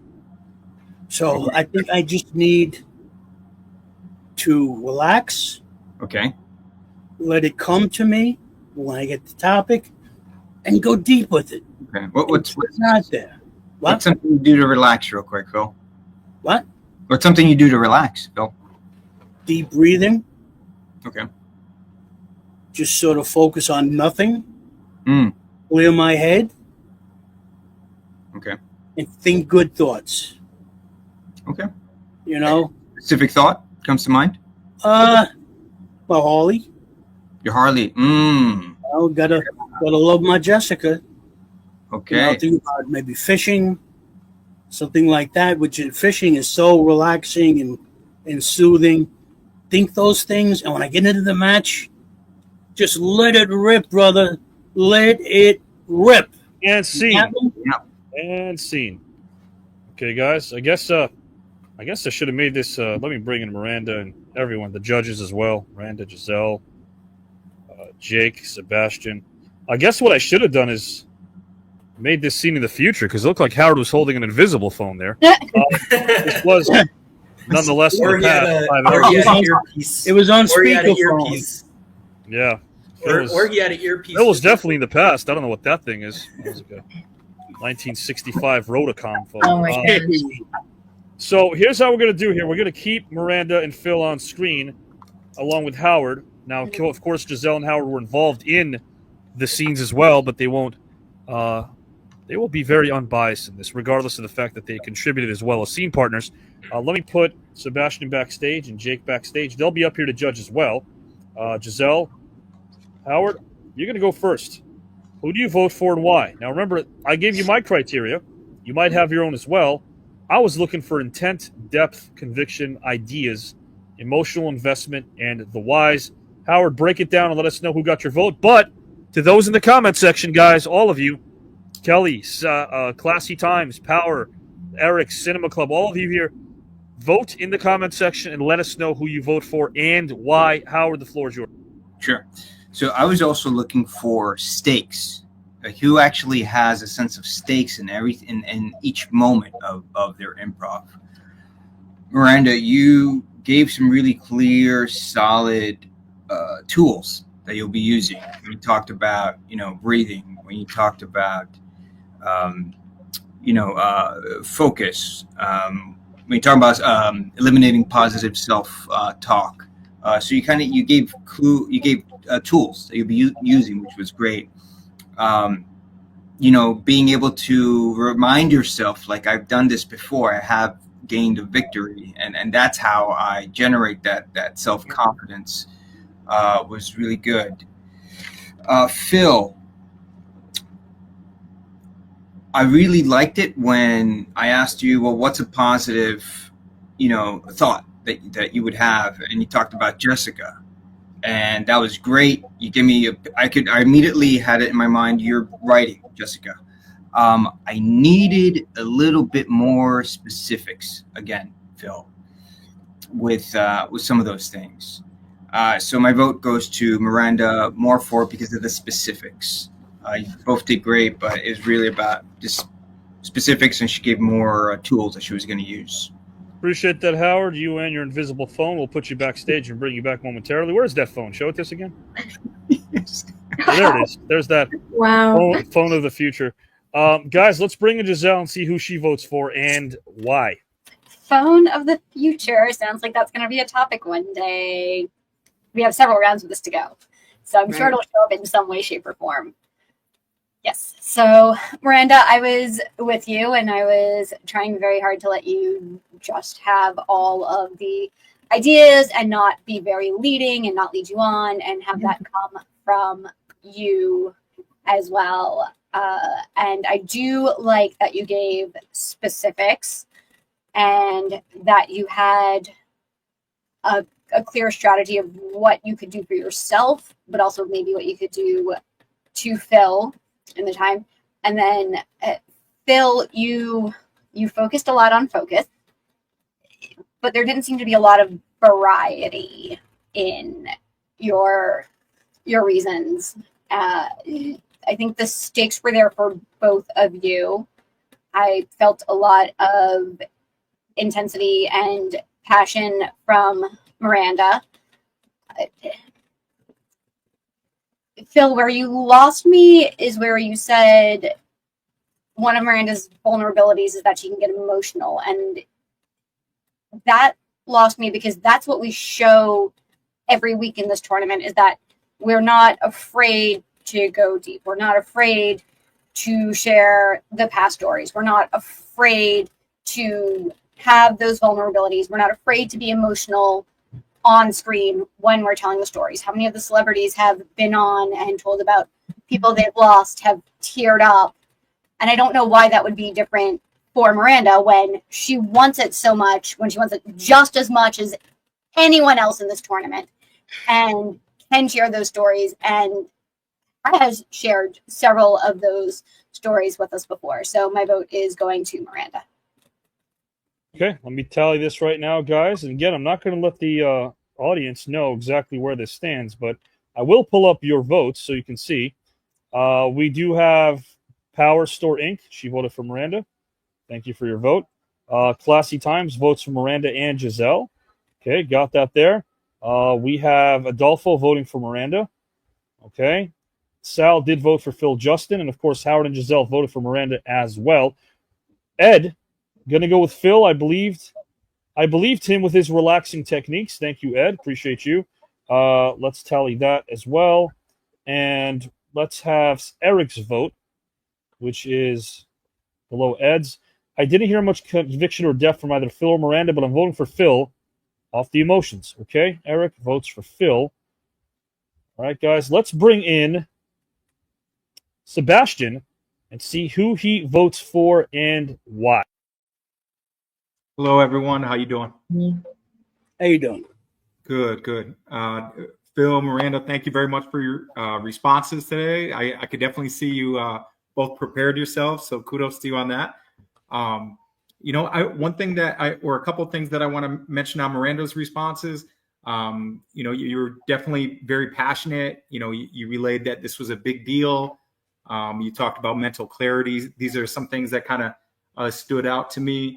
Also, for the most part, your response was comprehensive. The only point where it might have dipped a little bit for me was when you were speaking about some of Phil's weaknesses, which was still okay. But, I think in preparation, maybe that wasn't needed as much. And then your recap was very helpful. I definitely like that at the end, because I will say some of the pieces were a bit scattered, but that kind of summed it up at the end. When thinking about Mr. Phil Justin's responses, I mean, Phil, with what you were saying, everything seemed pretty pointed or methodical in your approach. One thing that kind of helped tip me in favor of some of your responses was the fact that the way you described things. I think you said something like you were looking your opponent in the eyes and you were like a shark seeing blood in the water. I kind of got a kick out of that. I thought you were like writing a story novel or something like that. So that was a positive for me. And then finally, I think you made it less about your opponent and more about yourself when it comes to preparation. So you were talking about, relaxing, clearing your head, making sure you had the right, alignment, so to speak. And because of that, you kind of put yourself in your happy place. And when I thought of that, that really spoke to me. I was like, is this guy going to his happy place, like Happy Gilmore or something? Like I just envisioned that, and that kind of spoke to me a little bit more. But great job to both of you. And for that, I vote Phil this time. Thank you. Thank you, Sebastian. Appreciate you. Appreciate your input as well. Very concise. That is Sebastian. Let's bring in Mr. Jake Prince and see who he votes for and why. I'm going to start off by saying you both had some very convincing arguments, but I'm going to cut right to the chase. Phil, your strategies, I will say not a lot of them are ideal, but the biggest one that hit home for me, above all, is clearing your mind and going to your happy place, thinking happy thoughts. Maybe not happy place, but just thinking happy thoughts. And that hit home for me. So I will say this round I have you. But my only gripe with you is that you didn't even follow me back on Instagram. My only gripe. I'm sorry. I'll take care of that. So, all right. This is official right here. Jake votes for Phil. Jake, thank you so much. Appreciate you as well. Phil, yep. Absolutely. We're tallying this thing in the back. And guys, topic number 2 is upon us. I'm going to bring everybody on screen, all the judges as well, so they can hear topic 2. If you have not voted, guys, for topic 1 in the comment section, please do so now. That is very important. Miranda, I'm going to ask you the same question. I mean, why why do you want to win this match beyond the obvious? The obvious is, hello, you go up 3-0. It means you're one win away from getting what? Your fourth win, which is on brand, right? It also means that you'll be in round number 3, which is, I guess, sacred ground. Not many people have made it to round number 3. There have been a lot of eliminations in this tournament. John Anderson, one of our odds-on favorites, is not going to be in round 3 unless he wins the John Amos Bowl. But beyond the obvious, I don't want to put thoughts in your own mind. They're probably already there anyway, but this has to do with the past, I feel, because I'm not going to go ahead and say it's your only objective, but perhaps exacting revenge? Perhaps what happened in 2023 is still on your mind? Perhaps being able to right a wrong and maybe just to shut Phil up a little bit? Or, I mean, he's been going back and forth with you on Facebook. I've been noticing you guys talking about your matchups. He's been very braggadocious about what happened 2 years ago.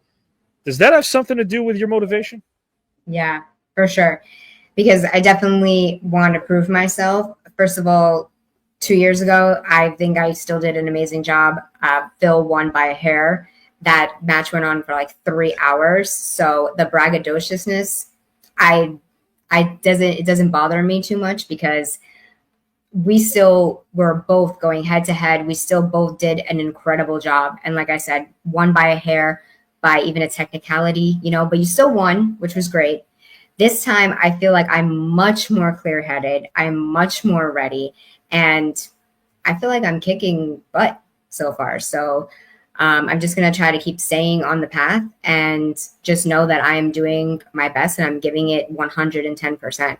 So, but it's definitely, obviously, the winner gets the gold at the end. So, Phil, is this, and I got to ask Phil, is this a little personal as well? Because you did win that by the hair and your chinny chin chin a couple of years ago. You won that match at the last moment. Yep. Is this personal? Everything is personal. I don't want to lose. I don't like losing. The fact that it's Miranda just adds a little icing to the cake. But she's been riding me pretty good about how she won the Blind Faith tournament and she beat me in that tournament to move on to win it and so forth, and how great she is, and she beat the great Kelly White, and yada, yada, yada. Oh, Maron, enough. Let's just get down to it and dance. All right, that's what we're going to do. We're going to pull up all our judges on screen as I read topic number 2. Here's Howard. All right, here's Giselle. Here's Sebastian, and here is Jake Prince. So this second topic is all about the present. I'll read you guys something I jotted down.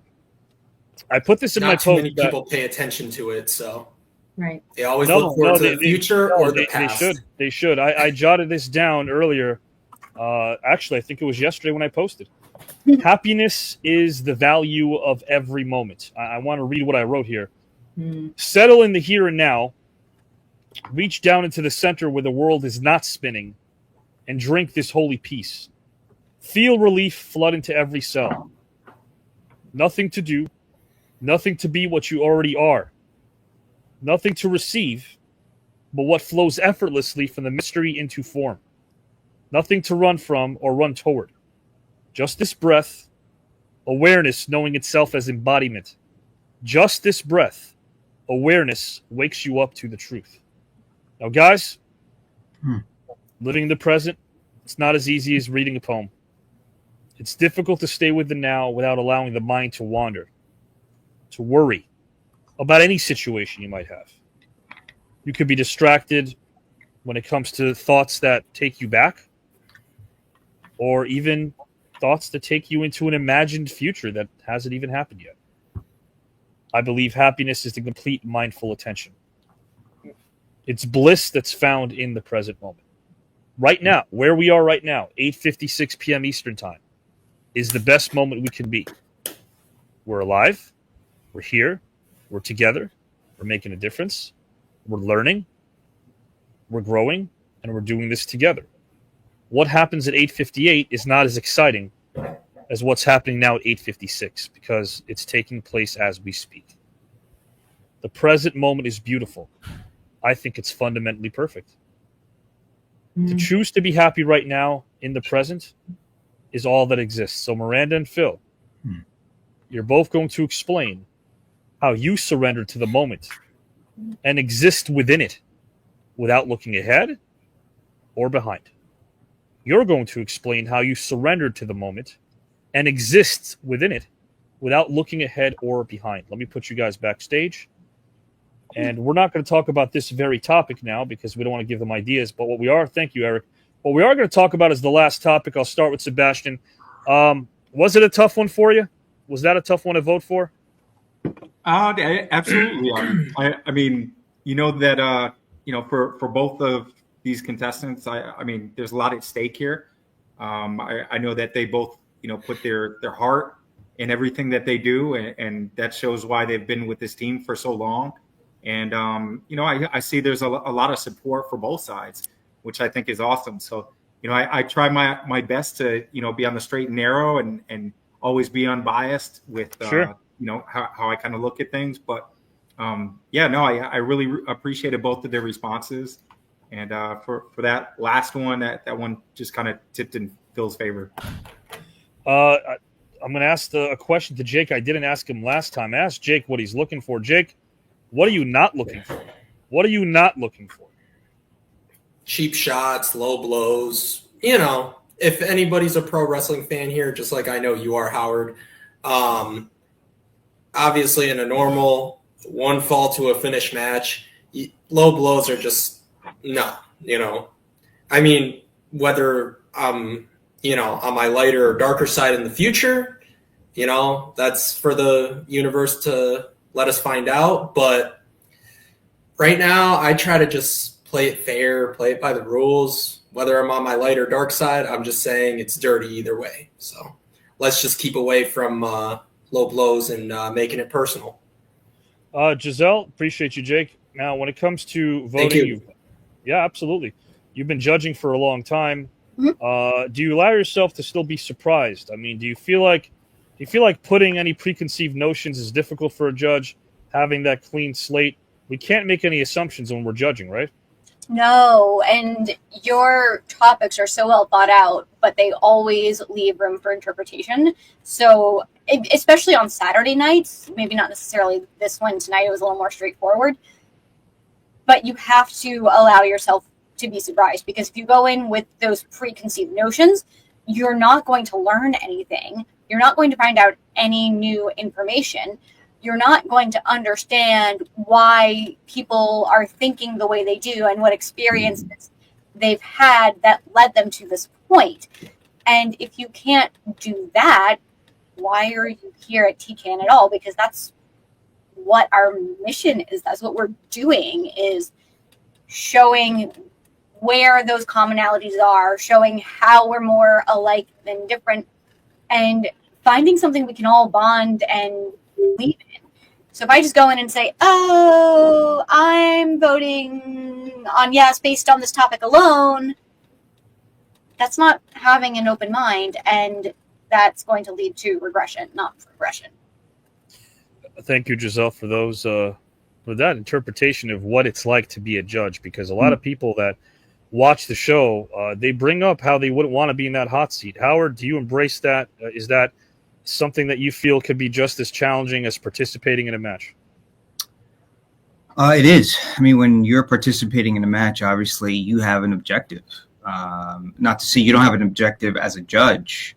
Your objective as a participant, as a competitor, is to do whatever you can to win over and to defeat, right, your competitor. As a judge, you really have to be able to stand back and look and assess what both competitors are giving you. And again, right, evaluating based on those things that we're looking for. Are they going in depth? Are they ordering their thoughts in a cohesive way? So being a judge, you really have to be very aware of your bias and confront that and look at that and be able to put that in check. I oftentimes tell people that a childlike soul is wise. A childlike soul can be wise. And the best thing to do is to remind yourself how open to interpretation you were when you were younger, right? Mm. If you walk into this place thinking you know it all, you'll know nothing. And if you walk into this place surrendering and allowing yourself to absorb what you don't know, you'll learn a lot. That's the key. That is. It really is. And I think we've seen a lot of that across the board. We've had moments of clarity from our celebrities who essentially have said that they were never even allowed, believe it or not, to discuss some of these topics because people put them in a box, and that really sucks. So I'm glad we're all a part of something different, and I'm glad the old suits and ties are showing their humane side and really believing in what we're doing as a team. Tonight is, again, for those joining us now or watching on replay, this is a second-round matchup. This is not a typical black box night. This is a celebrity tournament match that you could see airing on Saturdays otherwise. Miranda is up 2-0 in this best of 7. If she wins, the other matchups you're seeing on Saturdays are not best of 7s. They're one and done, one-offs. This is a best of 7, though. If Miranda wins tonight, she's up 3-0. Phil would then have to win his next 4 to win the series. If he wins tonight, he's only down 2-1. So let's see how this swings. Phil, you're going to go up first because Miranda went up first last time. You're going to go up solo, my friend. I'm going to put Howard in the back. I'm going to put Giselle in the back. Good luck, guys. Absolutely. Mr. Prince and Sebastian, I will put you guys backstage. Thank you for joining us and having a cool conversation between the topic. I appreciate that. Phil, I'm going to read this out. For all of those watching, the topic is on screen. You can scroll and read it. Phil, I want you to explain how you surrendered to the moment and how you exist within it without looking ahead or behind the moment of your own. Hold on, let me just write this thing down. The moment you feel, Phil, as if you're finished, I want you to take a beat. I don't want you to call scene. I don't want you to say done. Take a beat. Pause. Reflect. When I feel as if the time is right, I will pop up on screen. Okay. Okay? Sounds Take good. Take a moment after the moment. Okay? You got it. Floor is yours. Thank you. I think we all agree that as we go through life, we get distractions. Maybe you're walking down the street and a familiar aroma comes to you. Maybe it's somebody's cologne. Maybe it's food. Somebody's cooking something. And that aroma brings you back to a time before. Maybe your mother was cooking you dinner. And that aroma brought you back there. You could hear a song. And that song brings you back to a time in the past where you could relate to that song. Something happened, some emotion. You could have things distract you and you start thinking about what's coming up in an hour, in 2 hours, what's going to happen in 5 years. None of that matters. What matters is right now, the moment you are in right now. And what I do is, because I get distracted a lot, I'm not going to lie, but you need to center yourself. Just stop, pause, take a breath, take a deep breath, and look into your heart, look into your soul. This is the moment that matters. What happened before doesn't matter. What's going to happen, you have no control over, so that doesn't matter. Just think of the moment you're in now, because this is the best moment of your life. Whatever it is that you have going on, this is the moment. Look deep into your heart. What do you see? What do you feel? Look into your soul. What do you find there? What's there is what's real. It's what's now. It's what's going on this moment. That is what you need to be most concerned about. Don't worry about what was. Don't worry about what shall be. What was has already happened. You can't change it. What will be is going to happen anyway. Stop. Deep breath. Deep breath. Clear your head. Look into your heart. Look into your soul. Feel it. This is the moment that matters. Nothing else matters. Take what you have right now. Take that. Build on it. Build on it. Let it go. It's all going to be all right. It's going to work out. Take that moment to get inside yourself, center yourself, and let it grow. That's what you got to do.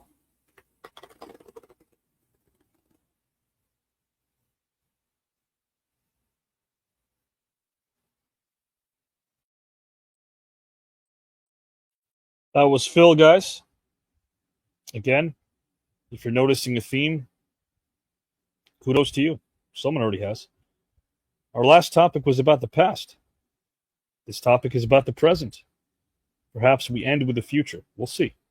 But right now, guys, we are living in the present, so let's bring in Miranda and see how she approaches this topic. Again, I call this a sport of the mind, and I don't mind reminding you that for any physical accomplishment, whether it's a free throw, a three-pointer, a touchdown, a body slam, this is a sport of the mind.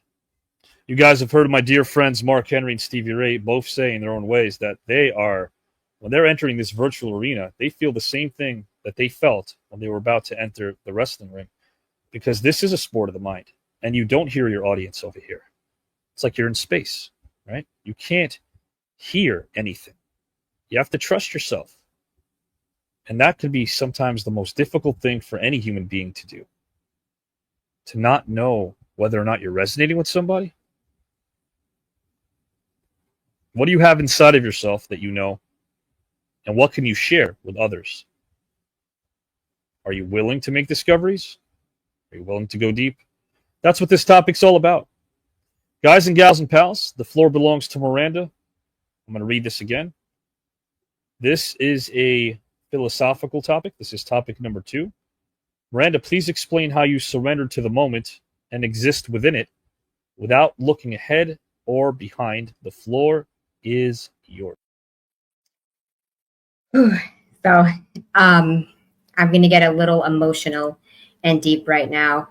I want to talk about, this is a perfect topic, to be honest with you. This really spoke to me. And I do think it's very difficult for a lot of people to focus on the present moment because there is so much going on around us, especially living in New York. There's always something going on. There's always moving parts. There's work, there's family, there's friends, there's errands, there's a bunch of different things. And for me personally, you guys know I'm in the mental health field. I could say this 3,000 times. I probably have.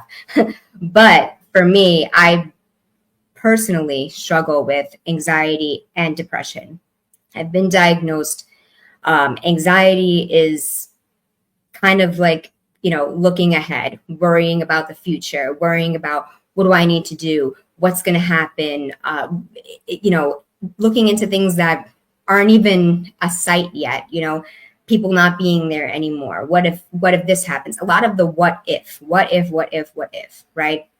My anxiety sometimes keeps me from focusing on the moment, focusing on friends, family, even focusing even on this sometimes. My mind is just all, even right now, scrambled thinking about what can happen, what's going to happen, how am I going to feel, right? Depression is more thinking about the past. Oh, maybe I shouldn't have done that. The regrets. Oh, what can I have done differently? Oh, this was a bad moment. That was a bad moment. That impacted me so much. And we don't stop to think about what is going on right now. Am I okay right now?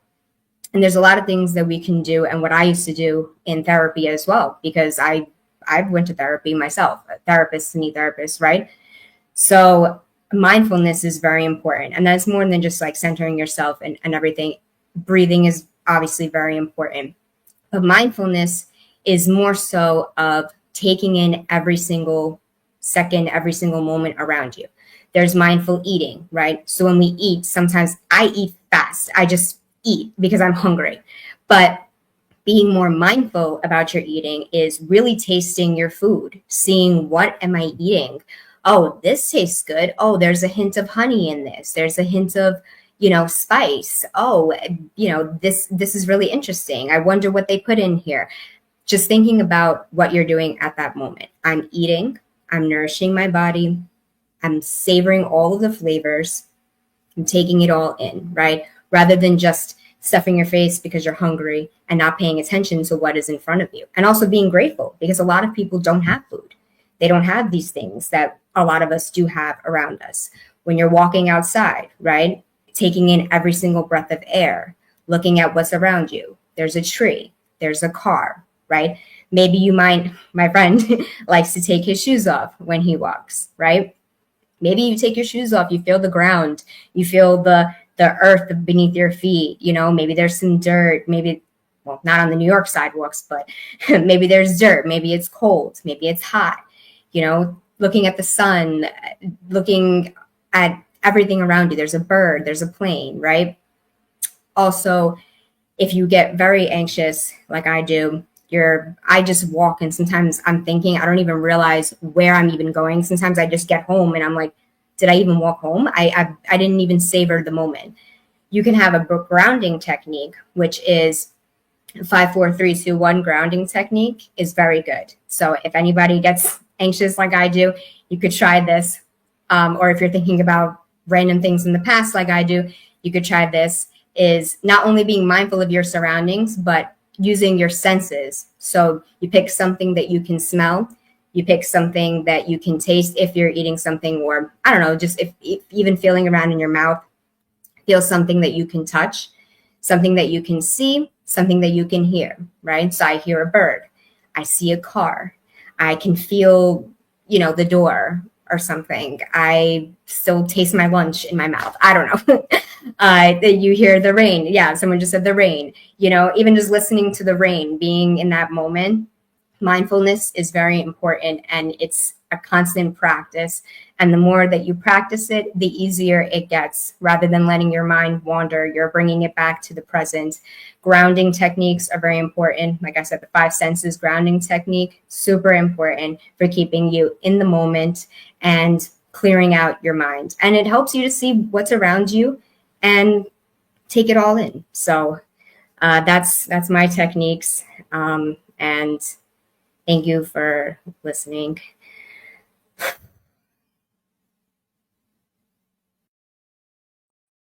Thank you, Miranda. Appreciate that. A little bit different. We're used to rebuttals. If you notice, there haven't been any tonight on purpose, because we are allowing Miranda and Phil to not have to lean on anything as a crutch. They are open and they're mindful, and they don't have anything they can reach for other than the truth. They've always provided that.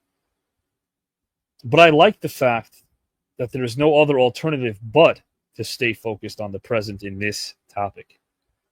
Something that many people can do because perhaps of many things like distractions, but not limited to only distractions.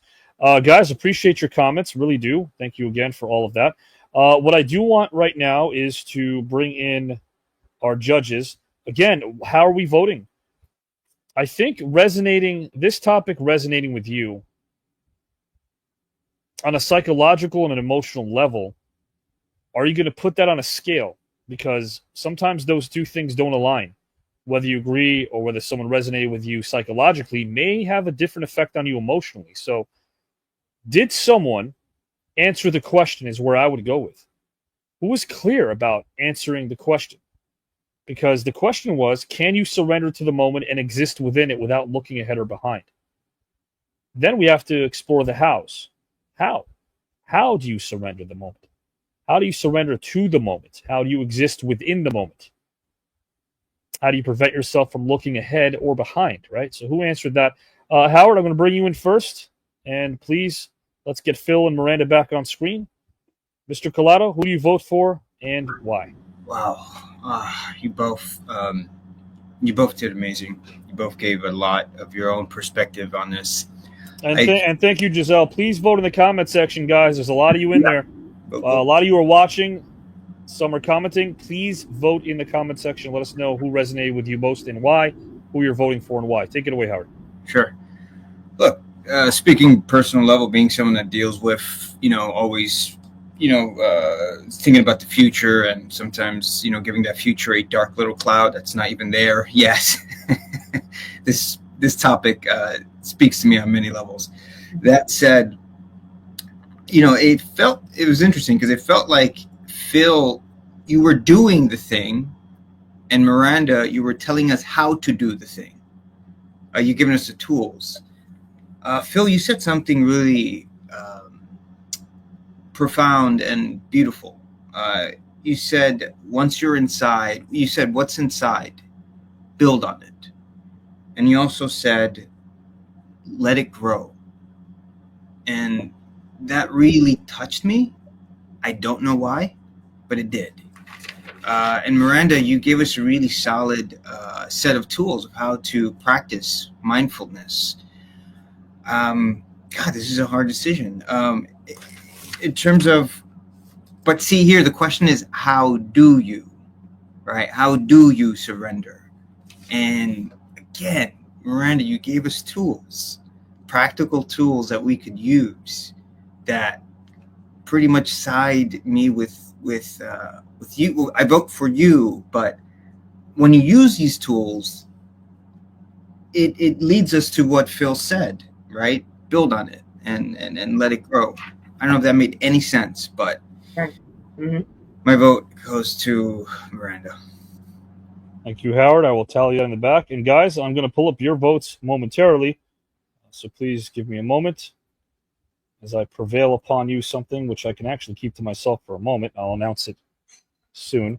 Okay. Let me pull up some of the votes in the comment section here. Yeah. If you know, you know. He votes for Tony.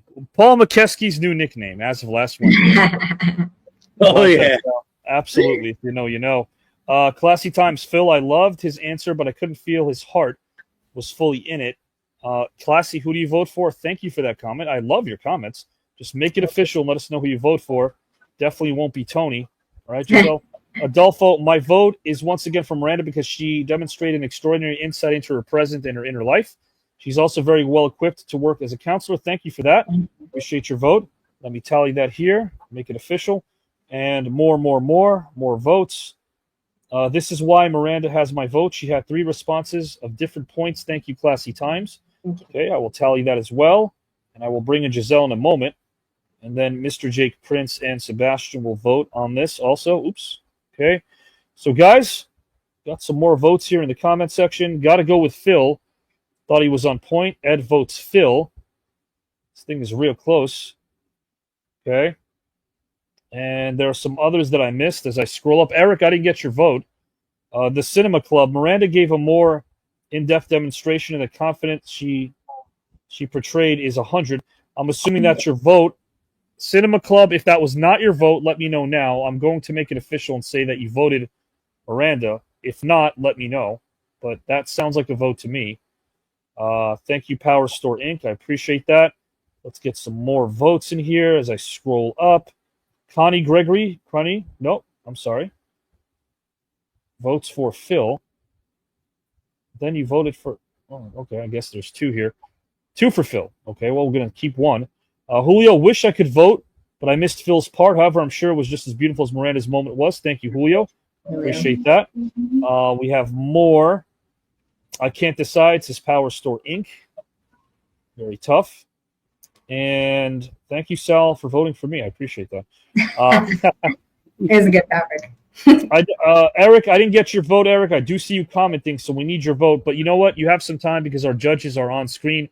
Giselle, who do you vote for and why?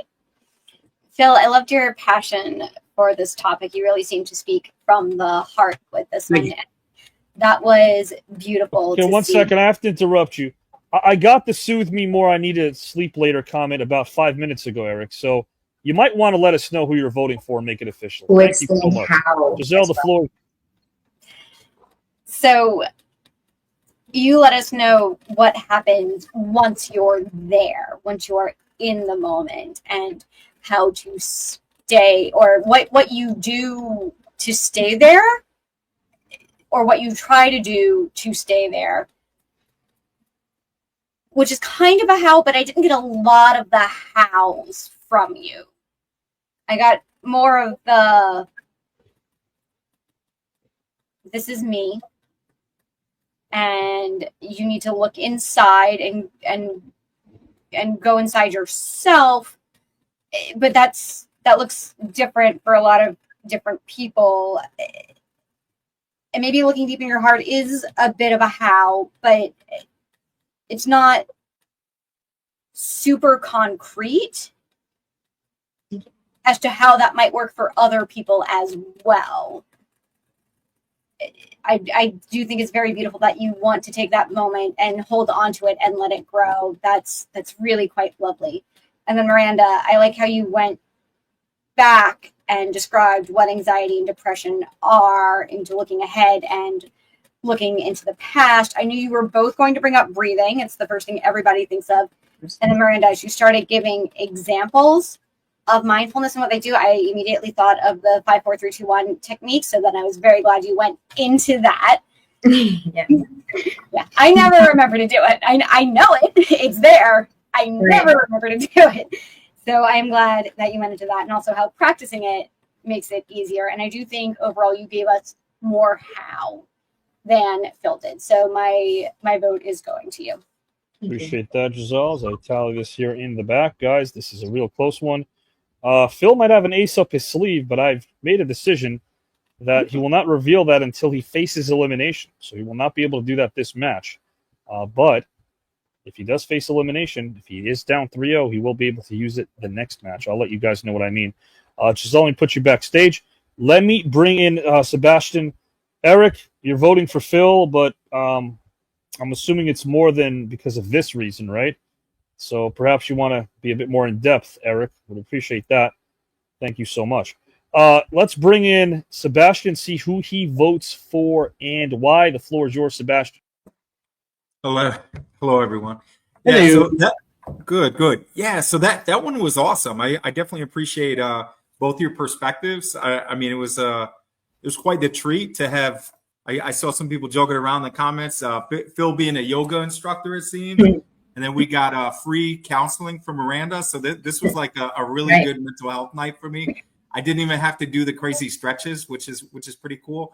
No, you both kind of put it on the line here, so thank you for that. Thank you. I want to say as far as how you both broke it down. Obviously, some of the trends or themes that we're seeing from some of the previous judges that also kind of spoke to me as well, right?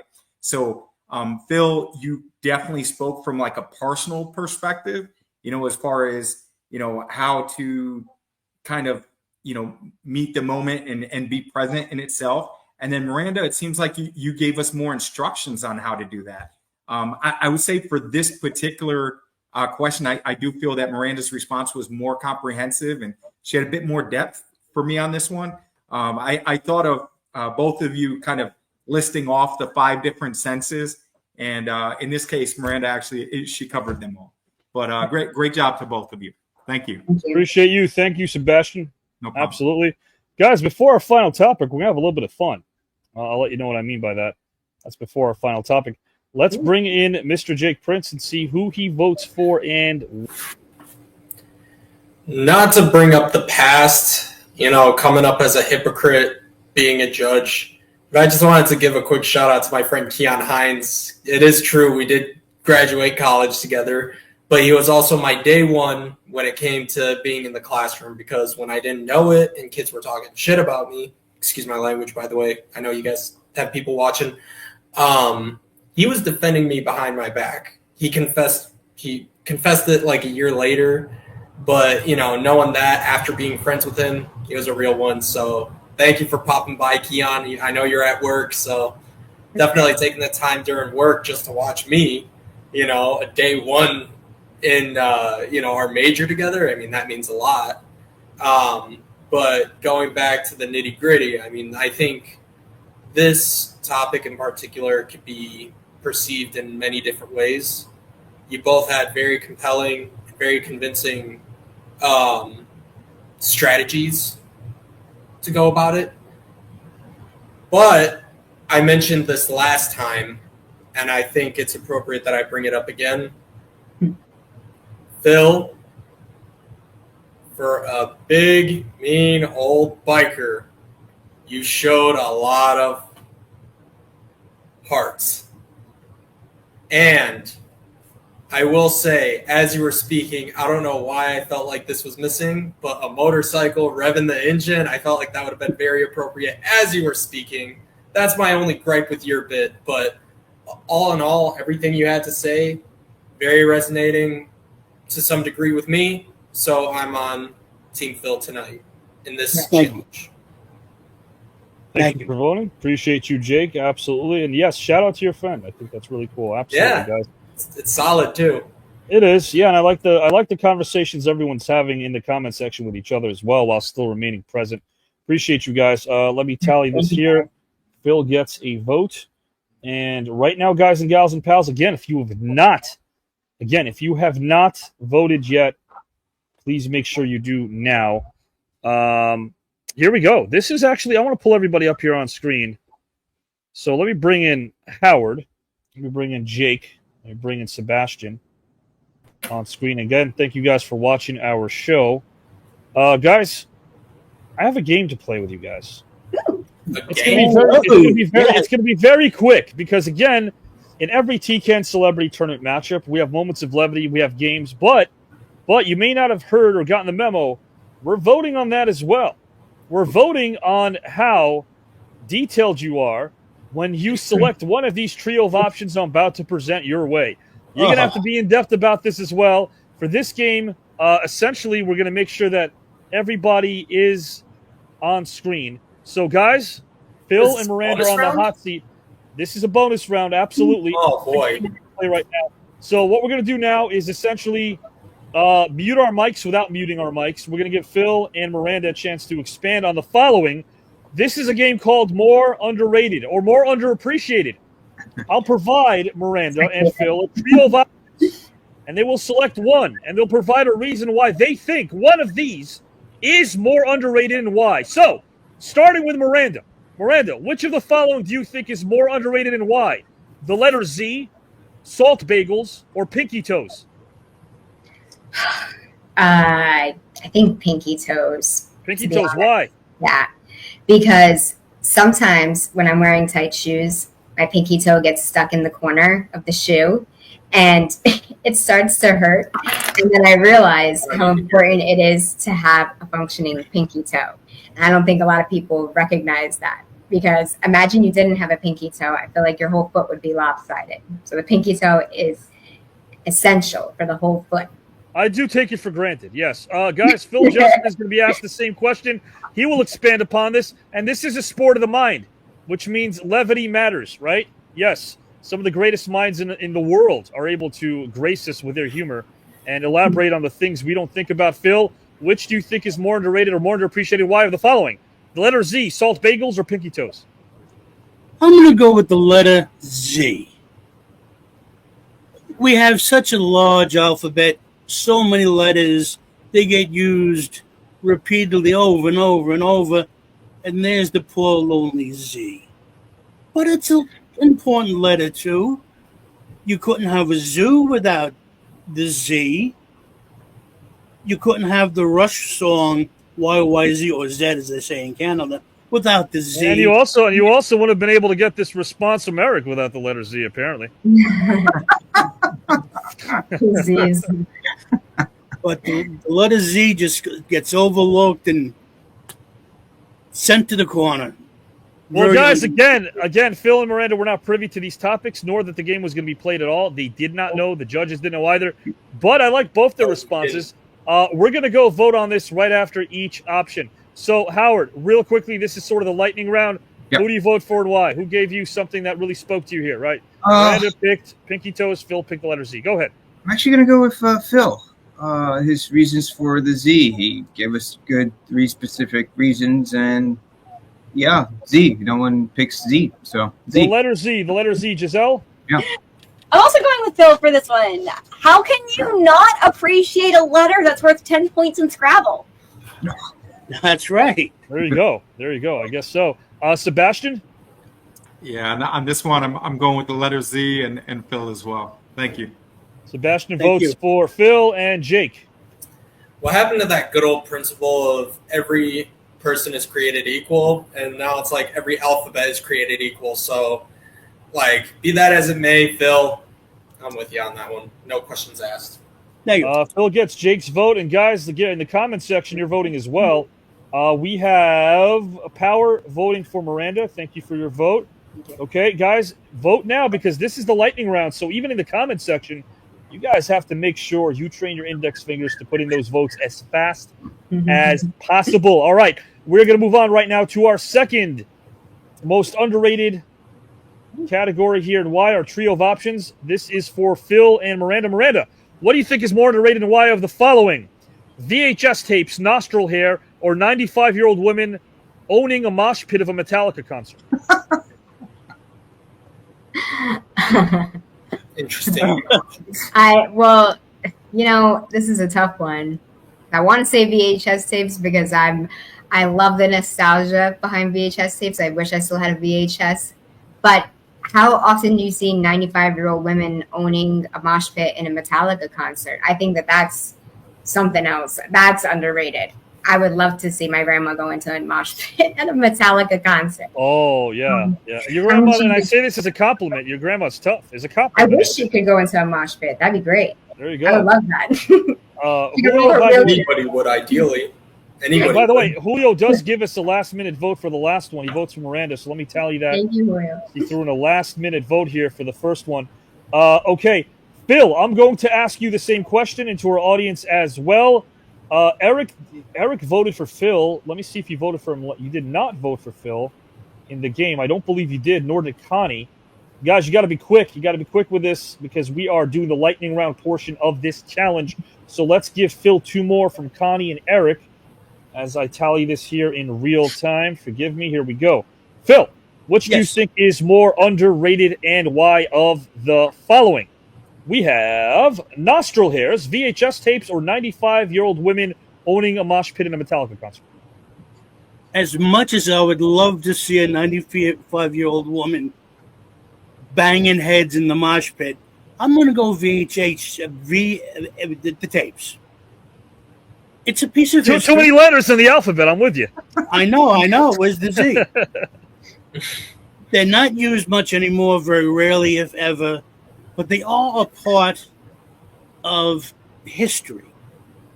So I think they should still get some recognition as being part of the progression from Super 8 to, these other forms of media. The VHS tapes had their place. They ruled for a while. Let's not forget them. Let's still give them some reverence. It's history. Okay, well, guys, again, this is a lightning round. Who you vote for and why in the comment section. Miranda votes for 95-year-old woman owning a mosh pit at a Metallica concert. Vil votes for VHS tapes. Howard, so get your vote and why. I'm going to go with Miranda. Old women on a Metallica mosh pit? Come on. That's going to be wild and maybe a lot of broken bones. We'll see. I don't know. Giselle. I'm also going with Miranda on this one. VHS tapes, they do have their place in history, and a lot of people who watch this show remember them fondly and know them, so I don't think they'll be forgotten anytime soon, nor underappreciated anytime soon. But just think about the physical and mental state of that granny, that they think they're well enough to go to that concert, and go to the mosh pit, and not only go to the mosh pit, own it and rule it. So yeah, they're not just in the mosh pit, they're owning it as well. They're queen of the mosh pit. So yeah. I'm going to Miranda for this one because I can see that in my head. I got you there. Guys and gals and pals, let me make sure I get some of your votes up here on screen. Julio votes for Phil on this one. Already tallied Giselle voting for Miranda. So this has become real tight here. This does throw a monkey wrench again into what's left of the second round celebrity tournament because we'll be voting on this game as well. Eric votes for Phil, VHS tapes, and Ed votes for Miranda. So one for each in the comment section. Let's make sure we tally this here as well. One for Miranda and one for Phil. This is back and forth. Sebastian, who do you vote for and why? On this one, I actually vote for Miranda. I mean, to see a 95-year-old woman just owning the mosh pit, 95 to stay alive, that's awesome, right? How do you not vote for that? So, yeah, she got my vote. Thank you. And Power Store concurs. So Miranda, 2 straight votes for Miranda. Kelly said, "I've got a VHS player. Was hard to get these days." Oh, just I can only got imagine. one. Totally got one. I can only Classic imagine. times. My grandparents owned a Winnebago with a VHS player, and we listened to Hotel California on the VHS. Absolutely. Hey, VHS tapes had great artwork, guys. If you ever watched a crappy horror movie that you rented from a VHS store, it almost didn't matter because the artwork made up for it. Jake, who do you vote for and why? So first off, I wanted to apologize for getting up for a second. The reason why I got up is because it has to do with this topic, and it hits home with the topic. So what I'm going to do is I'm going to slide my webcam over just to show you real quick and give you guys what you might call a clue of where my head is at.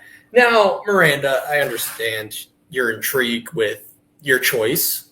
Right. I do. But really, it really depends on the day with other people, especially like me. But as I slide over my webcam, you guys are going to get an idea of who won this one. All right. Of course. Got a couple of VHS. This is my home gym. So if anything that connects to the topics, yeah. I mean, this too. That kind of looks like your Mount 29. Rushmore of VHS tapes. Yeah, pretty much.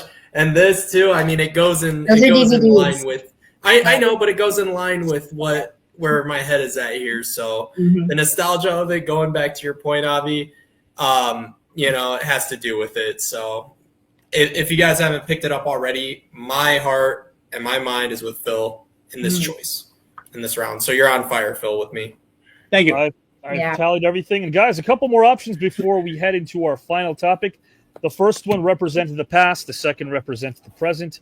Is the third one going to be the future? Sal had a great comment there. Past, present, and F. Does F equal future? We'll find out. If not, we're effed. Guys, let's see what we have right now. This is, and I think Sebastian might be frozen. Here we go. I think this is clearing up on his end. All right, guys, this is the final trio of options. I might make it 2 more. Let's see how this goes. Phil, Miranda, starting with Miranda. What do you think is more underrated and appreciated of the following and why? We have the color turquoise, bullfrogs, a Robert De Niro's mole. The color turquoise. Huh. I'll this one's tough, Jim. I'm going to go with the color turquoise because my mom, she is obsessed with turquoise. She has like a necklace, earrings, ring, turquoise, and she gets a lot of compliments on them actually. And a lot of people don't have turquoise rings or anything. I think Giselle had turquoise earrings on last time, and I was like, oh my gosh, I almost never see people wearing turquoise. So I think it's such a beautiful color and stone, and I think it should be utilized more, and it's rare. So you're going turquoise. Yeah. Phil, what do you think is more underrated and appreciated of the following? The color turquoise, bullfrogs, the Robert De Niro's mole. I am also going to go with turquoise, if I may. It is an amazing color. It combines blues and greens and different hues, and the jewelry made from turquoise is amazing. But more importantly to me, my second motorcycle, named Orwin from Lord of the Rings. Yes, I'm a nerd. Orwin was a custom-built 1972 shovel head that was turquoise and cream. And that turquoise in the sunlight was just magnificent. Yeah. I think a lot of people turquoise. forget that turquoise also it has a hint of yellow. People forget about that as well. It's a mix of so many colors. Yeah. Well, it has a vibrant blue-green color, but it also has a hint of yellow as well. Guys, we heard Phil, lightning round, Howard. They both went for turquoise. Who spoke to you more? Go ahead.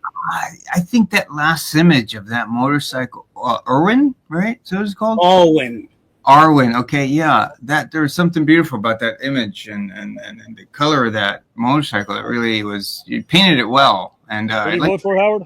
Yeah, Phil. Go for Phil. Okay. We have another vote for Phil, and this comes from Connie. So Connie votes for Phil. Sal was right about Jeremiah being a bullfrog. That is true. Classic song. Let's see. Let's give Phil another one here from Connie. Giselle, who do you vote for and why? Yeah, I'm also going with Phil on this one. He explained the mix of colors. He has a personal attachment to turquoise, and I know we all have a lot of varied experiences in life. Not everyone's going to have the same. It's just so unbelievable to me, Miranda, that you don't know a lot of people who have turquoise, and I feel like that's a cornerstone of the places I've been where everybody's looking for that jewelry and has to have at least one piece. Yeah, I really don't. Staple. My mom is obsessed with gemstones, so. Power Score votes Phil. Eric votes Miranda. Okay, so let me just tally this in the back. One for each.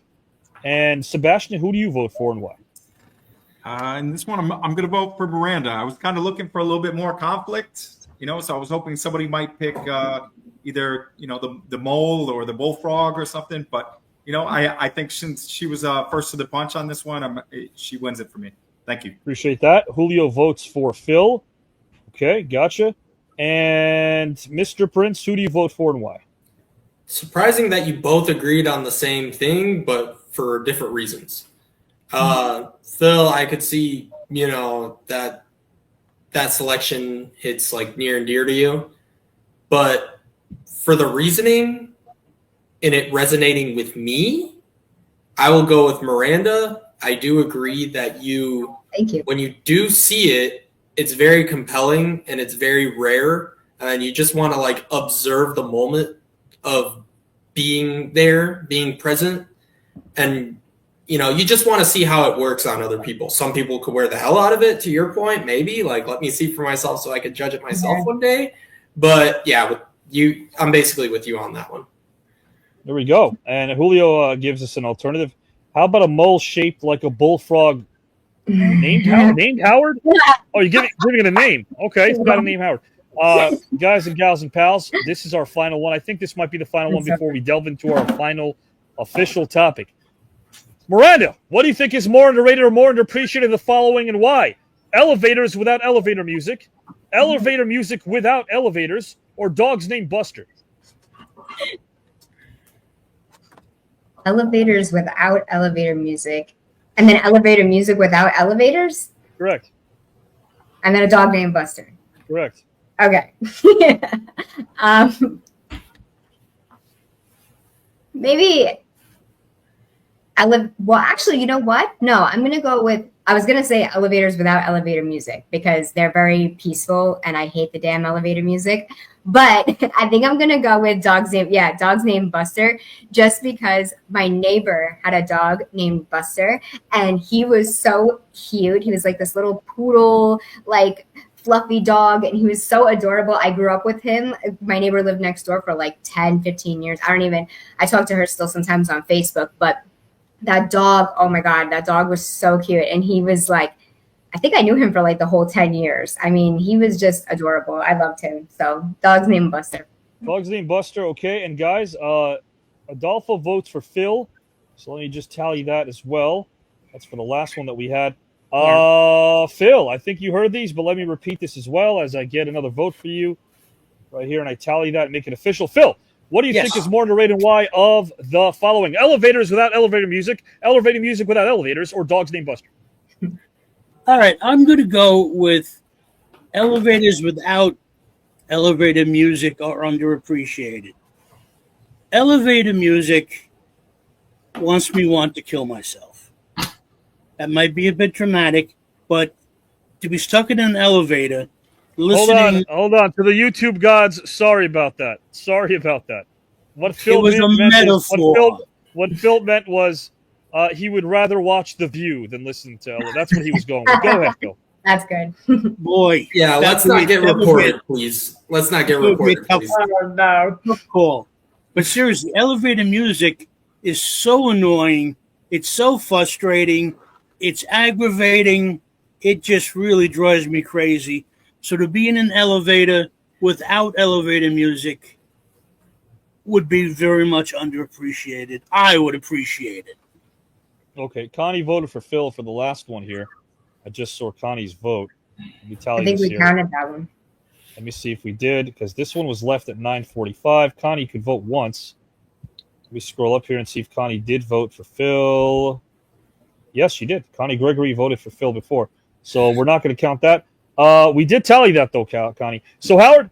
Yeah. Will you vote for what?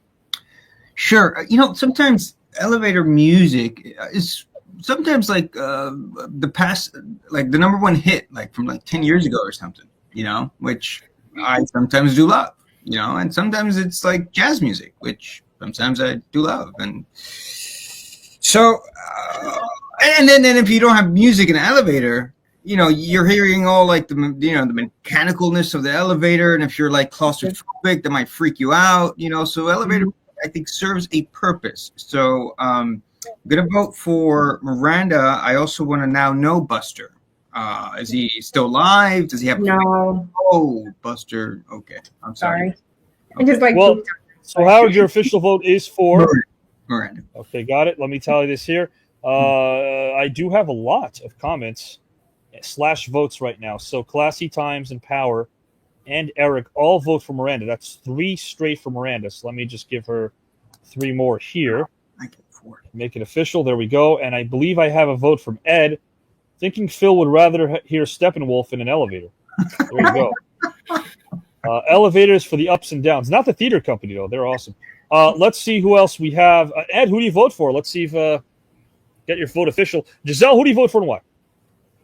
I'm glad neither of you chose elevator music without the elevator, because that just becomes hold music or hold music and that's called Yanni. Yanni's great. We can have Yanni. We can have Yo-Yo Ma. And what they should we invite Yanni to the celebrity tournament? Should we bring him on? Yeah. Put a poll out there in the YouTube community, like for them to vote. Yeah, do you guys want to see Yanni? I'll try to see if I can get. I'm not kidding. I'll try to get him and Kenny G on. Go ahead, Giselle. I said it in the private chat, and I'll even say it out here and say it to the public. Avi, TKN in general, I put nothing past you guys. So, thank you. Yeah, let's get Yanni. It'll be our first non-verbal challenge. It'll be amazing. Not to mention our first instrumental challenge. Now, hold on one second. Hold on. Adolfo votes for Miranda. I like her story about her neighbor dog. Okay, and Julio also will vote for Miranda. I think the masses would appreciate elevators and no music, leaving the dog Buster being more underrated, but still loved. Thank you for that. So there's a lot of votes here. Let me just tell you this: 2 more for Miranda, and I have some others I did not tally yet. This is from Ed. Sorry, I vote for Phil. Okay, gotcha. Bill gets another vote. This thing is real close. Safari, got your vote here as well. Thank you so much. You will vote Miranda. Okay, gotcha. And Jake, as you were saying, go ahead. I was saying, when you mentioned the NHL player, I was like telling the private chat here, I guessed it was Wayne Gretzky, so that's actually my initial guess. And speaking of Wayne Gretzky, I have his hockey fig right here. And I was like, man, in all his glory, I was saying, maybe it's Wayne Gretzky. Like I said, I just put nothing past you guys. So, yeah. So it might be Gretzky. Absolutely. That's awesome. If I win, then give me some prize money. I don't know. We have some of the greatest of all time in this tournament. Maybe Wayne will be one of them. Thank you so much, Classy. And guys, right now, we have our final topic, I believe, if I'm not mistaken. Jake, I did tally your vote. Did I not? Oh, no, I wasn't on yet. You have to do Sebastian first. And then Sebastian. I think, Sebastian, are you there, my friend? I think we'll be a little frozen. We'll get back to Sebastian. Jake, take it away. All right. It looks like your mic is muted. Oh no, I'm there good you to go. I hear you now. Awesome. Sebastian will follow. Sebastian will follow Jake. Go ahead, Jake. Okay. So the dog named Buster option actually made me think of Toy Story, and I heard that that Andy's dog was Buster. I don't know if you guys watched Toy Story in the day. I love Toy Story. And I believe it is, but when I heard it, it really struck a little thing in me. So Miranda, I definitely will vote for your choice. Appreciate that. And to close things out, Sebastian. All right. I know I'm on the other side with this one, but my vote goes to Phil. I appreciate unfiltered Phil. You know, he spoke his mind. Love it or hate it. But I will say that for someone to be that passionate enough about their response, I'm going to go with them on this one. So Phil, okay, I will tell you that absolutely. And guys, our final topic is upon us. I'm going to read this right now, and this is it. This is real close here, as you can tell, for those seeing what I am tallying. Any final words, Miranda and Phil, for our judges or those commenting before we delve into our final topic? Now, remember, guys, future reference to our judges. You got to vote with who presented the best, not with what they chose, but how they presented it, right? Not with what they chose, how they presented it. Also in the comment section as well. Miranda, Phil, anything you'd like to tell our judges or those in the comment section before our final topic? Thank you. I really appreciate what the judges are doing. I've been a judge before. Miranda's been a judge before. We also know how difficult it is. And I really appreciate the way the judges are taking each person and breaking it down into small parts and delving into it, getting very deep into what Miranda and I have been presenting. And I really thank you for your honesty. Yeah, thank you, guys. It's difficult judging. It is difficult. So I appreciate it a lot. All of you guys, even in the comments, you're giving such great responses and clarity on why you voted for who. And thank you. I appreciate it so much. I'm going to read this final topic. No one's going to officially mute right there on screen. We're going to keep everyone on screen, though. But I am going to read this topic out loud, uninterrupted. The murder of George Floyd. Donald Trump being impeached. January 6th in the Capitol building. The Taliban taking control of Afghanistan. A container ship getting stuck for months. Roe versus Wade overturned. Queen Elizabeth dies. Elon Musk buys Twitter and rebrands it as X. Hawaii wildfires. California wildfires. Hamas attacking Israel. Assassination attempt of Donald Trump. I am not singing the sequel to We Didn't Start the Fire. What I am doing is reminding you guys and gals and pals that a lot has happened since the dawn of this show. We're about to celebrate our 250th episode, and that's a milestone. As one of my friends and colleagues in the studio that I work for mentioned, this is TV. We're producing television. That's what this is. This is the Wild West, perhaps, but this is television nonetheless, and we're producing it live. And I bring that up because I'm proud of what's going to happen this Saturday. 250 consecutive episodes. This isn't a podcast. I'm not a podcaster. I'm a conversationalist. And when you see how much goes into one singular episode of The Black Box and The Green Room, it really hits home. I don't know anyone else that can brag about the fact that they've had 250 consecutive episodes that are as challenging to put together as this. It takes 5 days. 5 days, and that's the honest truth, to put together one singular episode, right? So I put things in perspective by reminding you that a lot has happened in the world since we debuted. And that's why it inspired me to take a look back at some of the biggest news and cultural events that really fit together in time. This all happened due to the outbreak of COVID. It allowed me to write remotely. It allowed me to go to New York. It allowed me to meet some pretty special people that are in my life right now. And I don't like to have to connect that to COVID because that was a tragedy and a lot of people lost their lives. That is not a good thing. It will never be a good thing.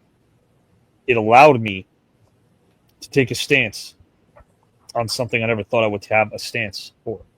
It allowed me to travel. It allowed me to do this remotely, as a lot of people were discovering new parts of their lives they never really thought of. My question is this: what will we see happening in the world between now and our 500th episode? What will we see, Phil and Miranda, happen in the world between now and our 500th episode? And finally, what will our 500th episode look like? Who's producing it? Where are we? What are we doing? Why are we doing it? Phil and Miranda. What will we see happening in the world between now and our 500th episode? And what will our 500th episode look like? I'll put you guys backstage. Organize your thoughts. Give that. I would suggest for Miranda and Phil, be as clear and concise as possible. Don't be vague. Don't be repetitive. Be detailed. This is the final topic. And I'm going to keep our judges here on screen. They've done an amazing job. Thank you, Julio, for that. I appreciate your comments as well. You're awesome. All of you guys in the comment section are. I'll ask Sebastian a question here about. So the community. And by the way, Johnny, nice to see you, Johnny. You've been here for a while as well. Johnny, thank you for joining us. Sebastian, do you like the community? Is that something that speaks to you? The viewers, the comments, the interaction?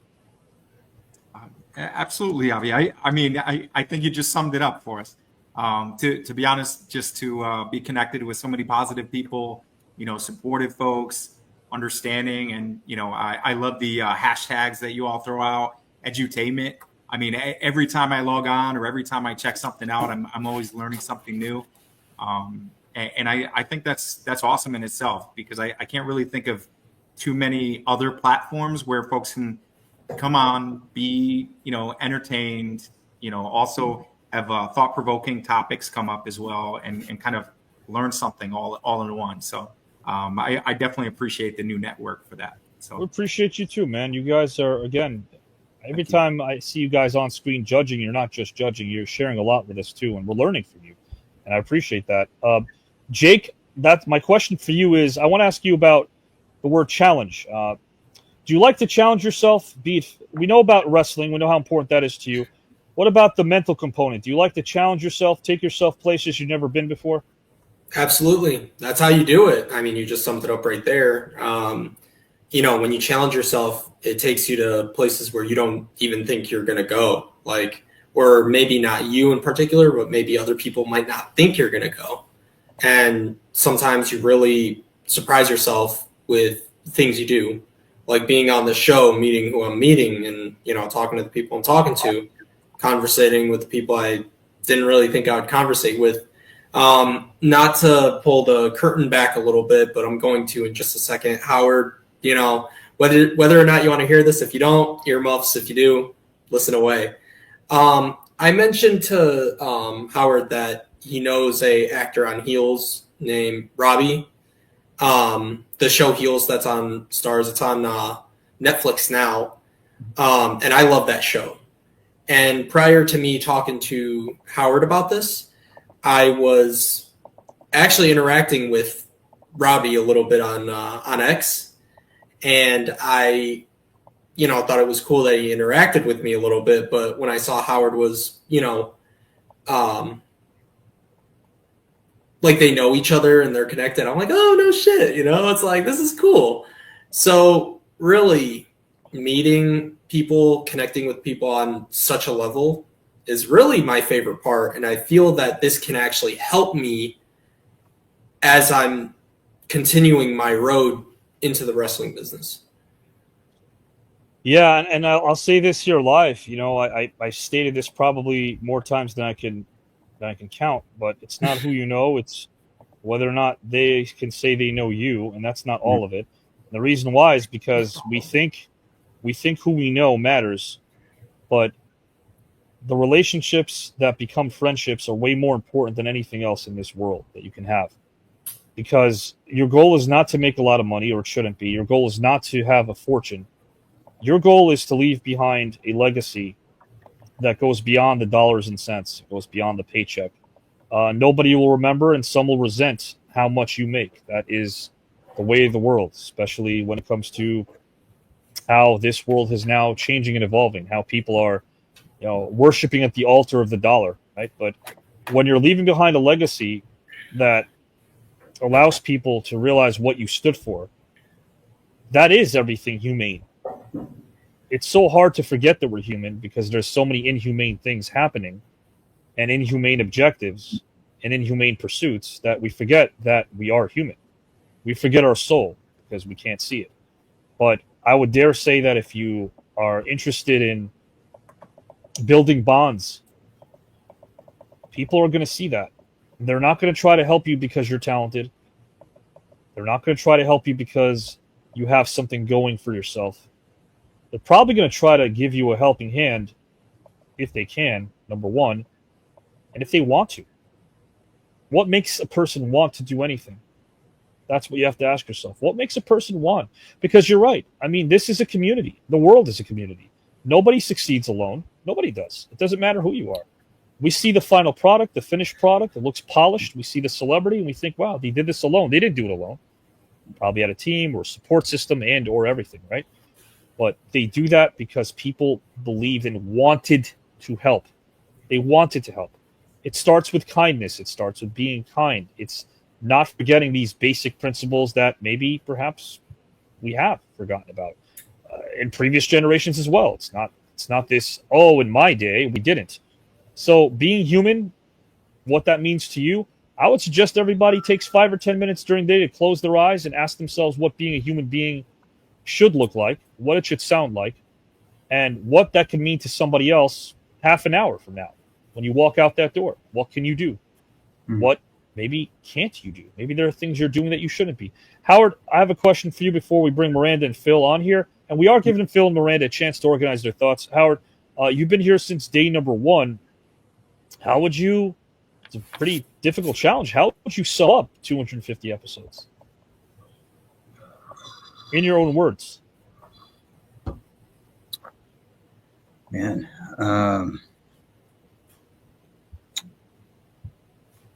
I think you would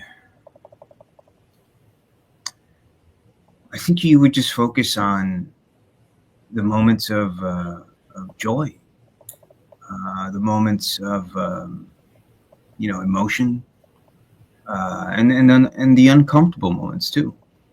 I think that's so much of what speaks to me about what we've been doing. That moment where a competitor goes to some unknown place, some uncomfortable place maybe, and they're reaching for, I think we were actually talking about this, they're reaching for something that's like almost beyond them, and they find that.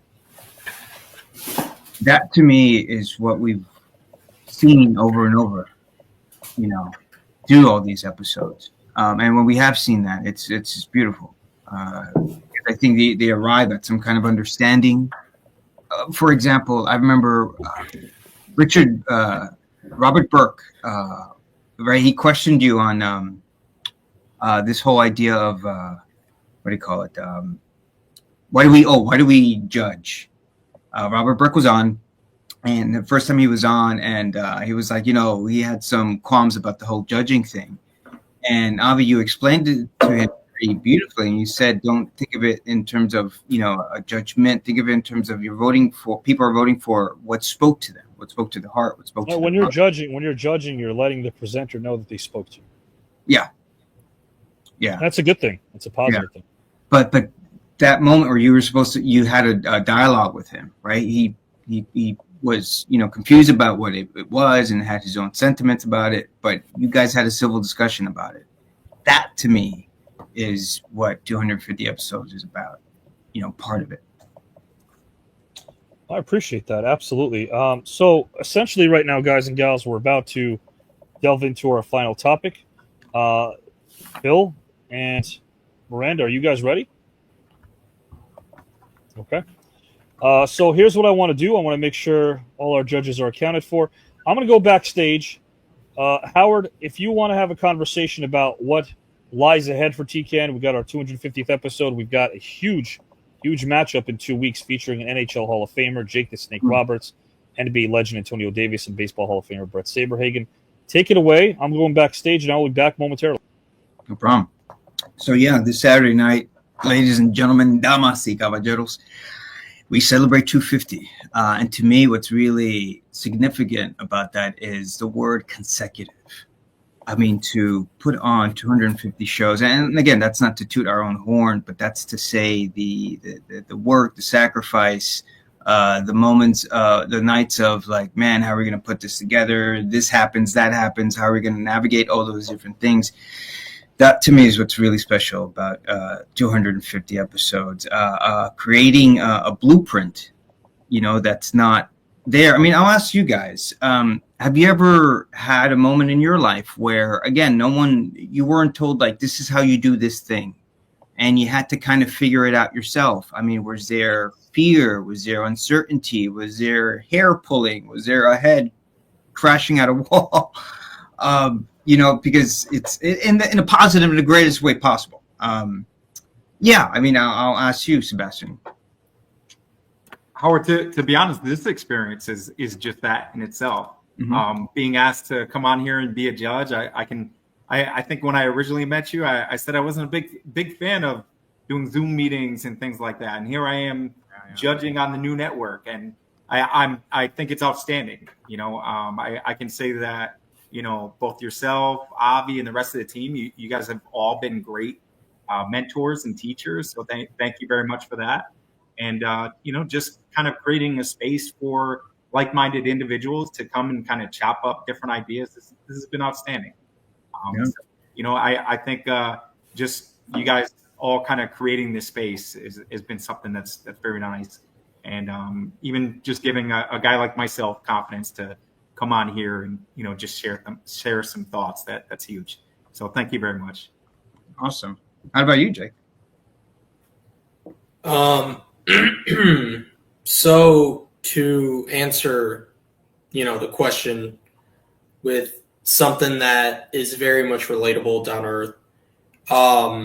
Everybody obviously had Tank Abbott on here. You obviously know who Joe Rogan is, correct? Mm-hmm. I heard a story about how, at a time where UFC was barely off the ground, barely making it, barely generating any revenue, Joe Rogan was offered the position to be a backstage interviewer and a broadcaster. Ideally, and without getting paid for it, mind you. And he was interpreting it a lot different than what other people would. Like, hell no, I wouldn't do that for free. Sure. He took it as, I get to call the one thing I love very much, sitting in the best seat in the house. He was like, hell yeah, I'll do it. I don't think he said hell, but I'm trying to keep keep my respect up for, the community guidelines. But expletive. He basically took it for what it was, and he became one of the highest paid broadcasters. And thinking that in itself, comparing my situation to where I'm at now, like on my way into the wrestling business. No, yeah. Sometimes in this business, I wasn't really told by anybody this, but I kind of just gathered that opinion for myself. Yeah. Sometimes you just got to go out there and take those initiatives yourself and go get it. And I really feel as if I'm Joe Roganing it, just doing these shows without charge, obviously, and just letting the opportunities build slowly but surely, knowing that they will come, when the time is right. Also, really trying just to take more and more initiative. Because I think I don't know if anybody knew this. I don't know if I told anybody on the TKN community. I'm planning on training with Dustin Rhodes. Yeah, he did. In the near future, aka Gold Dust. Sure. And me being from Detroit, not really feeling anybody from the northeast side of things. Yeah.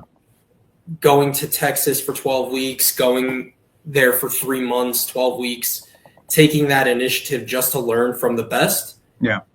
I'm going to ask you guys the question. Obviously, you guys are going to answer it, but I'm going to ask the community this as well. Think about it this way. If I take the initiative to go down there just to train with the best and get the proper tools to know how to make it in the business, to know how to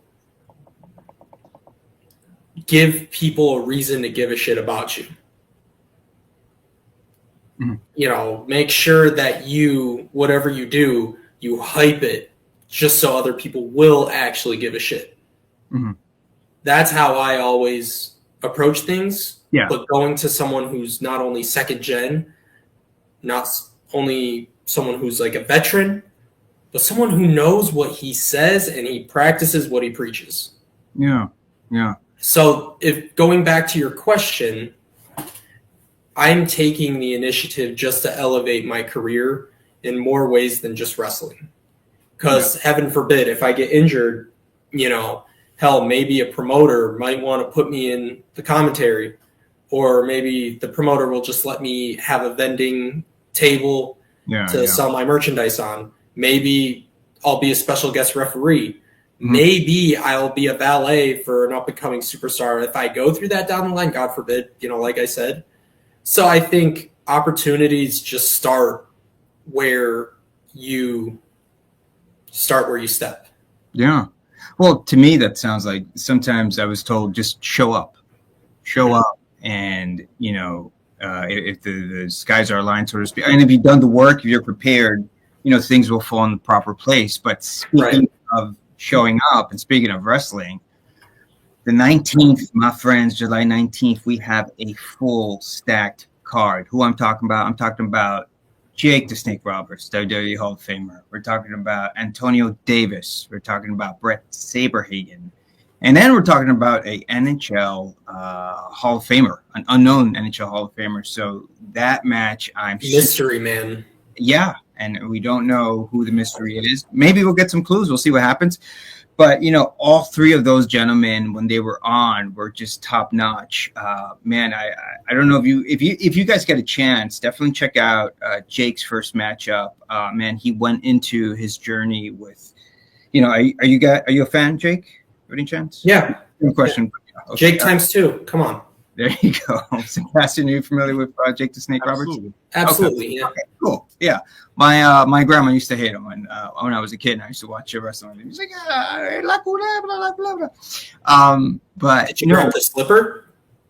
Close. She would close too, maybe. You're a Hispanic guy, so I just couldn't help but ask that. Chancla. Yeah. But no, when he was on, when he was on, he embodied so much of what we do. He talked about, his recovery journey. He talked about his dark times, but beautifully so. He also talked about, where he's at now in life. And he talked about, that path of light, so to speak, where he's on, and how you really literally, no pun intended, have to stop and be present to the moment, But what do you guys think of the diversity of all those competitors, right? You got wrestler, but again, they're not just this, but the accolades they've won has been through their careers, right? So you have a wrestler, you have an amazing baseball player, you have a basketball legend, you have a NHL player. Do you think that lends itself to interesting conversations, or possibly going in too many different directions? What do you think? Sebastian, you want to jump in?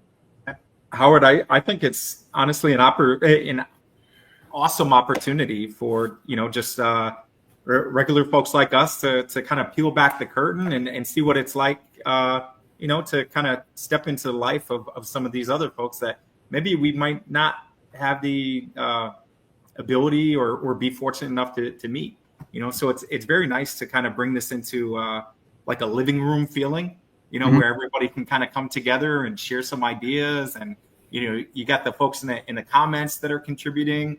You have random judges like Jake and myself coming on.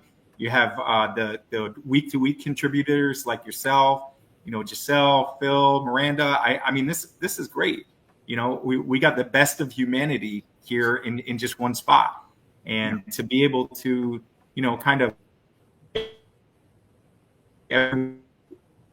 steps. And you're breaking up a little bit there, Sebastian. It's a great okay. Yeah, broken up. Yep, it happens. You were breaking up a little bit, Sebastian. You're still there? Yes, I am. Can you hear me? Okay. Yeah, we hear you now.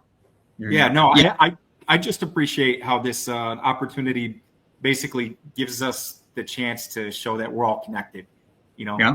Whether somebody's a basketball player, baseball player, wrestler, movie star, we all have a walk to walk, and I think our journey is all very different and very similar in the same breath, so it's just nice to kind of peel back the curtain and see what everybody's about, and how at the end of the day, we're all just humans trying to do the best we can, for our families and our communities. So yeah.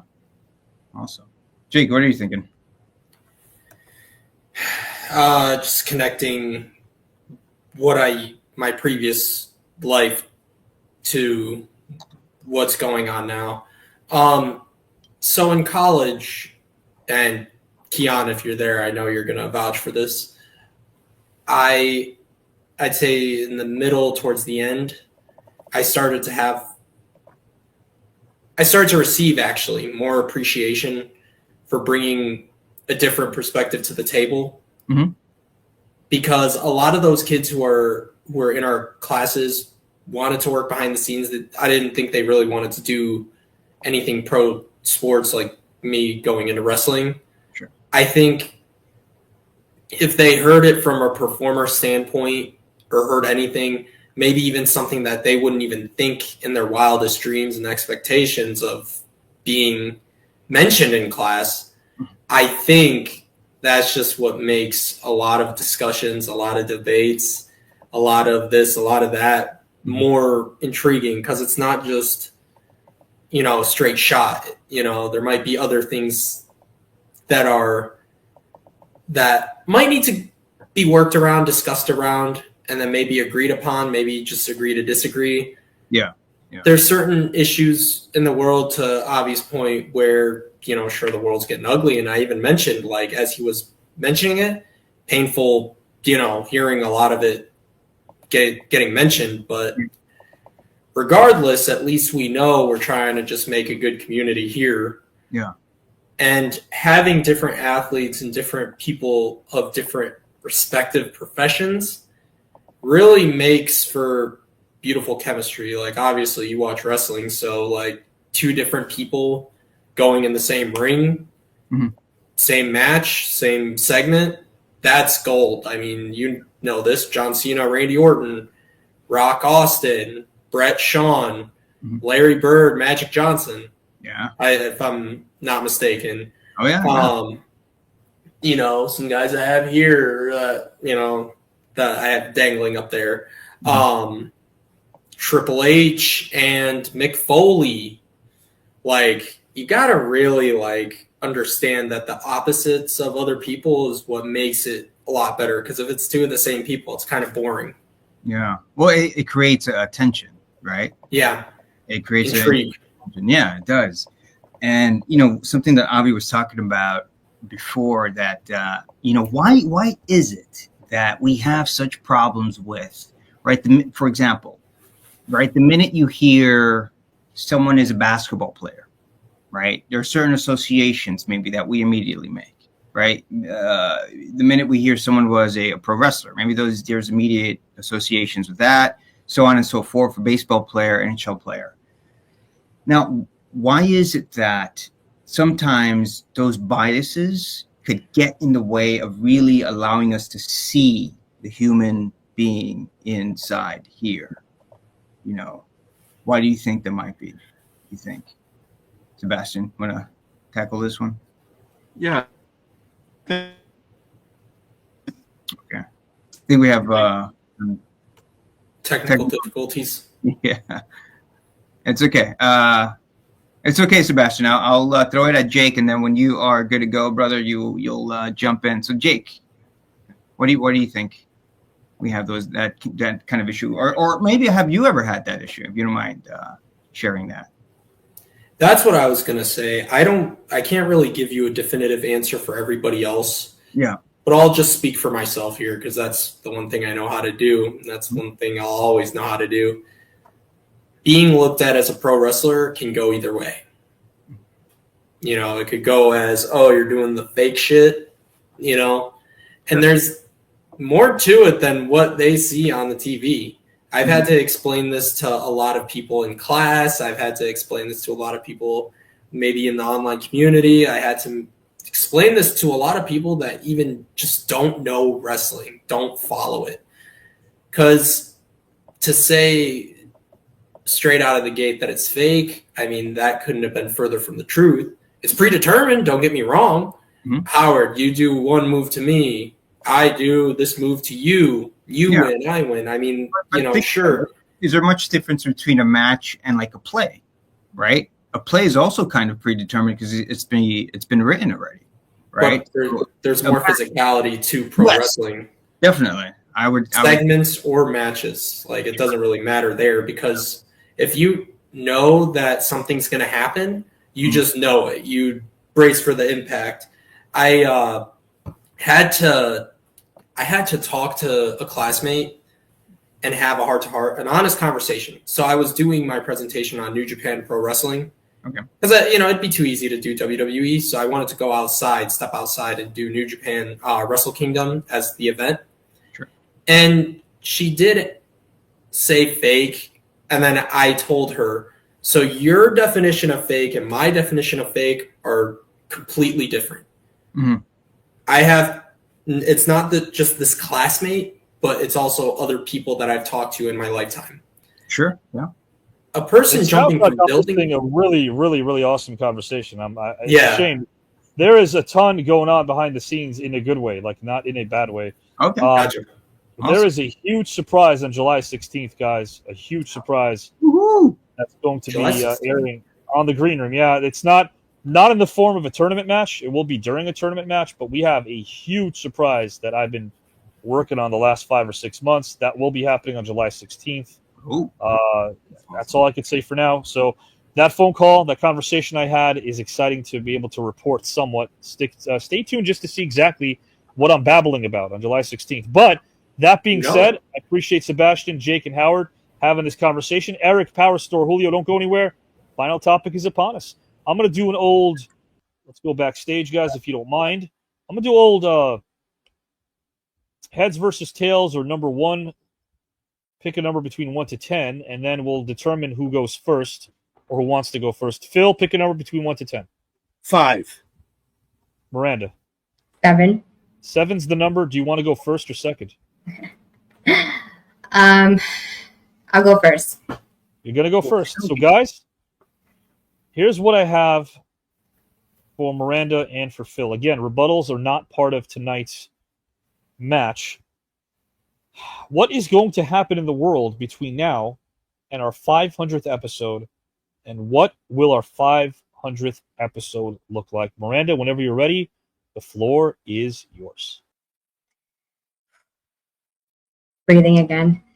Wow, what Avi was saying before about how much has happened between when we started TKN in the green room up until now is that honestly got me so emotional, because there were so many things that happened in the world in the past 5 years. It almost feels like it's been a dream in such a way. I've heard people saying that they feel like they're in some kind of like alternate reality. Sometimes I feel that way too, that it's just life-changing events, the pandemic, Roe versus Wade being overturned, all of these, some of them very negative things that have happened, right? But this has been such a blessing, and I'm so excited to be celebrating the 250th episode with everyone. I've been here basically since the beginning as well, and I've seen this grow from, something that was still awesome, obviously, but, we're doing it on Facebook and everything like that, and we had a small community. Now we have such a huge community and so many people that are involved, so many different people from different worlds,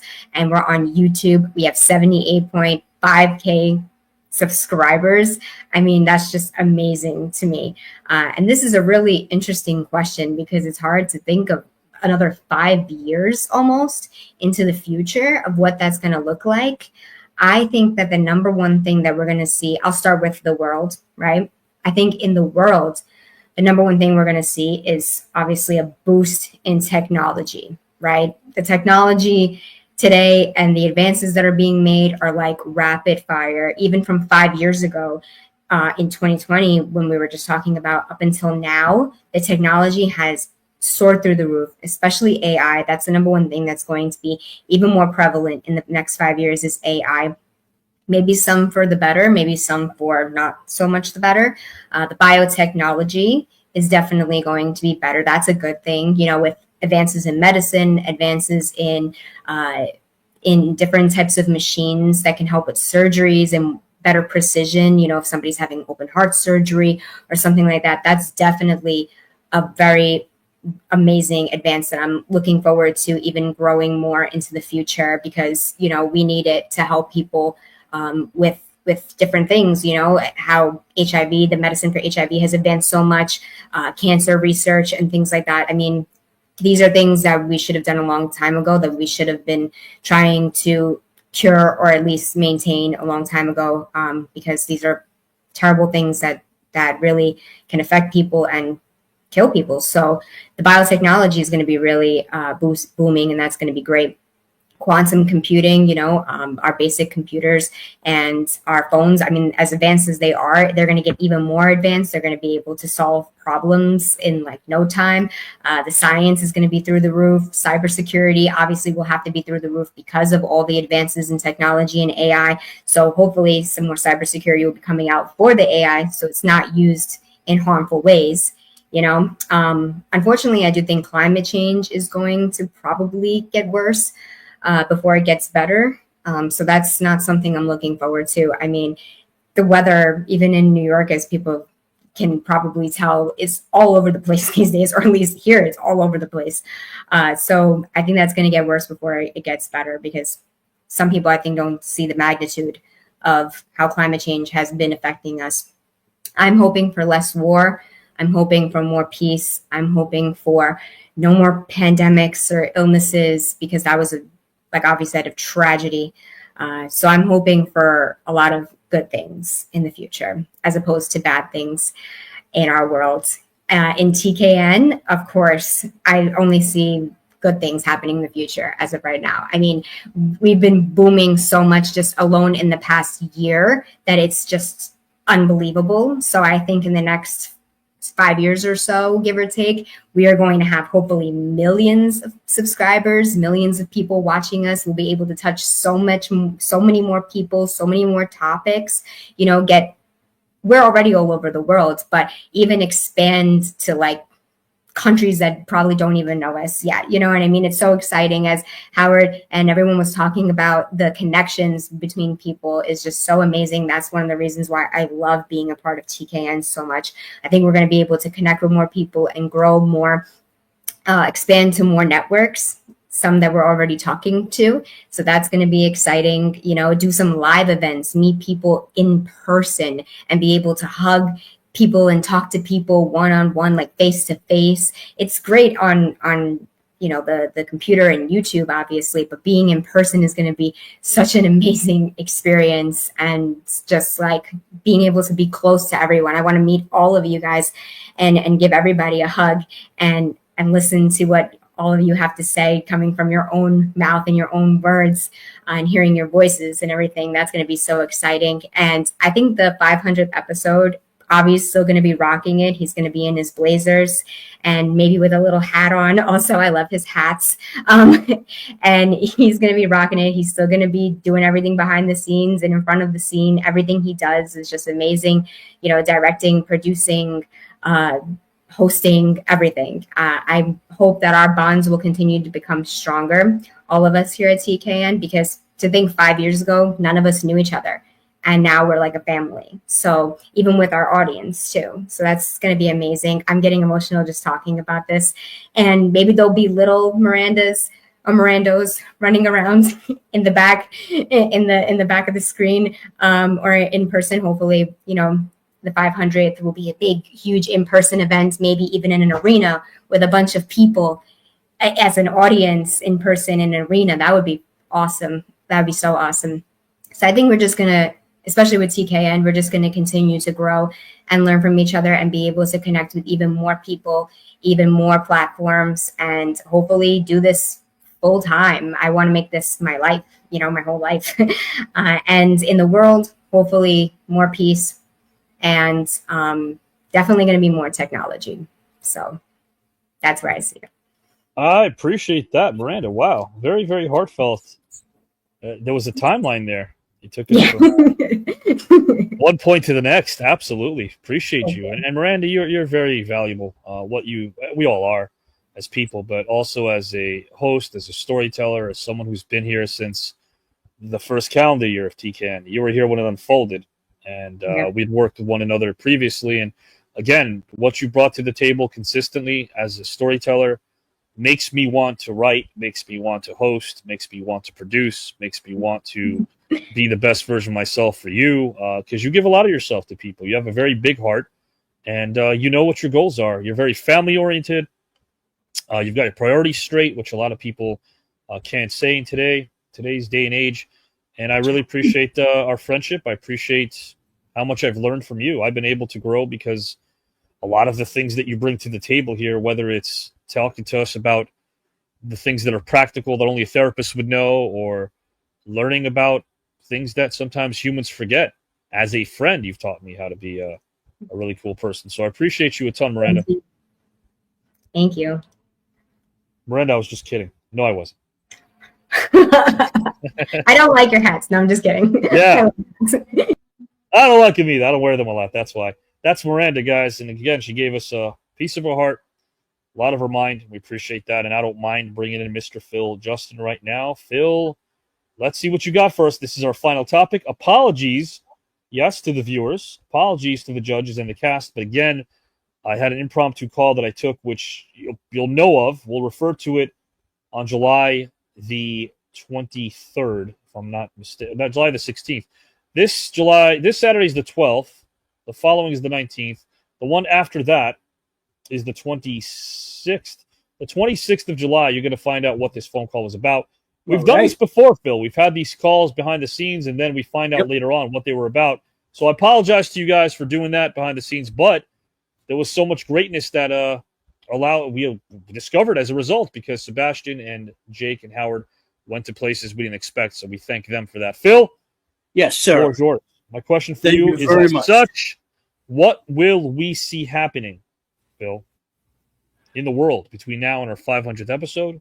And what will our 500th episode look like? The floor is yours. Thank you very much. As Avi mentioned, the last 5 years, we have seen some very terrible things, awful things, horrendous. And looking forward, what can we expect? Now, I don't want to ruffle any feathers here, but a lot of things that went on the last 5 years,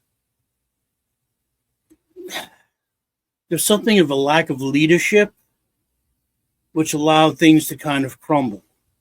We had a media that basically lied to us about a lot of things, caused a lot of division. I'm not mentioning, political parties, because there's enough guilt to go around. But we do have a strong leader. You can love him, you can hate him. He's a take charge kind of guy. And he has started to turn things around. We are moving in the right direction. The economy is coming back. He's been negotiating peace settlements in some of the hotspots around the world. And things are looking better. So I am optimistic. Yes, technology is going to be amazing over the next several years. Technology improves exponentially. I mean, you walk into a Best Buy and get a laptop. By the time you get it home, it's already obsolete because it changes so fast. But that's really a good thing, because technological advances help all segments of our society, be it communication, be it scientific research, medical progress, new medications. All these things are a wonderful thing, and that is improving very quickly. As for TKN, wow. These last 5 years being here at TKN have been the most amazing journey. And I do mean a journey. It's not an overnight thing. It's not a sprint. It's a marathon. And TKN has been growing and growing and growing. The numbers going through the roof. With over 78.5 thousand subscribers, over 4.5 million baby views on our YouTube channel. The last several episodes have all gotten over 100,000 views. This is just truly remarkable. And you may wonder why. One of the reasons is we have conversations. We can disagree on things, but we have a conversation about it. You present your side, I listen. That's the important part, listening. And here on the Green Room and on the Black Box, we listen. The celebrities listen. Everybody that's part of this Green Room ensemble, we listen to each other. We share our opinions. We share our thoughts. We don't judge each other. We could disagree, but that's okay because we still respect each other. And that's really something that I think is lacking in this world. If we can have more respect for each other throughout the world, then the world will be a much better place. Now, as I said, I am optimistic about the world, where the world is going now, but it could be so much better if people would just stop and say, you know what? If I don't agree with you, it's okay. You're entitled to your opinion. And that's something we teach here on TKN. Every week, twice a week, every Wednesday, every Saturday. That's what we have, the numbers going up through the roof. That's why we have so many huge celebrities in this tournament. 151 Hall of Famers from sports, pro wrestling. We have award winners and nominees from film, TV, stage, music, you name it, they're here because this is a place to promote respect and to share opinions. And over the next 5 years, it's not going to stop. I mean, it's going to grow. It's going to grow so big. We're going to be everywhere. More and more people are going to start watching, subscribing, putting in the comments. We love those comments. And more celebrities are catching on that this is the place to be where they can share things nobody else would give them a chance to. Who knew that NBA great legend Alex English is a poet? That's right. He's written books on poetry.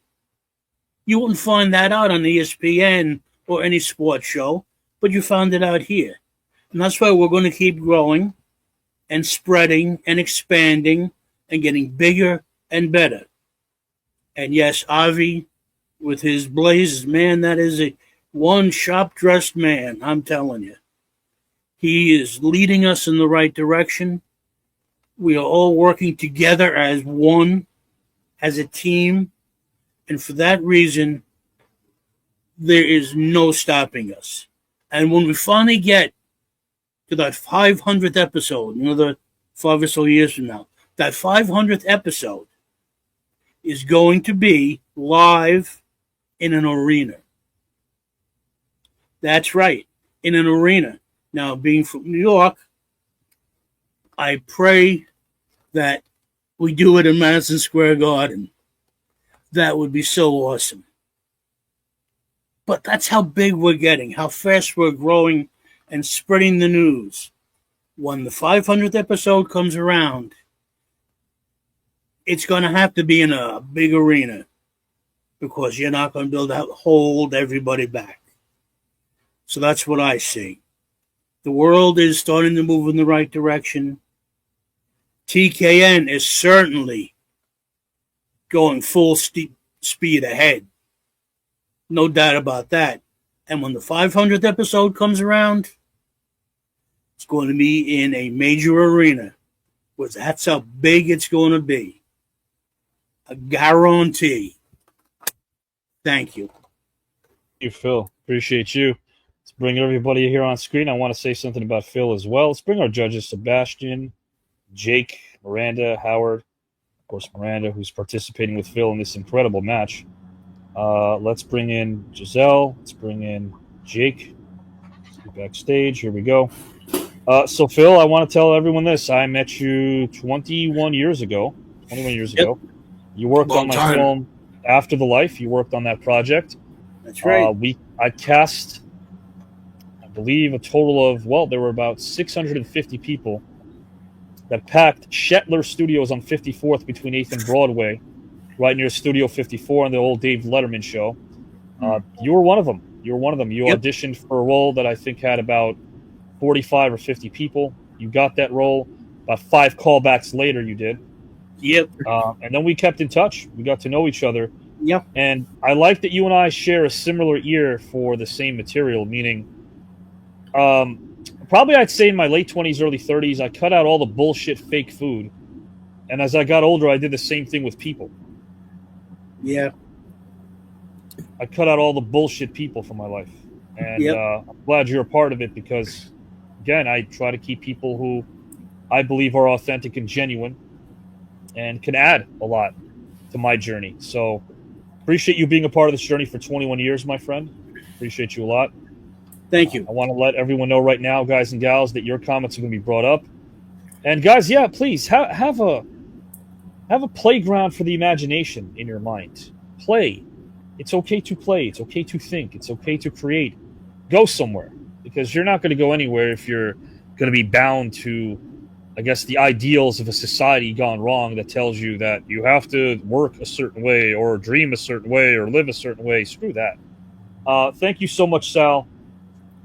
Let's see 500 in Arena for sure. Megan, thank you for being a part of this journey as well, my friend. TCAN is the place where stories and creativity are shared and hearts and minds meet in community. Thank you, my friend. Appreciate you a lot. You offer a lot to humanity as well. Thank you guys for your comments. Thank you, Power Store. And guys, right now, one person's going to advance, or I should say one person's going to win this match and get closer to round number 3. Who will advance to round 3? We won't find out tonight, but they're going to get closer. Guys, it's hard, it's difficult, but I'm going to start with Howard Collado. Mr. Collado. Oh, man. Who gets your vote and why? Again, time constraints. I'm not asking you to give me a lightning round type response to this thing, but don't be long-winded as well, please. So, Howard, be as concise as possible. Who do you vote for and why? Okay. All right. Miranda, again, you gave specifics. You talked about, quantum computers. You talked about cyber technology. Yeah. I'm not doing this on purpose. Guys in the comment section, please vote. Please vote. Please vote. Howard, go ahead. Yeah. And then you also talked about some of the negative things that might be happening as well, like climate change and, how that's going to be affecting us. What I was looking for really was who could paint the most vivid picture of what that 500th episode will look like. What is Avi going to look like? You painted that beautiful picture. The suits and the hats. I actually like that. Shooting this in an arena or a larger venue.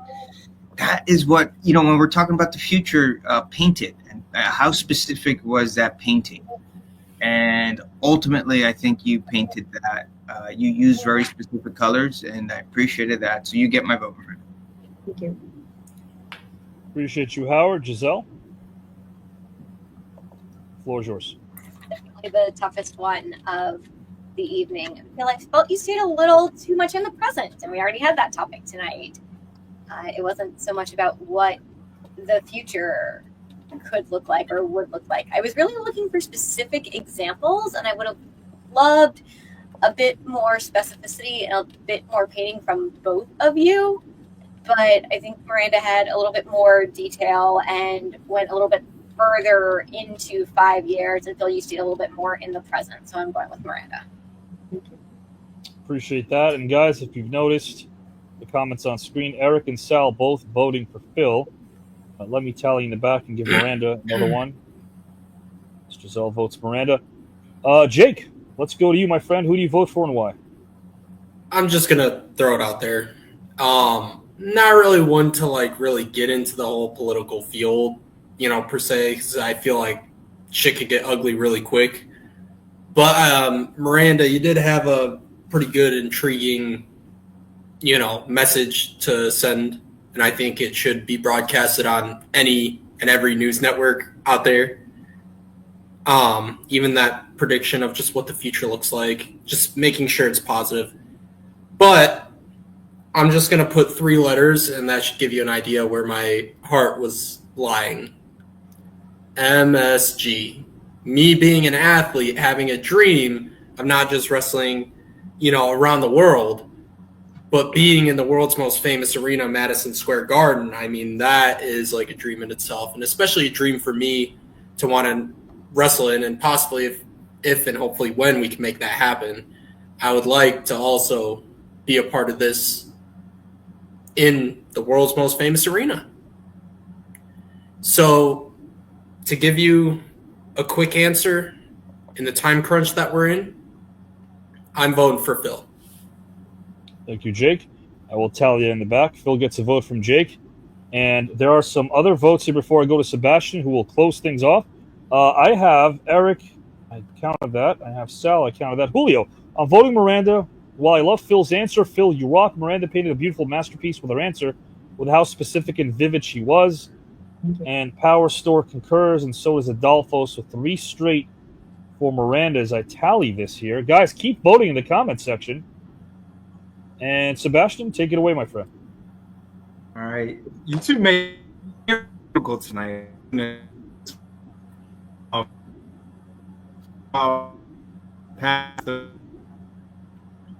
think you're breaking up there a little bit, Sebastian. Guys, again, if you have not voted, please do so. We're going to end our broadcast in about 2 minutes. Sebastian, I think it's clearing up. Can you hear us? I can hear you. Can you hear me? Go ahead, my friend. Yep. Okay. Floor's yours. Outstanding. So tonight, everyone made this very challenging, I will say. But, it was. When looking at this, Miranda had a very concise answer. It was very clear, methodical. I will say that, with Phil, I had to stick with him. And, if I didn't stick with him, I wouldn't have been able to vote in his favor. So I kind of felt like Phil was Uncle Phil and I was Fresh Prince of Bel-Air. Like I kind of felt like I was with him at a barbecue, just dropping some knowledge on me and things like that. And I'm glad I did stick with it. Madison Square Garden at the end, that's what sold me. But I will say for the future, maybe just be a little bit more direct, because for anybody that's not hanging on for dear life, they may fall off. But out of respect, Mr. Phil, thank you very much. And you won this round for me. Thank you. Oh, yes. James Avery, the late James Avery, who portrayed Uncle Phil, also was part of our childhood because he voiced Shredder from the Teenage Mutant Ninja Turtles and Destro. That's right. From G.I. Joe. Connie votes for Phil. Chini Michelle, thank you for joining us. Ed votes for Phil. So 2 straight, 3, I guess you can count. Man, oh man. Guys, I'm going to give you a chance to vote if you haven't already, because this thing is real close. So about a minute or so. If not, I'm going to count this thing down. Again, Saturday night. This Saturday is going to be special. It's not going to be a tournament match. It's going to be a bunch of TCAN hosts in each other's company, together in the same space, reliving some great moments. It's going to be an award show, guys. We're going to have a lot of categories. We're going to have an award show. It's going to be a ton of fun. Bring in your friends and fam. And for the tournament, the final lap of round number 2 will take place starting July the 19th. And that will be a 4-way matchup. 3 out of 4 will move on. There will be an elimination, of course. And a couple of months, guys, is all we have left. We've got Jesse Ventura still to come. We've got some of the greatest boxers, basketball players, film and TV folks, a mystery of people that you have not seen on this network ever before. This thing is going to be incredible. How about Mark Henry's matchup? Who does he draw? How about Stevie Ray, who still hasn't been on deck just yet? How about Nancy Kerrigan? How about some of the greats that we still haven't seen in round number 2? Guys, they're all coming here real soon. Kid and Play are both here in round number 2. So there's so many, but yet not as many as you think. So with that, I think I'm going to count this thing down. We're going to see Miranda and Phil. Let's put everyone backstage over here. I want to get their reaction here to this, because one of them will be one step closer to the 3rd round. So 10, 9, 8, 7, 6, 5, 4, 3, 2, and 1. Guys and gals, facing insurmountable odds will be Phil Justin, because Miranda is now officially up 3-0. 3-0 in What? this best of 7 series. What? She You needs gotta be one kidding me. more What are you win. talking about? Oh, no, no, no, One no, more victory is what she needs, guys and Oh gals. my God. You gotta be kidding me. Phil is getting up and walking out 3-0. She is up 3-0 right now in this best of 7. I can't Oh believe my what I just saw. gosh. Phil Justin is not happy with that result. Sweating. A couple of years back, he won his match, eliminated you from the first tournament we had with the guy Oh. Miranda right now, or I should say the qualifying round. You're now one victory away from being in the same place that some of our greats, our third rounders, are in. Rob Van Oh Dam my is one of them. gosh. We've got a ton of third rounders in this thing. Tank Abbott, who we saw on Saturday. What are your thoughts? What are your thoughts now? You're up 3-0. I think I'm hyperventilating. I'm so excited right now. I really felt like I said this in the beginning. I felt like I was like, I'm going to give it my all. And I truly felt like I did that. And sorry, Phil, I told you. What are your thoughts on Phil walking? He just walked out. I mean, honestly, when I lost a few years ago, I was devastated. I was crying. I was hyperventilating in a bad way. I mean, I was a mess. So I can't imagine how I can imagine actually how Phil feels right now, because to go 3-0, I mean, like you said, it's going to be a tough hill to go over, to win, 4 in a row. That's going to be tough. So I'm I don't looking blame backstage. him. I don't see him. I I can't don't even blame see him him. backstage. Let me pull this up. He's not even. He walked out. I don't know where he went, but officially, guys, Phil has not been eliminated, but it doesn't look good. So let's I don't bring blame Howard him. and the judges in. We're going to close out the show now. In about a minute, Howard, Jake, Giselle, Sebastian. Are we surprised by what just happened? Phil just walked out. Last time we saw that, trouble was brewing, right? I mean, Phil just walked out. He just no words, nothing. He just left. It's not that he said no words. He just said what and then walked out. Unbelievable. Unreal. It may be insurmountable. It doesn't mean it's impossible. But losing it sucks to lose, and we all want to win this. And they have a best of 7. I don't know that I can blame him for walking out, but I mean, he can't win them all. In the future. The stakes were in his heart, and he responded, and that's, I think, what we saw.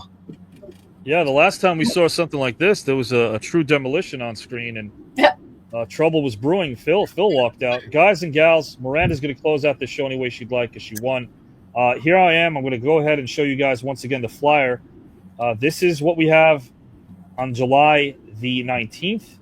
And, of course, guys and gals, you will see a couple of different options of our 250th episode being posted on Facebook on the pages of our TKN hosts. This match you're looking at is not July 5th. That already happened. It is July the 19th. Guys, please tune in Saturday. Enjoy what we offer. Hope you've enjoyed this experience. I want to thank Jake. I want to thank Sebastian, Giselle, and Howard for judging. Yeah. All of you in the comment section, thank you as well. Everyone there, you guys mean a lot to us. Tune in for our lives. Our TKN hosts will be live on Friday and Saturday on their Facebook pages. Make sure to comment. Do all the things I don't ever tell you to do, which is like, subscribe, and share. I don't like being someone who shills all the time. Even though it's free, I don't like reminding you guys that that's the purpose of it all, but it does help us get the word out even more, so please do that. Miranda, again, this is your victory lap. Please take it any way you want. Oh, I put you backstage by accident, so that's not going to help. The floor belongs to you. I'm so excited. Thank you guys so much for your comments and for your votes. I really appreciate it. And just for listening in general. I appreciate you listening. All the judges did an amazing job. Avi killed it with these topics. Killed it. These are some of my favorite topics, to be honest, tonight. The past, present, and future concept was genius. I love it so much, especially because our 250th episode is this Saturday. Oh my gosh, that's going to be so much fun. You guys have to tune into that. I want to see everybody in those comments. We have so much good stuff planned. And then, of course, the 19th is going to be an epic match between those 4 gentlemen. I mean, that's going to be awesome. So stick around. The best is yet to come. And thank you again so much. And I don't blame Phil for walking out, but thank you guys.